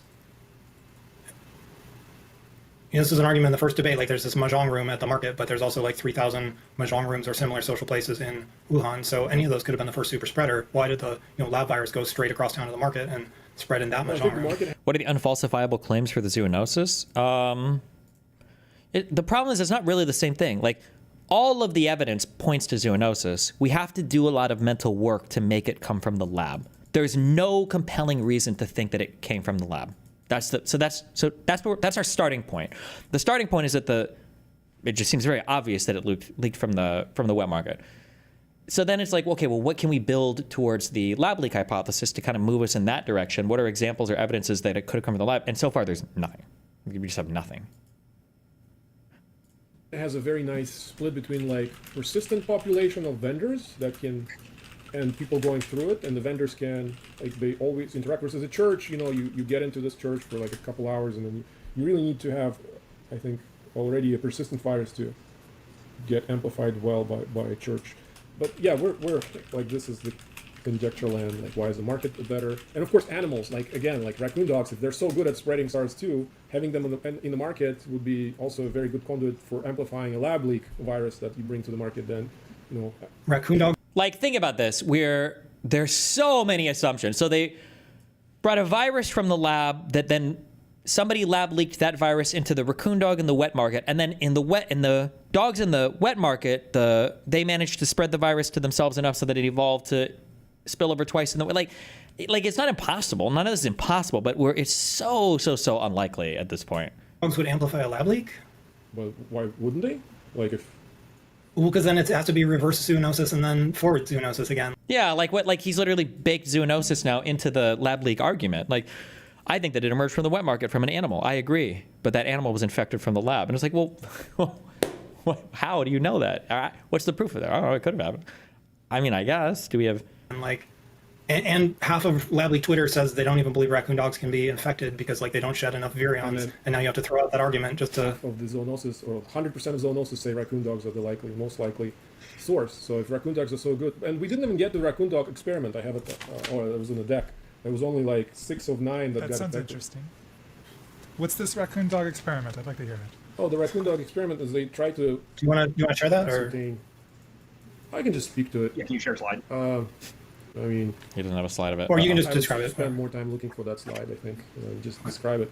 So yeah. If it didn't come from a lab, how did it get to the wet market? Is it naturally occurring in some animals? Yeah, so these like types of coronaviruses go back and forth between a lot of different animal populations. Now, I say these types of coronaviruses do, but this particular one, we haven't discovered the exact ancestor for. We found some in animals that it wasn't the RATG13 one. There was another one that was found that wasn't even close to like 98% or 99% match or something. But we haven't found the exact one yet. But these types of viruses circulate a ton. That's why researchers at the Wuhan Institute of Virology go out to these caves and everything, and then they sample animals and they bring them back and they sequence the genomes and everything else. Basically, they try to ascertain how good are raccoon dogs at spreading SARS-CoV-2. And they did an infectivity experiment, kind of like the ferrets with the H5N1 all the way back, the original gain of function study. Basically, they got a bunch of raccoon dogs, and they tried to, like in adjacent cages, they had like 9 raccoon dogs. And I think in every cage they infected 1, and they had 2 other ones, if I remember correctly. And then they used, I think, a very high titer of the virus to infect them. Oh, it might have been the Banal 52 or whatever. Raccoon dogs, and only 6 of the 9 raccoon dogs actually got sick. And they had like 9 raccoon dogs, and I think in every cage they infected 1, and they had 2 other ones, if I remember correctly. And then they used, I think, a very high titer of the virus to infect raccoon dogs, and only 6 of the 9 raccoon dogs actually got sick. And also, they had like a 10,000 or 100,000 lower titer than seen in human infections. And also, they actually used a later strain. They used a strain with that D614G mutation to do these experiments versus like the earliest strain that would have been circulating in the Wuhan or the animal reservoir. So it's still kind of not conclusive. I feel like the stronger but insufficient anti-market zoonosis argument would be the unlikelihood of transferring an animal to the wet market with no one getting infected along the way, and it just then mutating to jump to humans, and that the intelligence community finds me of strong information we're not privy to. So Peter gave an argument to that I thought was actually kind of compelling, that it could have evolved like either at the wet market or directly before the wet market to become very infectious to humans. But it also could be that the first cases of COVID actually happened in people that were involved in this wet market animal trade, but we don't have those first cases because those people would never go to the hospital. Because if they get sick doing dumb shit like this, they know that it's not a good look, and they know that they're going to get their fucking ass, chewed out or arrested or disappeared or whatever. So that those initial cases of like animal handlers or people involved directly in that trade, who hopefully are also like masking up and hopefully being masking up, probably not, but hopefully being a little bit more cognizant of like, okay, well, if we all get infected, we're fucked. I don't know what those people's precautions normally look like, but that the first cases theoretically could have emerged from those people, and we would have never seen them go to the hospital because they know that if they're sick with some novel shit, that it's not good. They're gonna get fucked up for it. I feel like one thing that reinforces this, I'd have to double check Peter's source, although at this point I have no reason to doubt him. The fact that when the WHO was taking pictures in the wet market, and the Chinese government had removed the animal wet market food character from the signs, I thought that was very funny. Now, does it speak strongly to anything? Like, I wouldn't on its own use that as evidence, but like that is pretty funny that they. But they just ordered a search. That they went far enough to like where they were obviously embarrassed or wouldn't want anybody to know.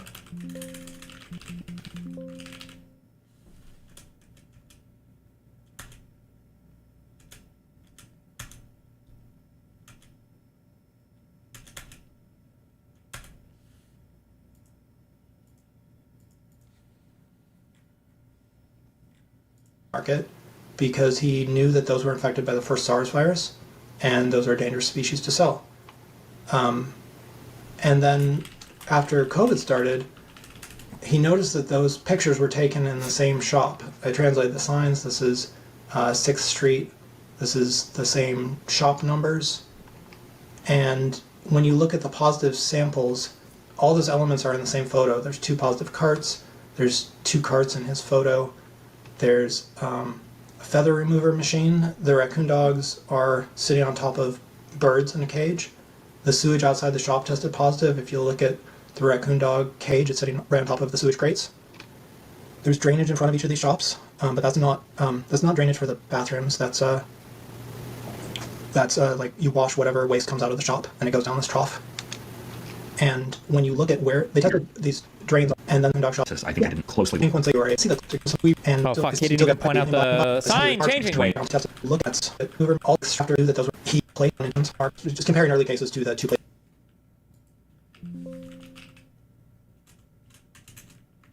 WHO.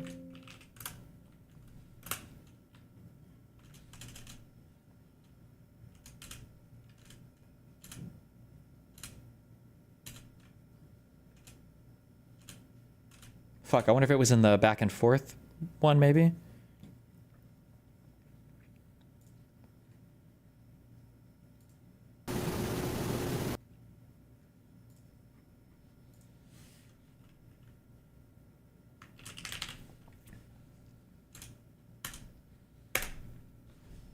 Oh. This is outside of the mahjong room. It's that window right there while they're disinfecting the market. And I actually found something interesting. There's a sign on the wall, and there's a character that got removed from the sign. So I translated that. It's this Ding Shang Blank Wei wholesale store, and the missing character is probably Ye. It's Ye Wei. It's a wild taste. It's a term for eating wild animals. And they took down this character elsewhere in the market because they didn't want to admit that they were selling wild animals. So the mahjong room literally has the answer written on the outside of it. And when they go in the WHO report, we have another picture of it, and they've taken the sign down entirely at that point. I mean, I'm not 100% saying that proves anything, but I found that interesting. I think the logic is more sorry for this like toilet theory. There's millions of bathrooms in Wuhan. Why is it the bathroom in the market that matters? It's the wild animals in the market. That's. I don't know. I thought that was funny. That raccoon dogs are all that good at, first of all, transmitting the virus among themselves, and they didn't get like visible signs of being sick. So in terms of like how much virus were they shedding, and was it enough to infect humans? And do you find this experiment, which is much less exciting than I was expecting from the words raccoon dog experiment, do you find this experiment like persuasive in thinking that this means that raccoon dog could not have been an intermediary step in a zoonotic transmission, or are you happy? Judge Johnny Harris reading the lab leak? No, but maybe we can after. Be ambivalent about the experiment having any meaning for civilians. That's for Yuri. That's a question for Yuri. Oh, for me? Oh, I'm sorry. I thought. Yeah, like, are you persuaded by this experiment? Or is it just something someone did and maybe they messed up? No, I'm not persuaded at all. Yeah, I don't think we have strong evidence that raccoon dogs are good at transmitting the virus, like the actual live virus, because we didn't even try, even with the later version, the more infectious version of the strain that was like 3 times more effective, if you remember the Mark Eluar experiments, where they used actually like to try to see the difference between the original D614 strain versus a G614 strain. So there was a 3-fold difference in infectivity. So even with the But latest... what I'm asking is, are you persuaded from this experiment that they're bad at it? Because, like, do you think this means raccoon dogs cannot be an intermediary host? No. I don't think that completely rules out the idea, but I think it weakens this notion that, raccoons. Well, but they are really good for amplifying a lab leak. They're just not very good at spreading a natural virus. I think that's what we've established. No, I mean, if this is the conjecture, or no, if this is the point you make, that raccoon dogs were very good at transmitting the virus and they brought the virus to the market, that under this very same kind of prior of raccoon dog being so good at transmitting the virus, they could also be very good at amplifying a virus brought in to the market externally. But they're equally good as humans, or assume they're equally good as humans, and now you have 10 million people in Wuhan plus, 100 raccoon dogs or 40 raccoon dogs or whatever it is. And why is that extra 40 any different than 40 more humans? Well, like it just doesn't make it doesn't make sense. So one human brought this infection, and they fucked, I guess, a raccoon dog and infected him, and then all those raccoon dogs started to infect everybody from the wet market. But that one person that infected the raccoon dog didn't infect anybody else or anything else or anywhere else, or like how? It doesn't make any sense. I guess if you have all the vendors kind of representing raccoon dogs, and humans are, I think, better at transmitting the virus, but there's just no way. If you have, like, it doesn't make any sense. So it was easily infectious from human to raccoon dog, from the lab. I don't know, but then the raccoon dog evolved. Like, it's just no way. There's no shot. There's no shot. Infected raccoon dogs at the market. No. You couldn't make an inference whether they were infected just by seeing, like, again, collocation of raccoon dog mitochondrial DNA and positive samples from that stall. You couldn't infer whether they were the original animals who brought the virus to the market, or if it was infected raccoon dogs, whether they were infected in the market rather than they were infected outside the market. I think we came up to this question in the last debate. Like, how many patients do you think there were before the market outbreak? How many patients there were where? COVID cases in Wuhan or the world or whatever. You think, like, there's this big outbreak before the market. How many cases were in Wuhan before the market outbreak? I have no idea. Like, you're asking me based on the current observations. Well, I mean, first of all, you have to be able to model this. We have formulas for calculating, like, spread of disease and everything else. Like, there are answers that are acceptable that you can justify mathematically, and then there are unacceptable answers. Like, you can't say, for instance, COVID was probably in existence like 6 months to a year beforehand. It would have spread way more. You're talking about, like, singular transmission from person to person until at some magical point in time that would just be highly implausible. And then there are other examples like, I think the first case was a month ago in a lab or whatever, a month earlier than we knew. And then it's like, okay, that's more justifiable. Yeah. I don't even know. Like, we haven't sampled enough early cases to conclusively say, like, we have a huge confidence interval. Even for the kind of spillover date, like the Warby models, it's like put it between October and November. So with such a wide interval. But they also built a model of, like, how many cumulative cases there could have been based on that genetic diversity. Because, like, we agree there's such low genetic diversity, and that means either it's a lab leak that just happened, or, like, we just caught the spillover. Like, it hasn't been hanging out for 6 months. So have you thought about, like, how many lab cases there were before the market? Not 6 months. Well, I mean, we don't even know how many market cases there were. We just have kind of those 16 patients in the hospital. How many were asymptomatic? How many? Was asymptomatic carry common for the very first version of the coronavirus? I don't think that was incredibly common at that point. No, I wonder, are there numbers on that, like percentage of? I don't know if I can find it for before it evolved into anything else, before Delta and Omicron and everything. He were symptomatic but didn't go to the hospital. So I don't know. At this point, this is just useless speculation. No, come on. It's useless to speculate that there could have been 10,000 asymptomatic cases. No. Or do you have a guess for, like, when the lab leak happened? Have you thought about that? Like, this is what I mean. I hope Peter does this more in either this or the next 3, where they wrap everything up. You need to have a coherent and consistent start to finish lab leak theory. It can't be that they are occupying all lab leak theories simultaneously. It needs to be one consistent theory from start to finish, because a lot of these lab leaks are mutually exclusive. Pause. I just accidentally reset the time. Pause. For you, Peter. I think you were at 20 minutes. You guys. Yeah, you can take 11 off. I don't care as much as Sarah about the equal. It was close to that. I apologize. He That's doesn't a give a mistake. fuck. It's hard to switch this thing. It's going to be merciful when the timer hits 0, so don't. Sorry. Where were we? Yeah, well, I don't know, like in terms of cases, and in terms of the data, the lab leak probably, and yeah, if it's like cryptic transmission, it could go on for pretty much, for weeks, if not months before it blows up. No, what? Does cryptic transmission refer to asymptomatic transferring to asymptomatic? Is that what that means?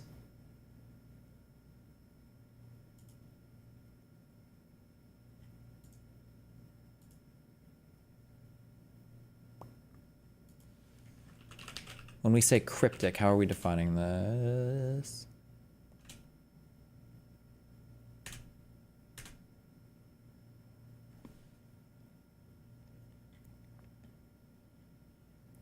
Okay, I think that is what it is. Okay. Asymptomatic was common. No, I'm asking percentages, because like I thought that the first version of coronavirus was the shittiest one to have. Like if 20 to 40% of people were symptomatic, and I don't mean like hospitalized, but I mean symptomatic. I feel like over 50% of people to the first strain were symptomatic, meaning you had a cough, a fever, or something. I don't think 50% were even asymptomatic, no?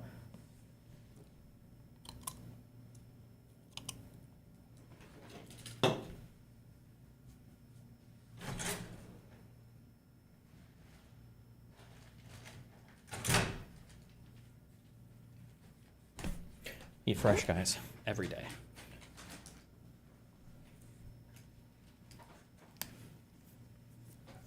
Yeah, because if we're going to say like cryptic asymptomatic to asymptomatic transmission over and over and over again, at that point, like it literally could have leaked from that North Carolina lab. Like there might even be you might even be able to make a better lab leak theory, since that lab was more directly involved in the research that would have created a virus like this, right? You could say, well, it leaked from the North Carolina lab, asymptomatic to asymptomatic spreader, and then finally the first case evolved or became symptomatic, or something happened at the web market. Like it could come from almost anywhere, right? Right. So I don't know. I don't think that's true, and I think that well, and also, yeah, in terms of like mutations, if it had any prior mutations that were like made it less transmissible, which we just have no idea about. I don't know, but Can I use this point to ask a question to focus it? I've talked a lot, so Eric, if you want the first crack, let me switch. You want to move on? Can I just say something? I'm actually just going to fill in the time here for a sec before you guys get to it, because we talked a lot about this at the first debate. Like I presented this exponential model, and I said like you can't have 1,000 cases in Wuhan, because if you did, you have too many deaths by the time the lockdown happens. Exactly, and they would be spreading from there. You don't have 1,000 cases 1 month, and then 1,000 cases the next month, and then 1,000 cases the next month. It would explode in terms of infectivity. There would be way more people infected, and there are predictable numbers that we can see for hospitalizations and people dying. And so we have excess deaths to measure this. You're going to have your early. What's the name? Your blood samples and everything that you could go back and test. Like, there's just no way. I'm not going to repeat that again. You can watch the debate again. But I looked into this a little more, and you've got this. Another thing I've learned is that COVID transmission is over dispersed, is what we say. It's not like you say R naught equals 2.5 or whatever. So that means average person infects 2.5 other people. But it's not actually each person infects 2.5. It's like most people infect 0. These are some guesses on the COVID parameters. Most people infect 65% of people infect nobody, and then a few people infect, one person. But then there's this long tail of people that super spread. And so this is like, this is what you expect it looks like, where it's like everybody infects 2 to 3, but it's actually this different distribution, this negative binomial. And so there are interesting things you can understand about this. Like it can spread faster than you think at the beginning. That's the orange line, versus like the red is what you expect from the Poisson, I think, because it can super spread right at the beginning.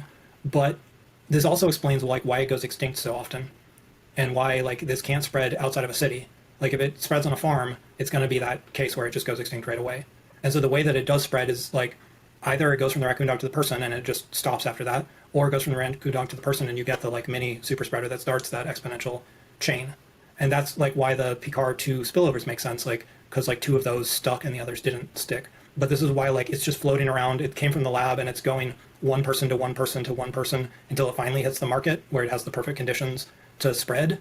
That's really unlikely with this kind of model because one transmission with no super spreaders just doesn't sustain COVID. You need a super spreader somewhere pretty fast. And if it's the lab, like the first super spreader is probably going to be at the lab, and all the smiling people at the dinner table are all sick already. I mean, maybe that's why they're out to dinner because they all know they're immune already. But if it's not the lab, like there's so many other places it could be they could go to, like their favorite restaurant, or another market that's closer to the lab, because there's like a bigger market that's on the same side of town, or a supermarket or a restaurant or whatever. So that's like it has to hit the market and hit this first super spreader like within the first 20 cases or whatever. So even if the market does have these perfect conditions with the resident population and the mahjong room and all this stuff, even if for some reason it did spread the virus better, it's still unlikely that the first person before it goes extinct or super spreads is going to reach the market.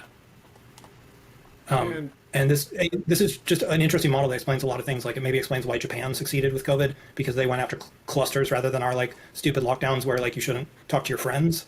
But you could still, go to a sports game or whatever. And then it explains why it starts in a big city. And again, it explains why you can't really get this like stuttering person-to-person transmission. A yield. Yuri, did you want to respond there? Yeah, well, I mean, I think it's also, there are plausible scenarios under the lab leak where it could have been, it went extinct a few times from, people infected in the lab. But of course, the lab was this persistent infecting, space that infected either novel people or reinfected people. And then they actually met that lucky super spreader that eventually. So now we're having multiple lab leaks over and over and over again, and then finally one happened, but none of them were, caused it to spread. So it's just very hard to speculate on the exact number of patients early and the exact dynamics before it could have been amplified by the seafood market. So, but anyways. I don't know. We don't know, but just like every time you have a lab leak, there's the chance of that super spreader at the lab and all these other places. So even if you're like, there's multiple lab leaks, I don't know if that makes it more likely that it's. And I still don't see why the market's like this perfect place in town that's the only place COVID can spread. Maybe we can talk about that more with Sar in week 3, because that was his idea more than yours. Maybe let's just talk to the judges about their questions instead. I want to know if the two of you want to talk about in-glycan at all. Yeah. That was my question. I already talked about it. You guys have questions about it. Okay. I mean, you did talk about it, so I guess I'm asking Peter if you wanted to give a response to Yuri's claims about in-glycan. I mean, I sent you guys a written response already. I can read that on the screen if you guys want. I think it's probably Texas sharpshooter fallacy because there's like 22 different N-glycans that it can be, right? It's not just there's these 2 mutations within the SARS virus, the original SARS virus, and it was the, the 227 and 699. Yeah, I got those right. And so if they had manipulated those 2 sites here, like I could see a stronger case for it because that's the ones they'd be interested in. So our lockdowns were dog shit in the U.S.? Yeah, our lockdowns were super dog shit. It was super inconsistent from place to place. Sometimes it seemed like they didn't make very much sense. I don't think we had very good, I don't think we had very consistent or good lockdown procedures at all. I think it was kind of retarded. But then it's actually this like 370 site. And then I looked over all the sarbecoviruses and that site does vary. It's about 10% of the other sarbecoviruses have a mutation there. So it's possible. But also, you might say, okay, 10% chance it's natural, 90% it's a lab leak. But that one is not special because there's all these different papers that say like 370 is important, 330 is important, or here's like 7 different sites that are all important. So you can make a theory for every one of these. And also the diffuse grant says they're going to remove glycans and they're also going to add glycans. So you have 2 different theories there. So the odds that you're going to get one of those theories pop positive, especially we also know that these change if it does jump species. So maybe that's just a sign that it jumps species. Wouldn't the people at the lab visit the markets often? Am I missing something? Not necessarily, no. And I don't think I've never seen proof that any of them frequent the wet markets ever. Maybe it is out there and I just haven't seen it, but it wasn't brought up by anybody here. I think it's the same with like the foul eye site that we were looking at. There's like 3,000 different restriction sites. I sent some slides about that also. Yuri's found this one that's significant in the in the FCS, but like he found the foul one, but here's like every other restriction site I found there. So why is that one important and not the others? This is a bad diagram. They use 4 nucleotide long. I mean, that's ridiculous. They Panchin and Tishkovsky, that's the paper. But yeah, well, and they said, you said it has to be like 5, and then they said if it's any one, it's 99.5%, but if it's a longer one, it's still 50%. You're going to find one, and then you found two papers that worked with this, and I wrote it down while you were talking. It's like it's not coronaviruses. It's just really it's like a salmonella experiment, and then like a strawberry model virus. So like yeah, maybe the strawberry model virus people were working with Xi Jinping, but maybe you just found a pattern and then you tried to explain the pattern. Well, no, I just found this particular site in this particular insertion, and this is the hypothesis I formed. And it could have been just by coincidence that it arose in the insertion, or if it wasn't a coincidence, this is why it could have been used. And I guess for the glycan, it's the same thing. Yes, I mean obviously anything can also be natural. It could have lost the glycan naturally. It's just this coincidences keep building up that it's the same glycan as the diffuse cited in connection to this DC sign binding with the macrophages. And they were interested in a whole bunch of glycans. So yeah, it's not like they had to zero in on one particular one. It could have been one of many that they manipulated. And it just happened that this one really helped with the infectivity of human cells, and that's why this particular strain maybe jumped out and infected someone in the lab. But But it's also like they're gonna make all. If you imagine they're doing diffuse, they're making all these different viruses, and you're imagining they make every experiment all at once. So like they could have made the WIV1 backbone with this special RBD, and that would have leaked first, because it's good enough. And then they put in the foreign cleavage site, and then they put in the N-glycans, and none of those leaked until they did every experiment at the same time. So you're imagining this huge body of work that's happened before any one of them leaked. Nothing has to leak. I mean, they're supposed to not leak, right? They're doing these experiments. Yeah. Well, but it has to leak to be a lab leak, right?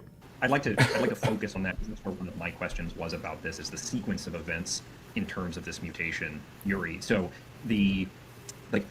how does in the lab leak scenario, how does the strain that leaks end up with the ablated glycosylation site and the FCS inserted? Is it one then the other?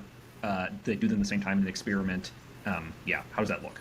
Yeah, probably if they had a virus in which they inserted the furin cleavage site, they could also, in other experiments, see that this glycan is the one that really increases infectivity, and then they try to combine them to create like the mother of all coronaviruses, the most infection variant. Like they say in the diffuse proposal that they're going to have a mix of like, how could they do, I don't know if this, but how can they do all this experimentation and not come up with a G614 mutation though, right? Which evolved incredibly early on in a single generation. It might, like, there's just no way. It doesn't make any sense, no?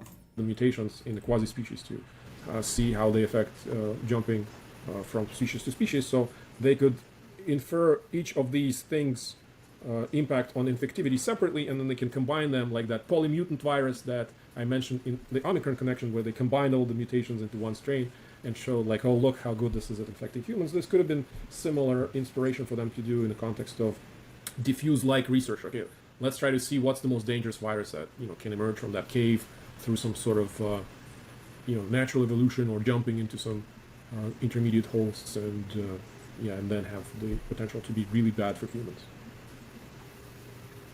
So that's my kind of. Shall I ask a follow up on that? As long as we're on here, I just wanted to know what Yuri thinks of his former coworkers' current theories. Do you have a preference on Fort Detrick versus the Wuhan Institute of Virology, or? It's a loaded question because you probably seen the tweets, so you know my opinion, right? I don't remember your response there. Sorry. I don't think Valley or Fort Detrick.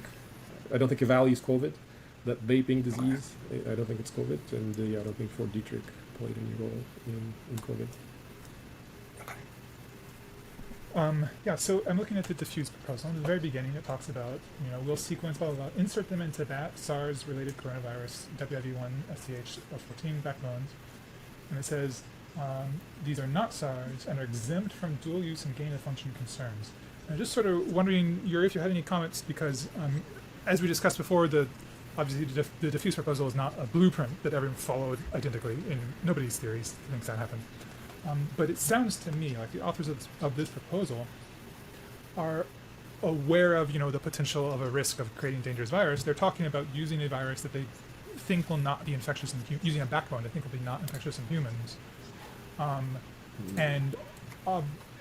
guess clearly something happened differently from their intention of not doing something dangerous and the theorized lab leak. And so just want to understand your perspective on how is it they did something dangerous by accident when, you know, clearly they're aware of the need for safety of some capacity. Yeah, no, that passage about them being exempt. And I don't just mean lab safety in terms of like they have to wear masks, but also just general idea of don't do something dangerous.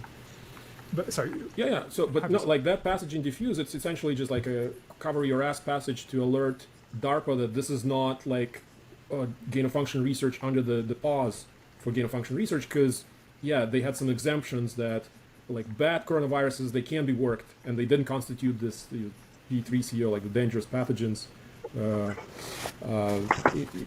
gain of function research that was kind of banned. And of course, yeah, they basically said that we can do this research in our BSL-3 labs, and the fact that it's safe because it's, I guess, bat strains, and it's not exactly SARS-1. I think under some gain of function... 557 pages. Yeah, we saw the White House thing, or not, I shouldn't say White House. I think this was a, was this the House Republican fucking losers for their paper? But the issue is, and this is my guess is, if as we go through the government statements on this, my guess is going to be that all of them are like this. Like some intelligence agencies have decided to just say that we think that it came because of a laboratory-related accident, but they offer no proof or evidence of that whatsoever. They just like say it, and there's no like analysis of the scientific literature. There's no new evidence even that's given. They don't even claim we know it because of some top secret stuff that we can't share. They just like say it, and it's kind of retarded. So I don't know what I'm supposed to make of that. Unless this one is different. Is this the same one we read before, or is this a different one we read? 4 years after the onset of the worst pandemic in 100 years, the weight of the evidence increasingly supports the lab leak hypothesis. Select subcommittee can work. More and more senior intelligence officials, politicians. Okay, so none of that matters. State Department published an unclassified fact sheet entitled "Fact Sheet Activity of the Winter." Okay, let's see. The U.S. government is reason to believe that several researchers inside the WAV became sick in autumn of 2019 before the first identified case of the outbreak. We read some of this. Autumn, fall, that's a massive red flag. The month here is essential. And if you are vague on the month here, you don't even deserve to be in this conversation. Because leaking it at like the beginning of the season versus the end, we're talking about like months of time here where it would have been impossible that this virus was active for 3 months and nobody knew about it. That's just an absurdly stupid thing. Like it violates every single model. It violates every single real life leak we've seen. Every single real life spreading event is just stupid. Before the first identified case of the outbreak, with symptoms consistent with both COVID-19 and common seasonal illness. Actually, wait, hold on. I don't think I'm reading a single section more of this, if I remember this correctly. Did they cut out the entire part where they said there were also people who were sick with things that were symptoms that had nothing to do with COVID? Did they cut that whole part out? 1 second.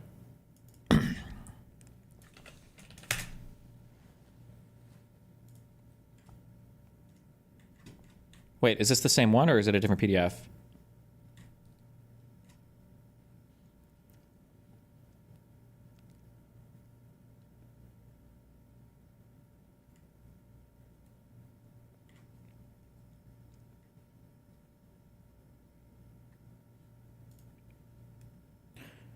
Fact sheet activity January 15th, 2021. What? This is referencing something else. We read the original PDF on this. I'm trying to remember what it was. What did we read?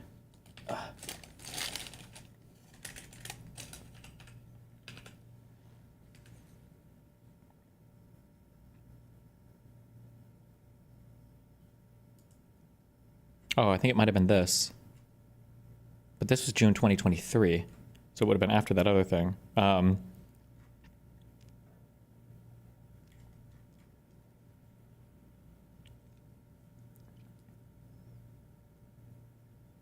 Because this says that they took blood samples for the people that were sick, and none of them matched SARS-CoV-2 at all. From anybody that did get sick, we have no indication that any of these researchers were hospitalized because of the symptoms consistent with COVID-19. One researcher may have been hospitalized in that time frame for treatment of a non-respiratory medical condition.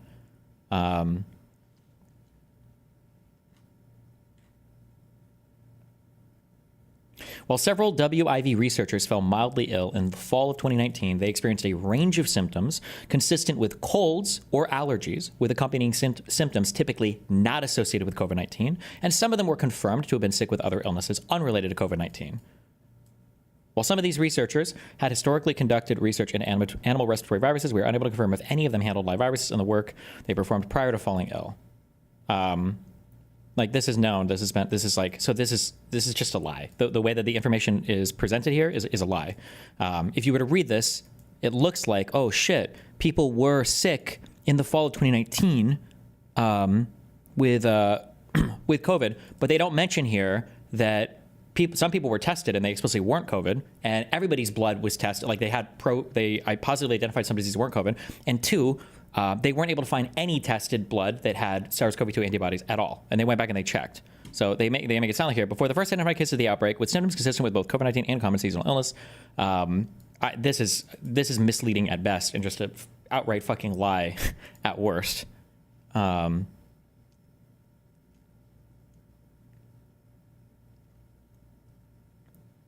And then this is all speculative. Some WIV researchers probably did not use adequate biosafety precautions at least some of the time prior to the pandemic and handling SARS like coronaviruses. Like, what is that statement? Some WIV researchers probably did not use adequate biosafety precautions at least some of the, like, this is retarded. This Dr. Redfield guy is fucking retarded. We've listened to some of his testimony in Congress.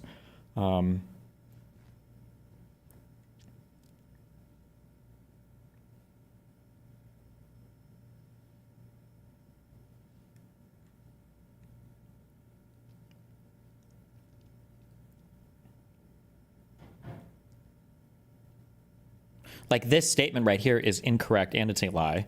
The fact that because SARS-CoV-2 possesses a furin cleavage site found in none of the other 871 known members of its viral family, so there are not SARS-CoV viruses that possess the furin cleavage site. But plenty of other coronaviruses possess furin cleavage sites that evolve in all sorts of areas. So him saying it cannot have gained such a site through the ordinary evolutionary swaps of genetic material within a family, this is a lie. This is just not true. But I don't know why I'm reading this. This House Republicans, it's literally not even worth anything that is produced by the House of Representatives in the United States for the past decade is not worth reading. I think or if you want to do if you want to know something, then you can read the House report and then study everything referenced in the House report. That's a good way to learn stuff. But I wouldn't trust a single thing that comes out of.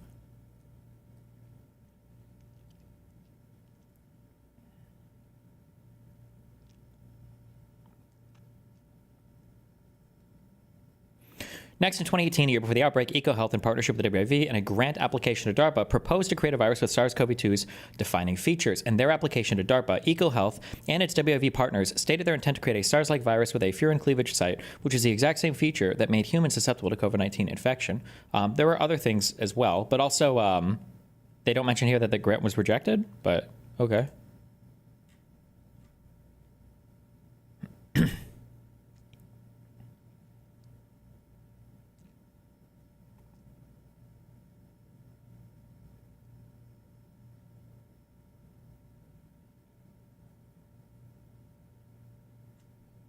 Okay. Yeah, we might go through some government reports after, but I guess it's all going to be like slop written by boomers that unfortunately live too long now.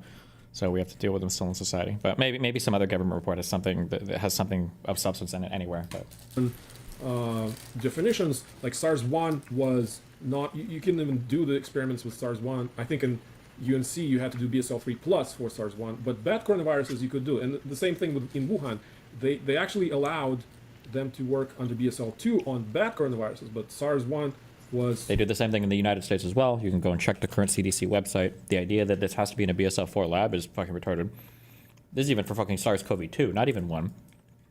But SARS-CoV-2 in animals can be worked with at in a BSL-2 lab.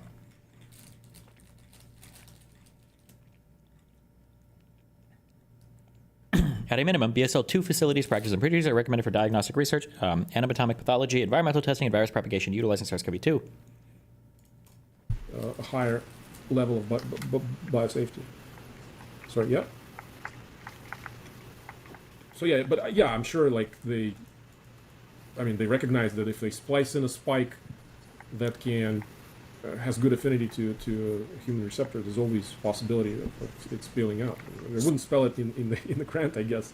We're going to create pandemic pathogens. So when Peter said that it would be standard practice for many people in this field to work with pseudoviruses that could never leak, is my understanding, in this way, you're saying that presumably they'd be aware of this technique of using pseudoviruses and they chose not to use it because it's not appropriate for their research goals or something like that. Yeah, and they felt safe enough using chimeric SARS viruses because it's going to be done in the WIV. This is like repeated twice, and it'll stay in China. The US will be safe. WIV will do the live virus work. But yeah, I mean, they could have done the pseudovirus work, but of course it's very limited, like pathogenicity in mice. So like chimeric viruses was their first step, and of course those are live actual viruses.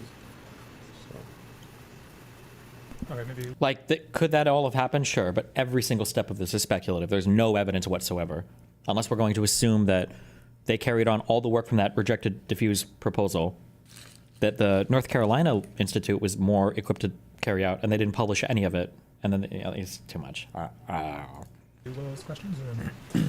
Yeah, I think I'm running out of questions, and certainly out of brain power, but this is an important one that I think for Peter, I think I kind of want to understand what the chain of transmission is in your model, like how the zoonotic outbreak works. And I think it's been sharpened a little bit by what's happened in this debate, because it seems like if the raccoon dog is not actually very good at transmitting, I'm not saying that we've agreed on that or anything like that, but if it's not very good at transmitting, and we all agree that the virus couldn't have been circulating for very long, what does it look like? It seems like it has to get out of its animal host pretty fast into the intermediate, and then pretty fast then into humans to both not pick up diagnostic mutations or mutations that we would see, and spread in the pattern we have. Is that a fair characterization? An unfair? Speak to that.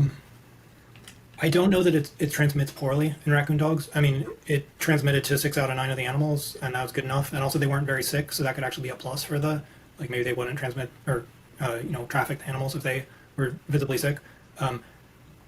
And also, that experiment showed no characteristic mutations like they had with the mink or whatever. So it confirmed in my mind they're one of the plausible hosts. Though, I'm saying it's like 99+% that it's the market, but I'm not saying it's like 99+% that it's the raccoon dog. I think we need to do more experiments on those animals to figure out which animals are most likely. Sorry, I'm running out of brain power too. What was the next step? That's I mean, that's where I want to go. So it doesn't have to be really good transmission. It just needs to be good enough to transmit to people.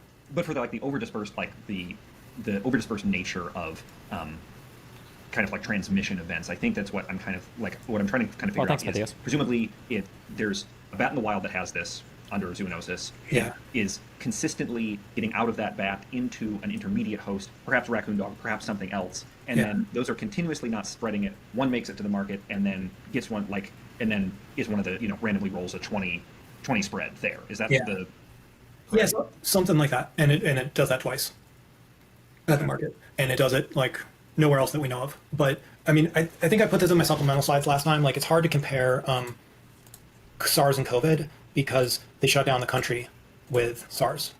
Just in terms of sequencing evidence or in terms of intermediate sequencing evidence kind of thing? Because Yuri and Sarbo said the same thing, where it's why is SARS in so many different towns? And sorry. Yeah, I know what you're. I know what you're talking about. Yeah. I mean, I don't know if you looked through all my slides last time, and Yeah, this is the question of shutdown and which samples were actually sequenced, which were not, and where could you actually have seen the spread given the lockdowns? Yeah, I'll pull it up if I have time, but it's if you shut down the country in 2 months, and if you shut down the country in 2 months for SARS, it's only going to hit 2 towns, and if you shut down the country for COVID, it's only going to hit 1 town. So there wouldn't be enough time for either of them. Railway might actually. Yeah. Okay. Here's what I was looking for.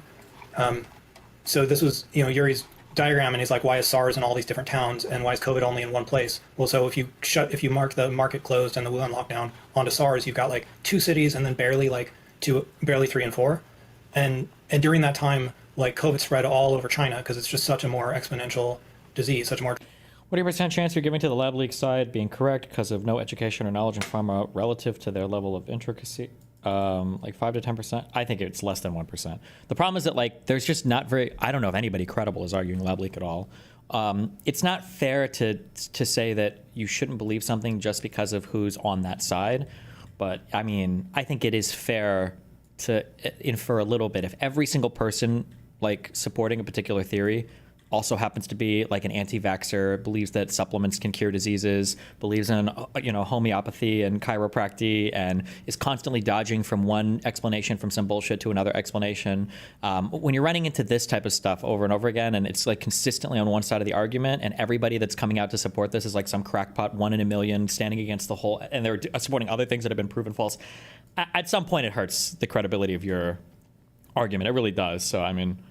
But it's not, that wouldn't be enough on its own, and it's not a strong indicator that you're right or wrong, but it does hurt a bit. Transmissive disease, and like if there was another spillover 6 weeks later, I don't even know if you'd see it because it'd just be lost in this noise. Like there's not another spillover at the same time as Wuhan, and maybe if we didn't close China, you'd eventually have another spillover. But because it was shut down, you really can't compare those two fairly. Well, yeah, you'd also see, if you sample those cases, you could see it was different also. But they didn't sample in like rural China, and then they shut down the whole country, and then they killed all the animals on their farms. So it would be hard to find, and it's a hard comparison to make between those two. So some evidence that would speak to this is presumably there are earlier abortive transmission cases under, or it is likely that this is not the first time this is transmitted to humans under your... Yeah, maybe on a farm or somewhere, and maybe if you really search all over China, it would have been really good to do it back in zero COVID because you could look for antibodies on those farms and you could see, but now you can't tell because everybody in China and everybody in the world has had COVID, so you can't find that signal. It would be great to look at Chinese fur farms too. They never did that. They never looked at their big raccoon dog farms in the north. There has been one fur farm in all of China in all of the world that did get infected. I wondered about that for a while. Because if raccoon dog's not the right host, it is the right host, then like why don't they get infected in the wild? And I looked over all the reports, and there was one Polish raccoon dog farm in 2021 that did get infected. And then there's mink farms all over. And so you'd think a mink is a better host, but then I also found the ratio, 99% of these fur farms are mink farms in Europe, and only 1% are raccoon dog farms. So the base rate is going to be higher. So it can infect raccoon dogs, and I bet it's infected raccoon dogs on Chinese farms. They just won't tell you because China's opinion is COVID didn't start in China. Yeah, that's another thing that's annoying as well. And I don't know if lab leakers ever addressed that. People are like, well, of course, China's going to try to cover this up if it leaked from a lab. And it's like, yeah, but China will also have a massive motivation to cover it up if it leaked from a wet market. Like, that may be potentially even more so just because of how, like, humiliating and embarrassing that is. Leaking from a lab is humiliating and embarrassing because there were, like, not proper procedures were being followed and people might blame you for it. But the wet market leak is in some ways like an indictment on like an inferior culture, right? Like you guys are still eating captured animals in these disgusting areas that are now hurting the whole world. Like that's internationally, I think that would be humiliating for your culture and your people. So like they have just as much of an incentive, if not more, to cover up an actual zoonotic transmission as they would any lab leak one. I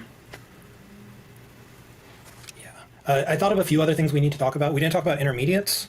We didn't talk about, just going through my slides.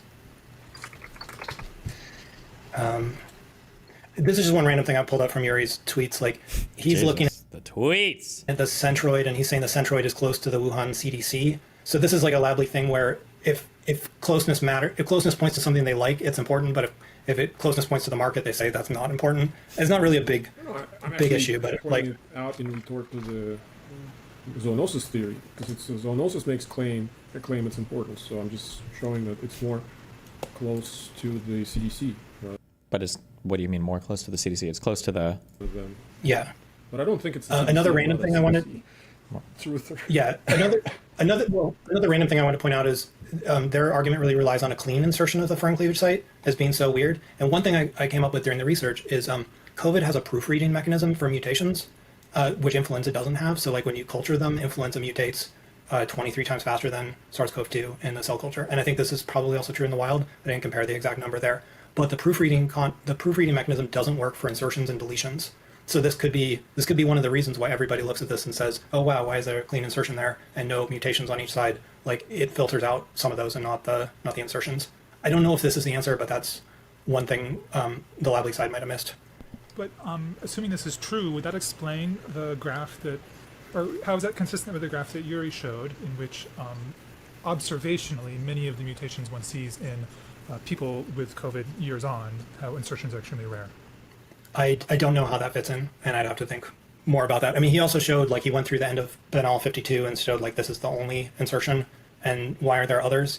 And so it's both the rate of mutations, but it's also the rate of evolution. So, like, the spike protein has a function, and you can't necessarily just throw big chunks into it in certain places and have it work as well. But maybe if you do throw in the cleavage site by random, then that actually works really well. So maybe that gets favored. Yuri, was there a reason it was only the last 1/3? Is the rest of that the ORF region? Is that the part you didn't show, or? No, just more convenient. Yeah, starting with the spike and everything towards the It's end. just you didn't want to do 15 slides of nucleotides. Yeah. We appreciate that.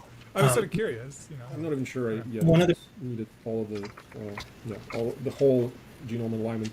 And actually, I think Peter had a nice diagram of insertion frequency, and I think he said it's in the spike. A lot of the insertions are in the spike, but most of them in the spike are like in the first third. And there's only very few around the S1, S2 junction, like around the fusion cleavage site. So it's actually, yeah, we're in agreement. There's more in the N-terminal domain. So yeah. And even outside the spike, even more in like the subsequent genes in that later, like after the spike, the later fifth of the genome. So just very odd to see an insertion here. This is one other thing I want to just read into the record here. This is an interesting thing. There's this SRA is like single read archive, I think, where they put the metagenomic stuff. That's how, like, when you find the raccoon dog samples, there's sampling for COVID, but they also find animals in the reads. And so they have this archive of all these reads around the whole world. And somebody did a search early in the pandemic, like, did anyone find cryptic COVID anywhere in the world in this archive? And they couldn't find any. So that's another way we can determine that, like, it probably wasn't floating around for a long time before it showed up at the market.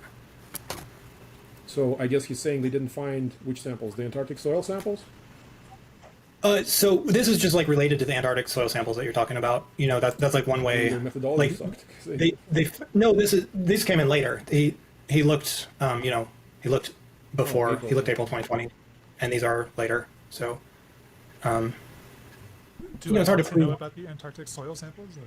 This is just like another Jesse Bloom thing where they like found something that looked really suspicious and it had ProCove2 cases in it, but it was actually just it was like February cases that had ProCove2, which I think is a reversion. So I don't think it, like, if they could prove that these were really like November or December, it would be like a smoking gun. But and they also had they had signs that they were actually later. But they sequenced samples. it in like December 2019. So how could they have been later?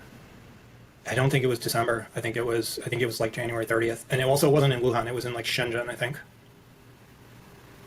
That's an important factual disagreement. City. I have to talk about that. Yeah. The only other important thing I had to talk about is the intermediates, which we haven't gotten into today. Sure. Did you already want to go over his theory of those first, or should I just go into mine? Go ahead. And if you have any questions, I can weigh in. Yeah. So I mean, that's intermediates would disprove Picard's hypothesis. So those are a lot of people point to those. So I can find my slides for those. So he ruled them out in a lot of different ways. Sorry. Oh, yeah, intermediates.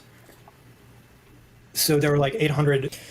Off topic, but for RNA virus like COVID, why would it want to have any proofreading capacity? I'm not biologically inclined enough to know, but intuitively I'd have thought being more easily mutatable would be better for something simple like a virus. Well, if you consider that the vast majority of mutations are detrimental to something surviving, then having more mutations doesn't necessarily make it better off for you. There's probably some careful balance between having a lot of mutations if you produce a lot of a virus, or if it's highly infectious can be good. Having too many can make the virus just not like probabilistically transmissible enough. Like if you were to have a genome for a virus that the RNA proofreading was so bad or something and it mutated 99% of the time, then as the cells are producing this virus, that's been hijacked by whatever virus insertion, it might be that there's so little infectious material escaping that people don't even develop a disease and the virus itself dies out pretty quickly, right? So it just depends on the thing, I guess. It probably depends on a lot of factors, the complexity, what part is mutating and everything else. A or B genomes at the beginning, and then there were 20 that were CC or TT, which are the intermediates between those two. And Picard ruled them out to say it's two spillovers, and there's been a lot of speculation that this was fraudulent or done in bad faith or whatever. And so it does seem like from my perspective, he did this correctly. Like the work checks out. I looked into some of them. So some of these have just like super low sequencing depth at those positions. It's like less than 10 reads. He produced the examples on some. What sequencing depth means? Again, that's like where you sequence and you chop up the DNA into all these like 300 base long reads, and then you reassemble it into a genome. And then it just means a low signal. Is that the... Yeah, but it's a different signal across each base. So there's 30,000 bases for COVID, but you get a different amount of reads at each spot. And sometimes you get, like in these samples, we're looking at the one site and they're finding thousands of reads. And the reads are mostly, well, even then they're like indeterminate, but they're mostly Ts. but then in the other spot, they're finding like really low signals, and they're not. Yeah, so you can rule some of them out that way, and then there was another case. This was in Sichuan, where they used the software that says if you didn't sequence the position, you have 0 reads for that spot. It just uses the default, which is the like lineage B Wuhan Hu 1, so it fills in the default there, and then if you only sequence half of it, you can make an intermediate because you only sequenced half. And so Picard talked to the author there and confirmed that's what was going wrong with those. And then the other case he found was that some of these had like multiple rare mutations shared with other lineage A's. So then you can tell that those are either like convergent evolution intermediates or misreads, because it's just extremely unlikely that they're going to share all the other mutations with those. And then there's this paper from Yuri and Alex Washburn and Steve. Wait, is it sub about to get banned?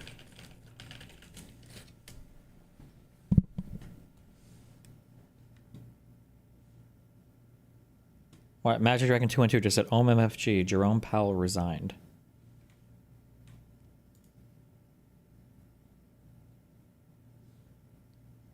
You're lying. You're going by old stuff that was reported earlier that he is considering it, theoretically. Okay. Even Stephen Massey, where they said they found a bunch of other intermediates that Should ban you. that were like should have been included in Picard, but they like all came from Sichuan. So it's the same problem, the same software. A few were from Wuhan, but I looked those up in GIS-AID, and they were also, the Wuhan ones were processed in the same Sichuan university, so it's the same lab. So it's like exactly the same issue that Picard already flagged and talked to the author about, but then they wrote this paper saying, oh, you know, Picard's a fraud, he ignored these ones, but they're the same genomes. And this all got pointed out on the paper they wrote. There's even a funny way in which, like, Massey, he screwed up the font on one of these samples. It's different than the rest in his table, and it's actually a duplicate sample that included what Picard already did. So it's like, did he just change that number in the table? And hard to say. And the other funny thing is, like, only CC or TT can be the intermediate. It's not, it can't be both of them. But Drastic just like cites both of those to cover their bases and say it's like doubly fraudulent. Yeah, that's all I had on intermediates. Okay. Yuri, did you want to comment on intermediates at all? Or? Sure. Yeah. Well, If not, I mean, I have questions. Sorry. I mean, if you want to talk about something else, I have other questions. No, I mean, yeah. In terms of intermediates, well, the Wuhan genomes, I didn't realize they were sequenced in the same way as the other ones that filled in were the consensus genomes. If they weren't sequenced, I have to revisit the paper. And we look at both intermediates. Yeah. Not to derail or anything, but is there a chance at all for Lab Leak at this point? I mean, maybe there's something outside of this. I'll probably look at a couple of their videos and government announcements. But it doesn't seem like there could be a scientific or inferred probability argument for it. But there could be like let's say there's some intelligence agency that realizes that a researcher under direction from the Chinese government pocketed a virus and then intentionally leaked it to the wet market. Like something like that could be 100% consistent with all the scientific evidence and everything. And either ones, like if you want to throw out all the CC ones, but TT ones are legit. But it just sucks because I'm pretty sure the majority of Americans believe that the lab leak stuff, I think, is true. Probably, maybe majority of people in the world, but pretty sure the majority of Americans believe in this shit. And I mean, I guess the majority of Americans also believe that Epstein was killed. So what are you going to do? You still have to take into account the TT ones. That's why we looked at both. And just in terms of, we were questioning the methodology of Picard throwing them out. But in terms of the details of which ones are legitimately thrown out and which ones should not have been thrown out, I need to go back to the paper and kind of respond to those points of criticism. It's been a while, and some of them I didn't even see because those authors have me blocked on Twitter. So, but if you have other questions, feel free. So following up on this, if I understand correctly, you're claiming that most likely lineage A is ancestral to lineage B, right? At least phylogenetically, yeah. I mean, to think that it came from a reversion. Sorry? I mean, well, it could still be like B could be ancestral and A could have resulted from like double reversions to the consensus, but Peter says that's extremely unlikely, and I agree. So you're not. Hang on. Okay, well, I'll get to the question I was getting to, which is, I believe you talked about saying that there are cases of people who had a virus you think is ancestral even to lineage A, and therefore also ancestral to lineage B. And I just kind of wanted to understand like the context. Who are these people? Where did they get sick? When did they get sick? Did I understand what your claim was correctly? Sure, yeah. Well, I would need to revisit all of the genomes, but I think Peter had a diagram with actual sampling dates And basically the question goes again to, are those really ancestral genomes, or are those mutations reversions to the kind of the ancestral variant? And Peter's claiming those are all reversions. And I think at least some of them actually do represent true ancestral genomes. And of course, if we sample them later, I think it still doesn't mean that that mutation arose later. It could be like that lineage was. 100K big enough incentive for you to debate Yuri on some other Bayesian case study. Yeah, 100K. I debate for free. I would debate on anything like that. But it would just be my confidence in the scariest thing for debates for me for a subject like this would be judges. That would literally be like 95% of my worry, basically. Kind of circulating undetected, and we only sampled its descendants later on. But based on the phylogeny, if you kind of don't trust the sampling dates to give you the inference of what preceded what, based on the phylogeny, we see a lot of genomes that have these mutations that are ancestral. And to think they're all reversions, I mean, that's one argument you can make, and Peter made it. I would need to revisit the exact diagrams and his analysis, because he did some of his own modeling. I mean, this Yuri guy seems like a smug prick. At least I was polite. Really? I feel like Yuri's been. I don't think he's been smug at all. I feel like he's been like a pretty normal person. Interesting to see the actual number of reversions in both lineage A and lineage B and make that determination. But, sorry, I guess I got 3 minutes left. Did I answer the question, or you had maybe some follow-up? I mean, I'm not sure I fully understood. Okay. But I mean, if I can briefly rebut, like I was saying that it's hard for this to circulate, cryptically because of the whole over-dispersed transmission, and that's why it's the single polytomy, and that's sort of true for every strain. So if ProCOV2 was the ancestor, you should have a single polytomy for ProCOV2, and it's really hard for that to circulate. And also, sorry, just consistency of the theory too. Like this accountant Chen guy who's over near the lab, like if he was ProCOV2, like that would maybe be really interesting because it would point in multiple directions towards the lab. But he's lineage B, but with no mutation, so he's like downstream of the lab genetically. He's exactly equal to the strain at the lab. So either he infected the market, or downstream of the market. So either he infected the market, or the market infected him. And I think the market infected him. I don't know. I think unless Will has something, we might be near the end.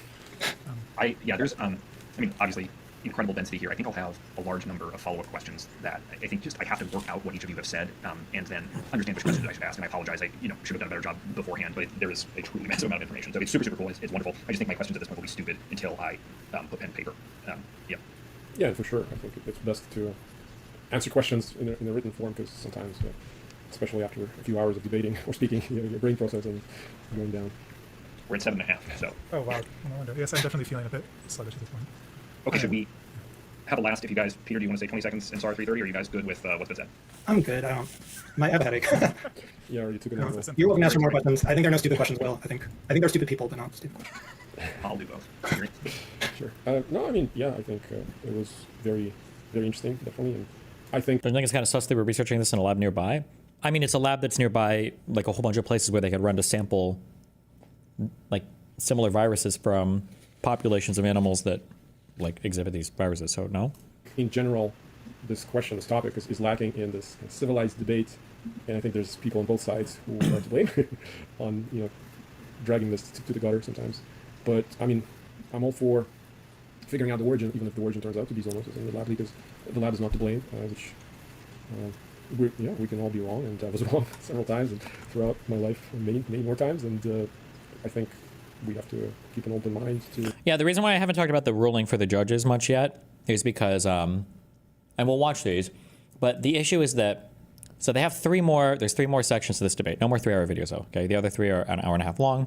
But the issue is that in this third video, for the last 30 minutes, Peter, and I don't know if he did this as part of his debate or if he had prior training in this, Peter just draws this huge soy jack of the SAR guy, and then he just has the judges stare at it for 30 minutes, and then after that, they're like, well, I mean, fuck, he depicted him as a soy jack. Like, obviously, the other guys lost the debate. And I don't know, I'm not very satisfied by that ending.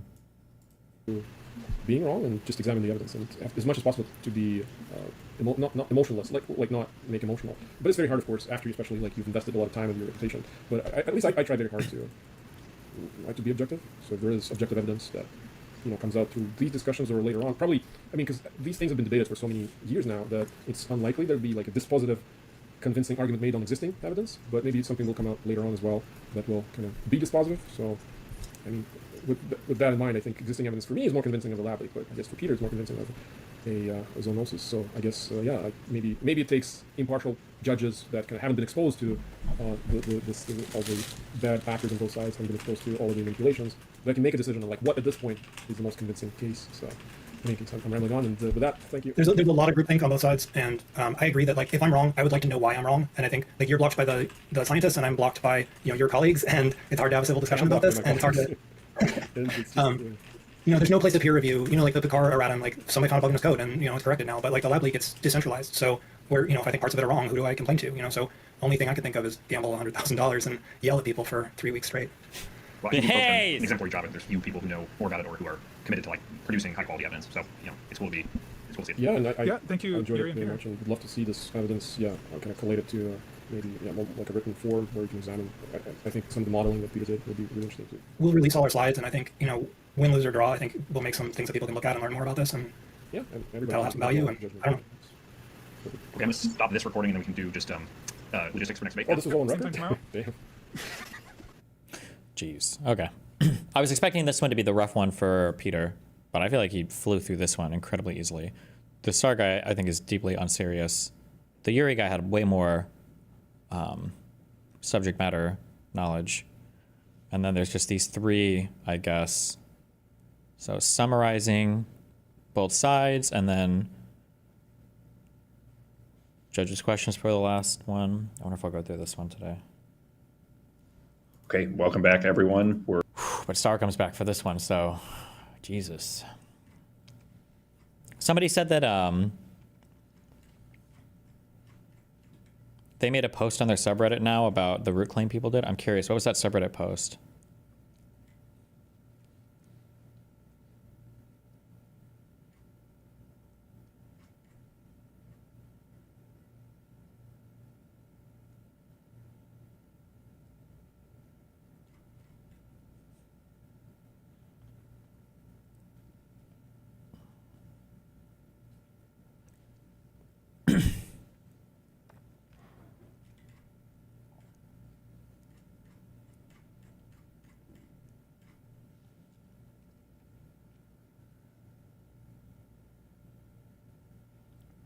Sar says the debate didn't change his mind. In fact, by the end of the debate, Root Claim released an updated analysis that placed an even higher probability on lab leak than when they started.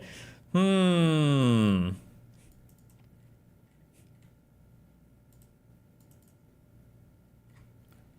I saw the blog thing. I'm curious about the subreddit post, though. Oh, that's what you were talking about? Okay.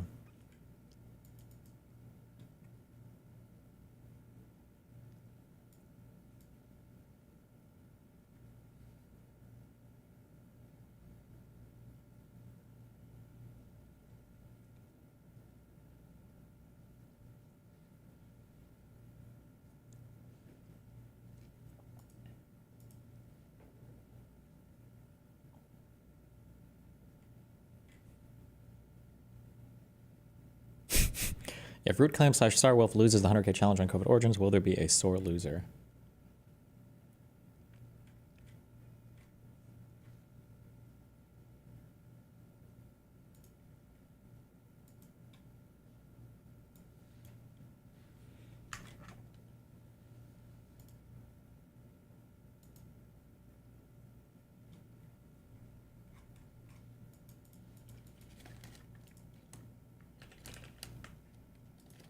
Oh, somebody made a, hold on.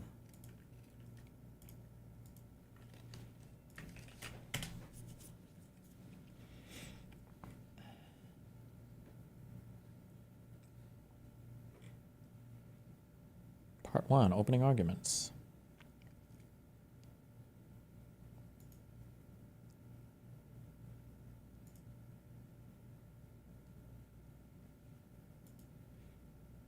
Civil debate between people who understand likelihoods on the animal origin versus lab leak theories of COVID-19. 2 impartial judges, 200K, staked by both sides. Well, it's 100K, right? But... oh, he corrects it, yeah. Okay.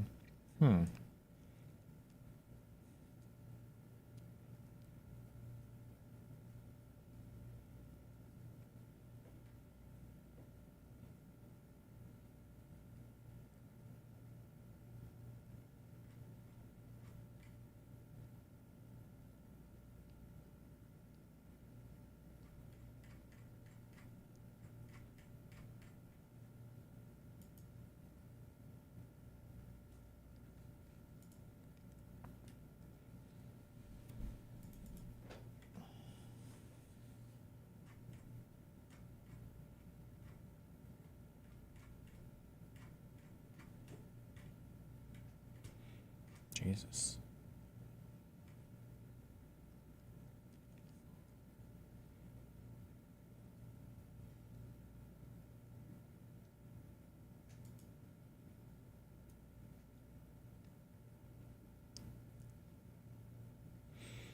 Okay, don't need that. In that thread, Peter Miller is arguing in the comments, and this is his Reddit account. Oh shit, nice.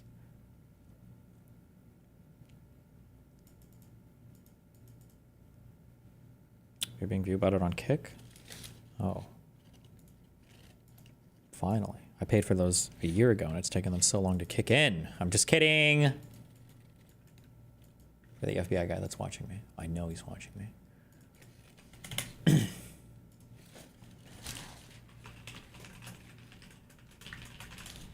Johnny Harris made a video on this, he said, but this is 4 years old. So there's a ton of research and stuff that he hasn't. There's a... So my guess is it's just going to be going over basically all the common shit at the time, no? Discord as a live stage theory that was brewing under the surface. One that many experts didn't talk about publicly at the time, but they thought about. They were thinking of another building jumping from animals. Instead, Wuhan's relationship to coronaviruses isn't that it's common that it breaks out in wet markets. No, it's because of the lab. The lab is the world's largest sample of coronaviruses on Earth. Now, let's be clear, this isn't hard proof that anything happened. This is circumstantial, but it is absolutely a firm foundation for a hypothesis that potentially this could have come from the lab. That woman herself, that was her first thought. And as I've been reading accounts from other virologists and epidemiologists around the world who heard of a virus coming out of Wuhan, they thought about the lab. They're like, oh shit, there's a giant lab there. You have to be careful about that, though, because all of these viruses, or at least most of them, the vast majority of them, are cataloged. Like, if the lab is holding viruses, then a lot of the genomes are sequenced partially or completely. And so then we would know absolutely, right? Tons of viruses. I wonder if it came from there. Now listen, this lady who we're calling Batwoman, the bat expert, went to the lab as soon as she got to Wuhan. She was sort of freaking out. She had been losing sleep. And she looked at all of the data, all of the samples, and determined that none of the samples, engineered or natural, were the same as COVID-19. None of them were an exact match. And she sighed a breath of relief, and she felt like, okay, it wasn't our lab. For most scientists, that was enough proof to put the lab leak hypothesis to rest. They're like, oh yeah, Batwoman said that none of the samples were identical to COVID-19. But for many others, trusting this one woman to tell us the truth or to have done a thorough investigation is not good enough evidence for us to rule this out. The world, who has suffered greatly because of COVID-19, deserves a chance to truly investigate, not trust one Chinese researcher. The world has reached another grim milestone in the history of the coronavirus pandemic. This is globally, the death toll has now topped a staggering 3 million people. But for some reason, China is not really playing ball with letting an inquiry or an investigation happen. When Australia got up and called for a transparent investigation into COVID's origins, including looking into the lab leak hypothesis, China immediately retaliated with economic sanctions on Australian products like wine and beef. What? A little defensive? Like, wouldn't China want to have an independent investigation into this hypothesis so that if it's false, it can be proven false and we can put it to rest? No, not at all. Like I said before, it emerging from a wet market is arguably more fucking humiliating. What? Like, seems like that would be in their interest, and yet they're making it incredibly difficult for anyone to do an investigation. Instead, we have to rely on US spies and intel to piece this together. The Wall Street Journal recently reported that there was intel that said that 3 researchers at the Wuhan lab got sick with COVID-like symptoms, and they had to be hospitalized. Like, this is all bullshit, right? Like, in November 2019, weeks before the first official case of COVID. Again, this isn't proof, but it's definitely... It was over the fall, not in November exactly, and some were COVID-like, some weren't, and people that had confirmed diseases weren't COVID, and somebody was there for a totally unrelated, non-respiratory thing. Reason to ask more questions. China, stop making us rely on intel from spies. Put the hypothesis to bed and let us investigate. But they won't, which is incredibly suspicious. Mike, at the end of the day, it's profoundly in China's interest to do this as well, because look, it suffered too. Okay, so that's the lab leak hypothesis. Unsafe lab that's the coronavirus epicenter and it engineers viruses to be more infectious for humans, has a little mishap, which turns into a global pandemic. It's a feasible hypothesis that deserves investigation. Now listen, if your brain is anything like my brain, what both of our brains are doing right now is scheming to find some sort of certainty. We're like, oh, look at all this evidence here. They were in the hospital and Wuhan is actually the epicenter. And we're piecing it all together. Our brains love to do this. To lay out the circumstances and fill in the blanks so that we can believe in some sort of certain thing. Our brains hate ambiguity, but please don't be tricked by your hate for ambiguity. It's been debunked that this virus was man-made or modified. A major reason for that was because there was the Trump administration that was constantly overstating the hypothesis, claiming they had way more evidence than they actually did, labeling it the China virus. The Chinese virus. It's not racist at all, no, not at all. It comes from China. Which helped fuel a spike in discrimination and violence against people of East Asian descent. And then Tom Cotton gets up and says this. The virus went into that food market before it came out of that food market. So we don't know where it originated, but we do know that we have to get to the bottom of that. We also know that just a few miles away from that food market is China's only biosafety level 4 super laboratory that researches human infectious diseases. Well, this is awkward. Yeah. It turns out... Wait, so something I'm kind of curious about. So I'm sympathetic towards naming schemes now that don't call out necessarily... they don't call out an origination point for a variety of reasons. I think that's fair. So it's like SARS is severe acute respiratory virus. Nope, that's not true. It's severe acute respiratory SARS, acute respiratory syndrome. Jesus. No, not is it syndrome? It's syndrome. Okay. Yes, severe acute respiratory syndrome. Okay, coronavirus 2. But why I guess they don't retroactively rename viruses because MERS, MERS stands for Middle Eastern respiratory virus, right? That's not named for symptoms. That has Middle East built into the name. After all this research, it is certain it's coming from China, though, lab leak or not. Oh, absolutely. It absolutely came from China. I don't think I've seen any serious contention that it came from somewhere else. Now, I think China somehow tries to maintain that it came from the United States, but I haven't seen anything that suggests it comes from not China. We're here for the third and potentially final debate. I think Peter to speak first today for 90 minutes. Peter, what time signals do you want, if any? Give me like a, I don't know, 45, 30 left, 15, 10, 5, something like that. Mm-hmm. Okay. Doesn't have to be exact. I haven't given this one for time yet, so I have no idea how long this takes, and maybe I can go through it pretty quick. I don't know. I'm going to want to spend a lot of time on this slide in particular. Okay. So shall we start? All right. So, we've had a long, complicated debate already. We've come to agreement on a few things, like we don't think the 3 sick researchers of the Wuhan Institute can be trusted because that's an anonymous government source. I think we agreed it's normal for pandemics to start in big cities. I thought we agreed on a September lab leak being impossible, though it looks like Yuri's maybe backpedaled a little on that. Even in Yuri's latest model, it says the leak would be like September 27th. So this Wuhan database going offline back on September 12th, we can conclude that's not important. And there are a bunch of little things we don't agree on, like the exact odds of Wuhan. We agree it's at least 1.5% that a pandemic's going to start there, but I think it's higher than that. It's a factor of 2, factor of 3, whatever. We don't really need to argue too much when we have much bigger disagreements. We disagree on where the 2003 SARS pandemic started. I mean, the truth is, science doesn't know. It could have been Hubei, it could have been Yunnan. 20 years later, we don't know exactly how SARS started, and we're still trying to figure out SARS too. And then there's these disagreements that are really important that we need to talk about today. I think it's very unlikely that a lab leak would go across town and show up at the Huanan market and nowhere else. Ruckley thinks that's like a certain thing to happen. They give that no weight in their analysis. They think it's a 100% chance. I think the lineage A and lineage B evidence points towards the market. They disagree. I think the evidence in the market is points to some infected animals, and I don't think the lab had any secret viruses. So you need to put a probability on that. Brookland thinks there's about a 20% chance that the Wuhan lab created SARS-CoV-2. I think that's much, much lower, not just because they didn't have a secret virus, but because we don't even know if they did the diffuse grant. That wasn't supposed to be in Wuhan, and they don't have, normally their experiments would be a different backbone, a lot of other reasons. And then there are a handful of things that I think we agreed on, but I'm still not sure. I think we agreed that the first cluster of cases is at Huanan. I think we agreed that it's normal for the cases to spread out from a market if it starts at a market, because that happened at Shimfadi. I thought we agreed that the data has no serious bias issues. How long ago was the debate we're watching? About a year ago, January of 2024. Question that's centered, but I don't know. And I think the only lab leak scenario that fits is just someone going straight from the lab to the market. But this is also worth discussing. I think this is hard because the thing I'm arguing against keeps changing. In the first week, we had all these claims. The first guy was December 8th, but he was actually not December 8th. There was this claim that the first 2 cases were visitors, but that wasn't correct. We had this claim that there were lots of early cases outside the market, these claims about bias that couldn't be proven. And, it's a lot of work to go through and debunk each one of these. It's easy to make a claim, to claim it's biased, but it takes a lot of work to prove that it's not biased. And I think where we got to is that it's a likely place for a cluster to start. This is just kind of a graphical representation of how this argument goes. So these were some of the first claims, like we talked about. The first case wasn't December 8th, he was 16th. 4 out of 5 of the first cases worked there. 1 was a repeat visitor. We went through the early hospital data to show that most of the cases were from the market before there was any possibility of bias. Shimfadi proves that the centering argument is true. That's just how market outbreaks work. The Mahjong room, we found that there's like 3,000 Mahjong rooms in Wuhan, so that's probably not an important detail. And then, is it a likely place for it to start? We also, in the first debate, I also point out the centering, but I also point out that it's the center of the pandemic genetically. Also, that these red cases are the earliest genomes of lineage B and lineage A, and those both are at the market or very near the market. I said it's about 1 in 10,000 chance that it would go from the lab to the market and nowhere else. One reason for that would be because there's 1,000 people working at the market and there's 10 million in Wuhan. That gives you your 1 in 10,000 odds. The other way I did it was with this Sina visitor system data, which compares all the places in Wuhan. And if you divide it by the total traffic, that's also about 1 in 10,000. That's a long list of places, 1,600 different places. And so even among supermarkets and shopping malls, if you restrict it to that category, Huanan market doesn't stand out. There are 70 of those supermarkets and shopping malls and other wet markets that are more popular than Huanan in this data set. I mapped out all these places from the data. Every one of these red pins is one of those spots, and this is the Wuhan lab, and this is the Huanan market. So there's a lot of other places it could go.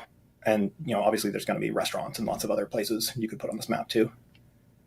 The Warby paper tried to filter these down. They tried to categorize. Just for an exact distance, can I find, like, what is the distance from Wuhan Institute of Virology map? Because that one guy tried to say they're next to each other or they're a mile from each other. A mile is stupid, I think, because like the Empire State Building is like a mile, or what, maybe a mile and a half to Central Park. But I mean, like, you would never say, oh, look how close they are. Like, there's no, like, there's a lot of people in between the Empire State Building and Central Park. So it's kind of a stupid claim, but I'm just curious if we can find out what is the distance in miles. The travel distance is supposedly 30 minutes.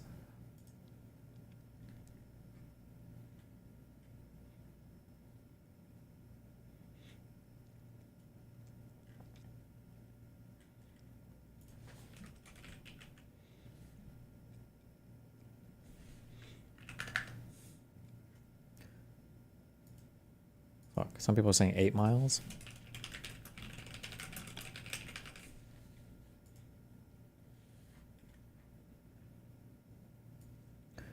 Okay, Wuhan Institute of Virology to...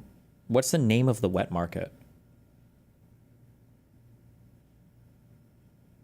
Oh, Huanan Market? Can I just say that?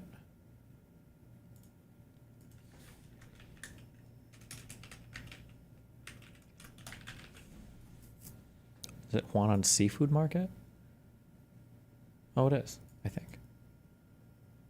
Okay, so about a 30-minute drive with no traffic. And the distance is 20 kilometers, which is about 12 and a half miles. Okay.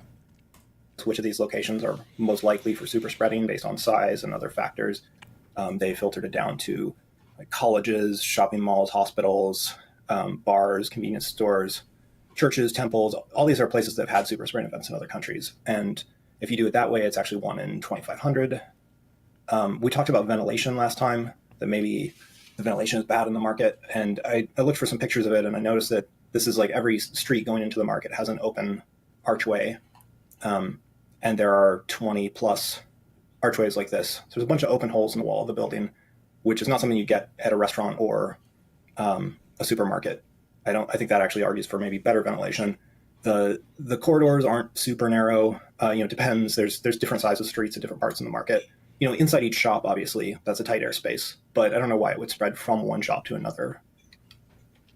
We looked at this in the first debate. These chess and mahjong rooms, there's lots of these around town. The one at the market is just this tiny little closet. It's not a place that outsiders would go. You could definitely get some social transmission here once it does start at the market, but the odds that some random person from the lab is going to come here are pretty low, or extremely low. It's probably lower than 1 in 10,000. It's just a large shopping area. I made a map at scale. This is a Walmart supercenter in my city compared to the market. So the Huanan market's smaller than a Walmart. If you combine the west side and the east side, maybe it's about the same, maybe slightly larger. Traffic is probably similar. Some people say the market gets 10,000 people per day. I'm not exactly sure if that's right, but Walmart gets like 10,000 per day. Huanan's not even the biggest wet market in Wuhan. There's this other market, Baishouju, which has about 6 times as many shops. And it's also closer to the Wuhan lab. It's on the same side of the river. So the difference is that Huanan market had wildlife. We have this Zhao Zhao paper, which went and did tick sampling on all the wild animals being sold at these markets. And he found 17 shops across 4 markets. Huanan market had the largest number of those shops. And the bigger market, Baishouju, only had 2 of those. Damn. Another thing we could do is we could look at other countries, look around the world and see where super spreading happened. So you have like choir events, you have big church outbreaks.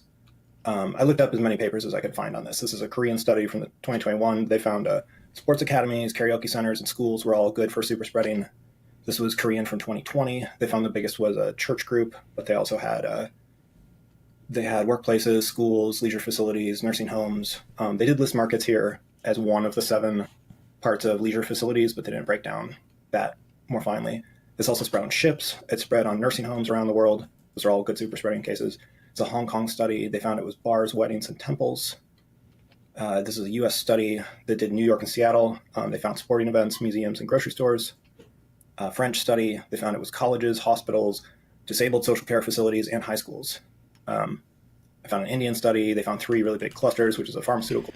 Okay, fuck. I'm supposed to drive to Tampa tonight, so I don't know if we'll do this one next time. 4 I'll do 5 minutes of this video. Years after COVID changed our world forever, the CIA confirmed what many suspected from the beginning. COVID escaped from a lab in Wuhan, China. For years, most intelligence agencies wouldn't touch that theory. Now most of them agree. But here's the real story. While they debated the origins, COVID killed tens of millions of people throughout the world, including my dad, and caused trillions of dollars in economic damage. The elephant in the room isn't just how COVID started. It's how different powerful groups work to keep you from knowing the truth. Scientists, the government, the mainstream media, the Chinese government, they weren't working together, but they all pushed the same false narrative. Anyone questioning the natural origins theory was a conspiracy theorist and probably a racist to boot. Hey, I'm Ken LaCourte. I spent a lot of hours digging into all of this to give you a decently complete, unfiltered breakdown of the coronavirus cover-up. In the next few minutes, we'll walk through the evidence pointing to a lab leak, how the scientific establishment tried to bury it, look at China's cover-up, how the media versus Trump politicized everything, and finally, how the truth bubbled out. Look, this is a horrible story of how our leaders and our institutions failed us. It's almost unbelievable. So first, let's look at the different theories that were considered at the beginning of COVID. The one we all heard is officially known as zoonotic transmission, that COVID was transmitted from a bat to a human, possibly at a wet market in Wuhan, China. But this theory had some obvious problems. The virus in bats and COVID in humans has a gap that suggests a missing link virus, which no one has ever found. Which isn't necessarily a problem because this missing link wasn't found for SARS, correct, is what was said? The first one, right? We don't have the spillover event? We'll get to that in a minute. There's also no evidence of a link between COVID and any specific animal at that market. It quickly, almost immediately, became apparent to anyone who looked into it that there were huge reasons to believe this virus had leaked from a Chinese lab. None of those things. Just because you don't have the exact crossover event doesn't mean it must have come from a lab. That's an insane, or that you're not. It's just an uneducated statement to make. I don't know what else to say. First, let's talk about the lab. The Wuhan Institute of Virology sits just across the Yangtze River from where the very first COVID cases emerged. It's a level 4 biohazard lab. The Institute of Virology sits just across the Yangtze River from where the very first COVID cases emerged. Okay, I don't know if this is like people who all live, no offense, but like in farms or in like the most redneck areas ever, or you maybe have never been to a city before, or you don't know what cities look like, or you don't know what buildings look like, or you don't know what people look like. But to say that this is right across these two places clearly have a lot of distance and a lot of people between them. That is an insane statement to make and to show this map, but okay. Let's talk about the lab. The Wuhan Institute of Virology sits just across the Yangtze River from where the very first COVID cases emerged. It's a level 4 biohazard lab, the highest security rating, and they specialized in bat coronaviruses. They had the largest collection of bat virus samples in the world. But even before the lab opened, there were scientific concerns worldwide about its safety. U.S. State Department officials visited in 2018 and sent back alarming cables, warning about inadequate safety protocols and undertrained staff. These warnings specifically highlighted the risk of a SARS-like pandemic due to sloppy procedures. The lab's star researcher, Zhi Zengli, nicknamed the Bat Lady, she discovered the RATG13 6 years beforehand, a coronavirus sharing 96.2% of its genetic code with COVID-19. She found it in a mine many miles away where workers had died from a mysterious pneumonia years earlier. Despite that critical connection, she waited until after COVID's outbreak to reveal its existence. Why? Like, do you see what I mean? How you can spin everything to support your theory? If it was the case that this might be like a common ancestor or it's what they worked on, why would she publish that? Why would you ever publish the RATG13 genome ever? You would just like, let's just go ahead and delete that one because it looks kind of bad for her. Why would she publish it after? It doesn't make any sense. Yet in March 2019, months before the outbreak, Zengli published a warning saying a SARS-like coronavirus outbreak from Chinese bats was highly likely. Now, her team wasn't just studying these viruses, they were creating hybrid versions capable of infecting human cells, testing how bat viruses might evolve to threaten humans. Hold on. They published a paper about an experiment where they created a new hybrid bat coronaviruses by recombining the DNA of existing ones. We're creating... I don't know how nitpicky I want to be about this. Would you say that, recombining the DNA of existing ones, considering these are RNA viruses? I don't know how important. Maybe there are techniques that you use where you process the RNA with DNA and you use DNA to create recombinant viruses. Maybe. I don't know. Including at least one that was almost able to jump to humans. So the quote here that he has is saying something that's a bit different than what he's saying right now.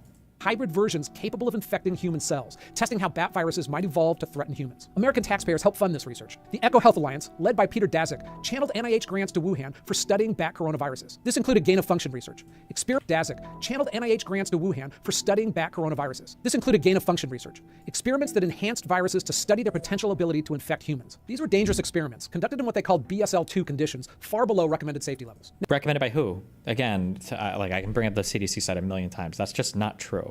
Number one. And number two, if he's like vaguely alluding to the diffuse grant, we know that, for instance, that grant was shut. They didn't accept that grant, right? But now, the timeline gets suspicious in late 2019, before the known outbreak. The lab suddenly removed its entire virus database, over 22,000 samples and sequences, without explanation. and China still refuses to restore access. I just don't believe this is even true. I don't know what he's sourcing from. Neither person, neither Sar nor Yuri brought this up in their debate. So this just sounds fake. Is there... Also, what? Has nobody made copies of these databases? It's 22,000 genomic samples? It seems like it would be arbitrarily easy to just copy this, especially other institutions, I imagine, might even have their own copy. To this day, satellite imagery showed increased samples and sequences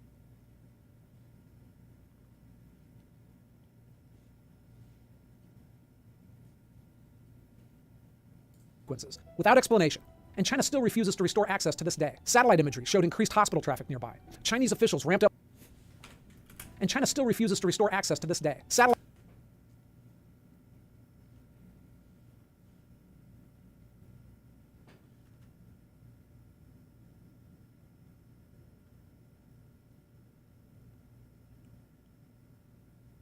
Well, I don't know what these dates are. Am I losing my mind? It says 10-10-18 and then 10-17-19. Is this? It's month, day, year. So this is October 10th, 2018. Or am I losing my mind? Am I having a stroke? And then this is October 17th, 2019. satellite imagery showed 1,000 samples and sequences without explanation. And China still refuses to restore access to this day. Satellite imagery showed increased hospital traffic nearby. Chinese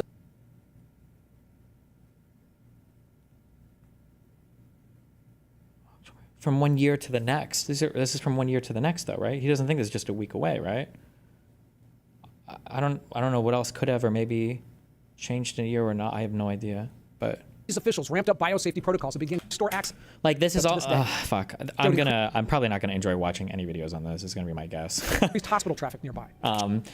Because it's just gonna be all scientifically illiterate stuff, right? So if our evidence of the first case coming from that wet market is on December 16th, is I think what has been agreed on is December 16th. No, I'm so sorry. It's December 8th. Or was the 8th one December 16th? Like they thought it was the 8th, but it was 16th. Regardless if it was December 8th or December 16th, you're telling me that there were, if we're going by excess cases, that there are 300 or 400 cases in October, mid-October, at this hospital? There's just zero chance that this would have gone on for 2 months without there being hundreds of thousands of cases and deaths across China related to COVID. There's no way that this is just, it's impossible. It's just not possible. That virus database is back up. Chinese researchers uploaded genetic sequences of coronaviruses to Scientific database more than a year after they took them offline. Oh, so they did get taken. Okay, a batch of early coronavirus data that went missing for years emerged from hiding in June. And American scientists more than 200 genetic sequences from COVID-19 patient samples isolated in China early in the pandemic had possibly been removed from an online database. Some sleuthing. He managed to track down 13 of the sequences on Google Cloud. Shared experience in a report online. He wrote that it seems likely the sequences were deleted because they exist, but now an odd explanation has emerged stemming from an editorial oversight by a scientific journal. And the sequences have been uploaded into a different database.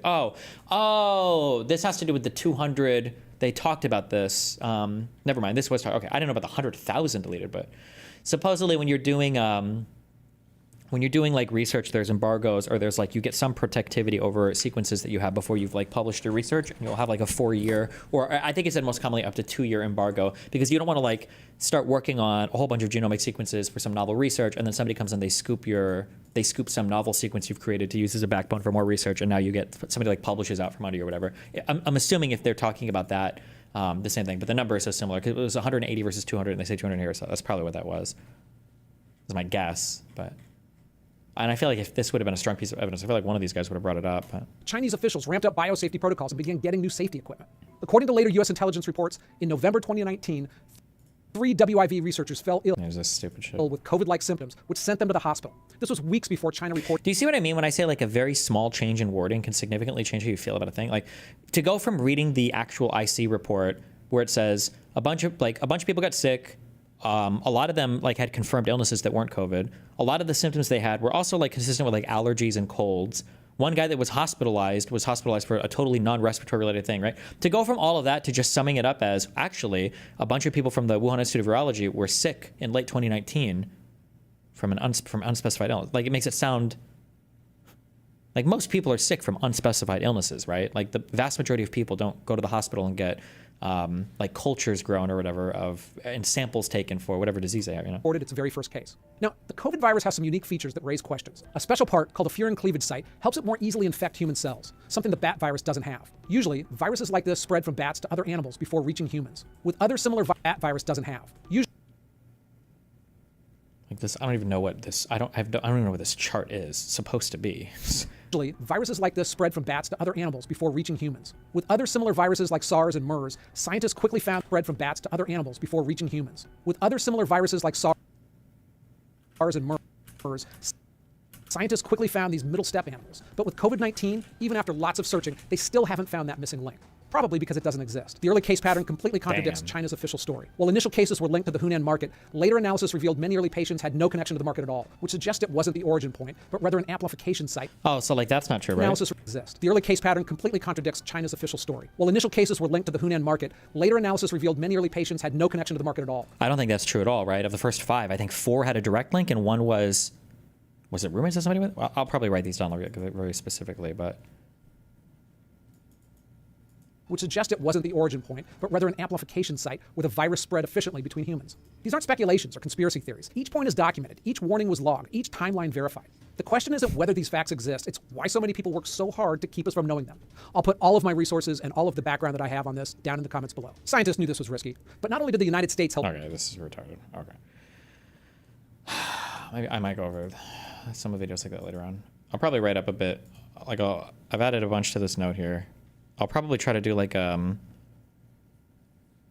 retard version. I shouldn't say that. Like a very layman's version, like an intermediate version, and then like an advanced version of these arguments. And I'll just like stick them in this note because I feel like this is probably a topic that I can debate endlessly because nobody will ever. I'll always be in a minority opinion on this, but.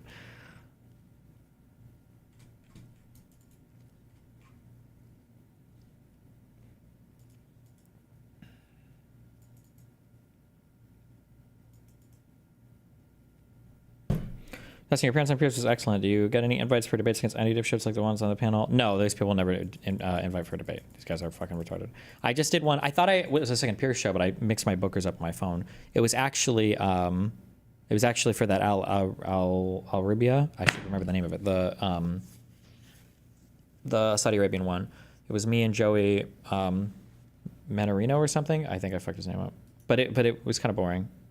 Not that there's anything bad about it, but it wasn't like we weren't screaming back and forth. It was just like answer.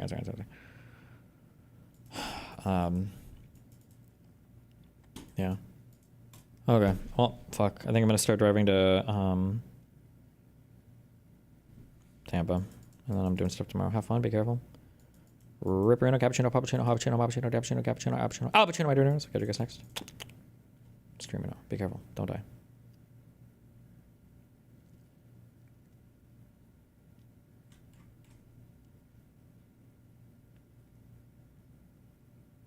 Fuck. Actually, wait. We can do connections.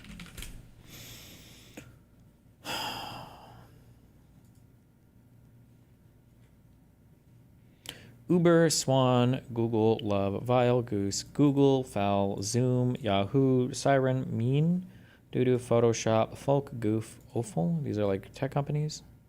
No. One away. Google, Yahoo, Zoom, Uber. Wait, what?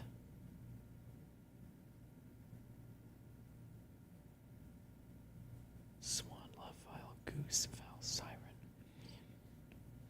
Dodo? What the fuck? Things you can use to search stuff? But no, that's... Well...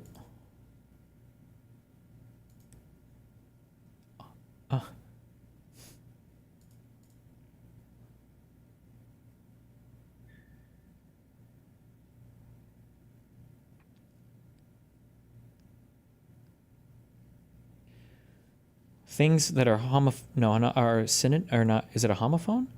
Or like they have double meanings maybe? Like Yahoo.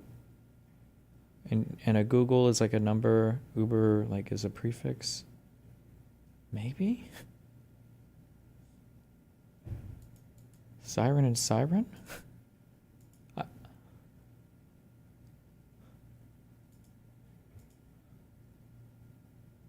Oh wait, that wasn't even one off. Wait, okay, so it's Zoom, Google, Yahoo, and Photoshop? Wait, it has to be these, it's 4 of these 5, right? Am I thinking about that correctly?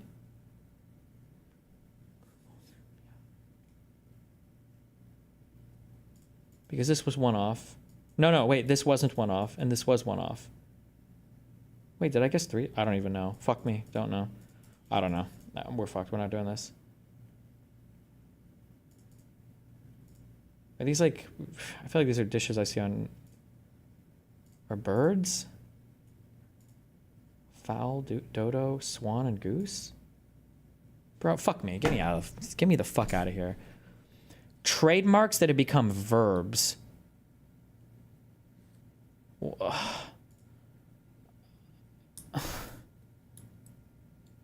Trademarks that have become Zoom, let's zoom in. Zoom is already a verb. Do people say Zoom? Let's Zoom? Do you want to Zoom? Wouldn't you say like, let's have a Zoom call? Can you send me a Zoom invite? Do people use Zoom as a verb? Hey, why don't you Zoom me later on? I would kill myself if I worked on that. Let's Zoom? Fuck that. A silly person. A dodo, a goof, a goose, and a Yahoo? That guy's a Yahoo. He's a goose. I guess maybe. Kinds of songs. Folk, love, siren song, swan song, and homophones of synonyms for despicable. Foul, mean, awful, and vile? Oh, vile. Oh my God.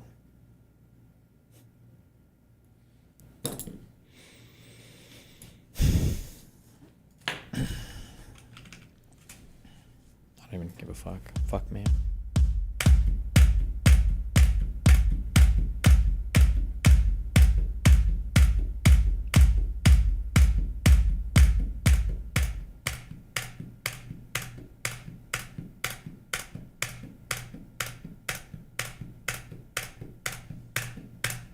Fuck this game. All right, be careful.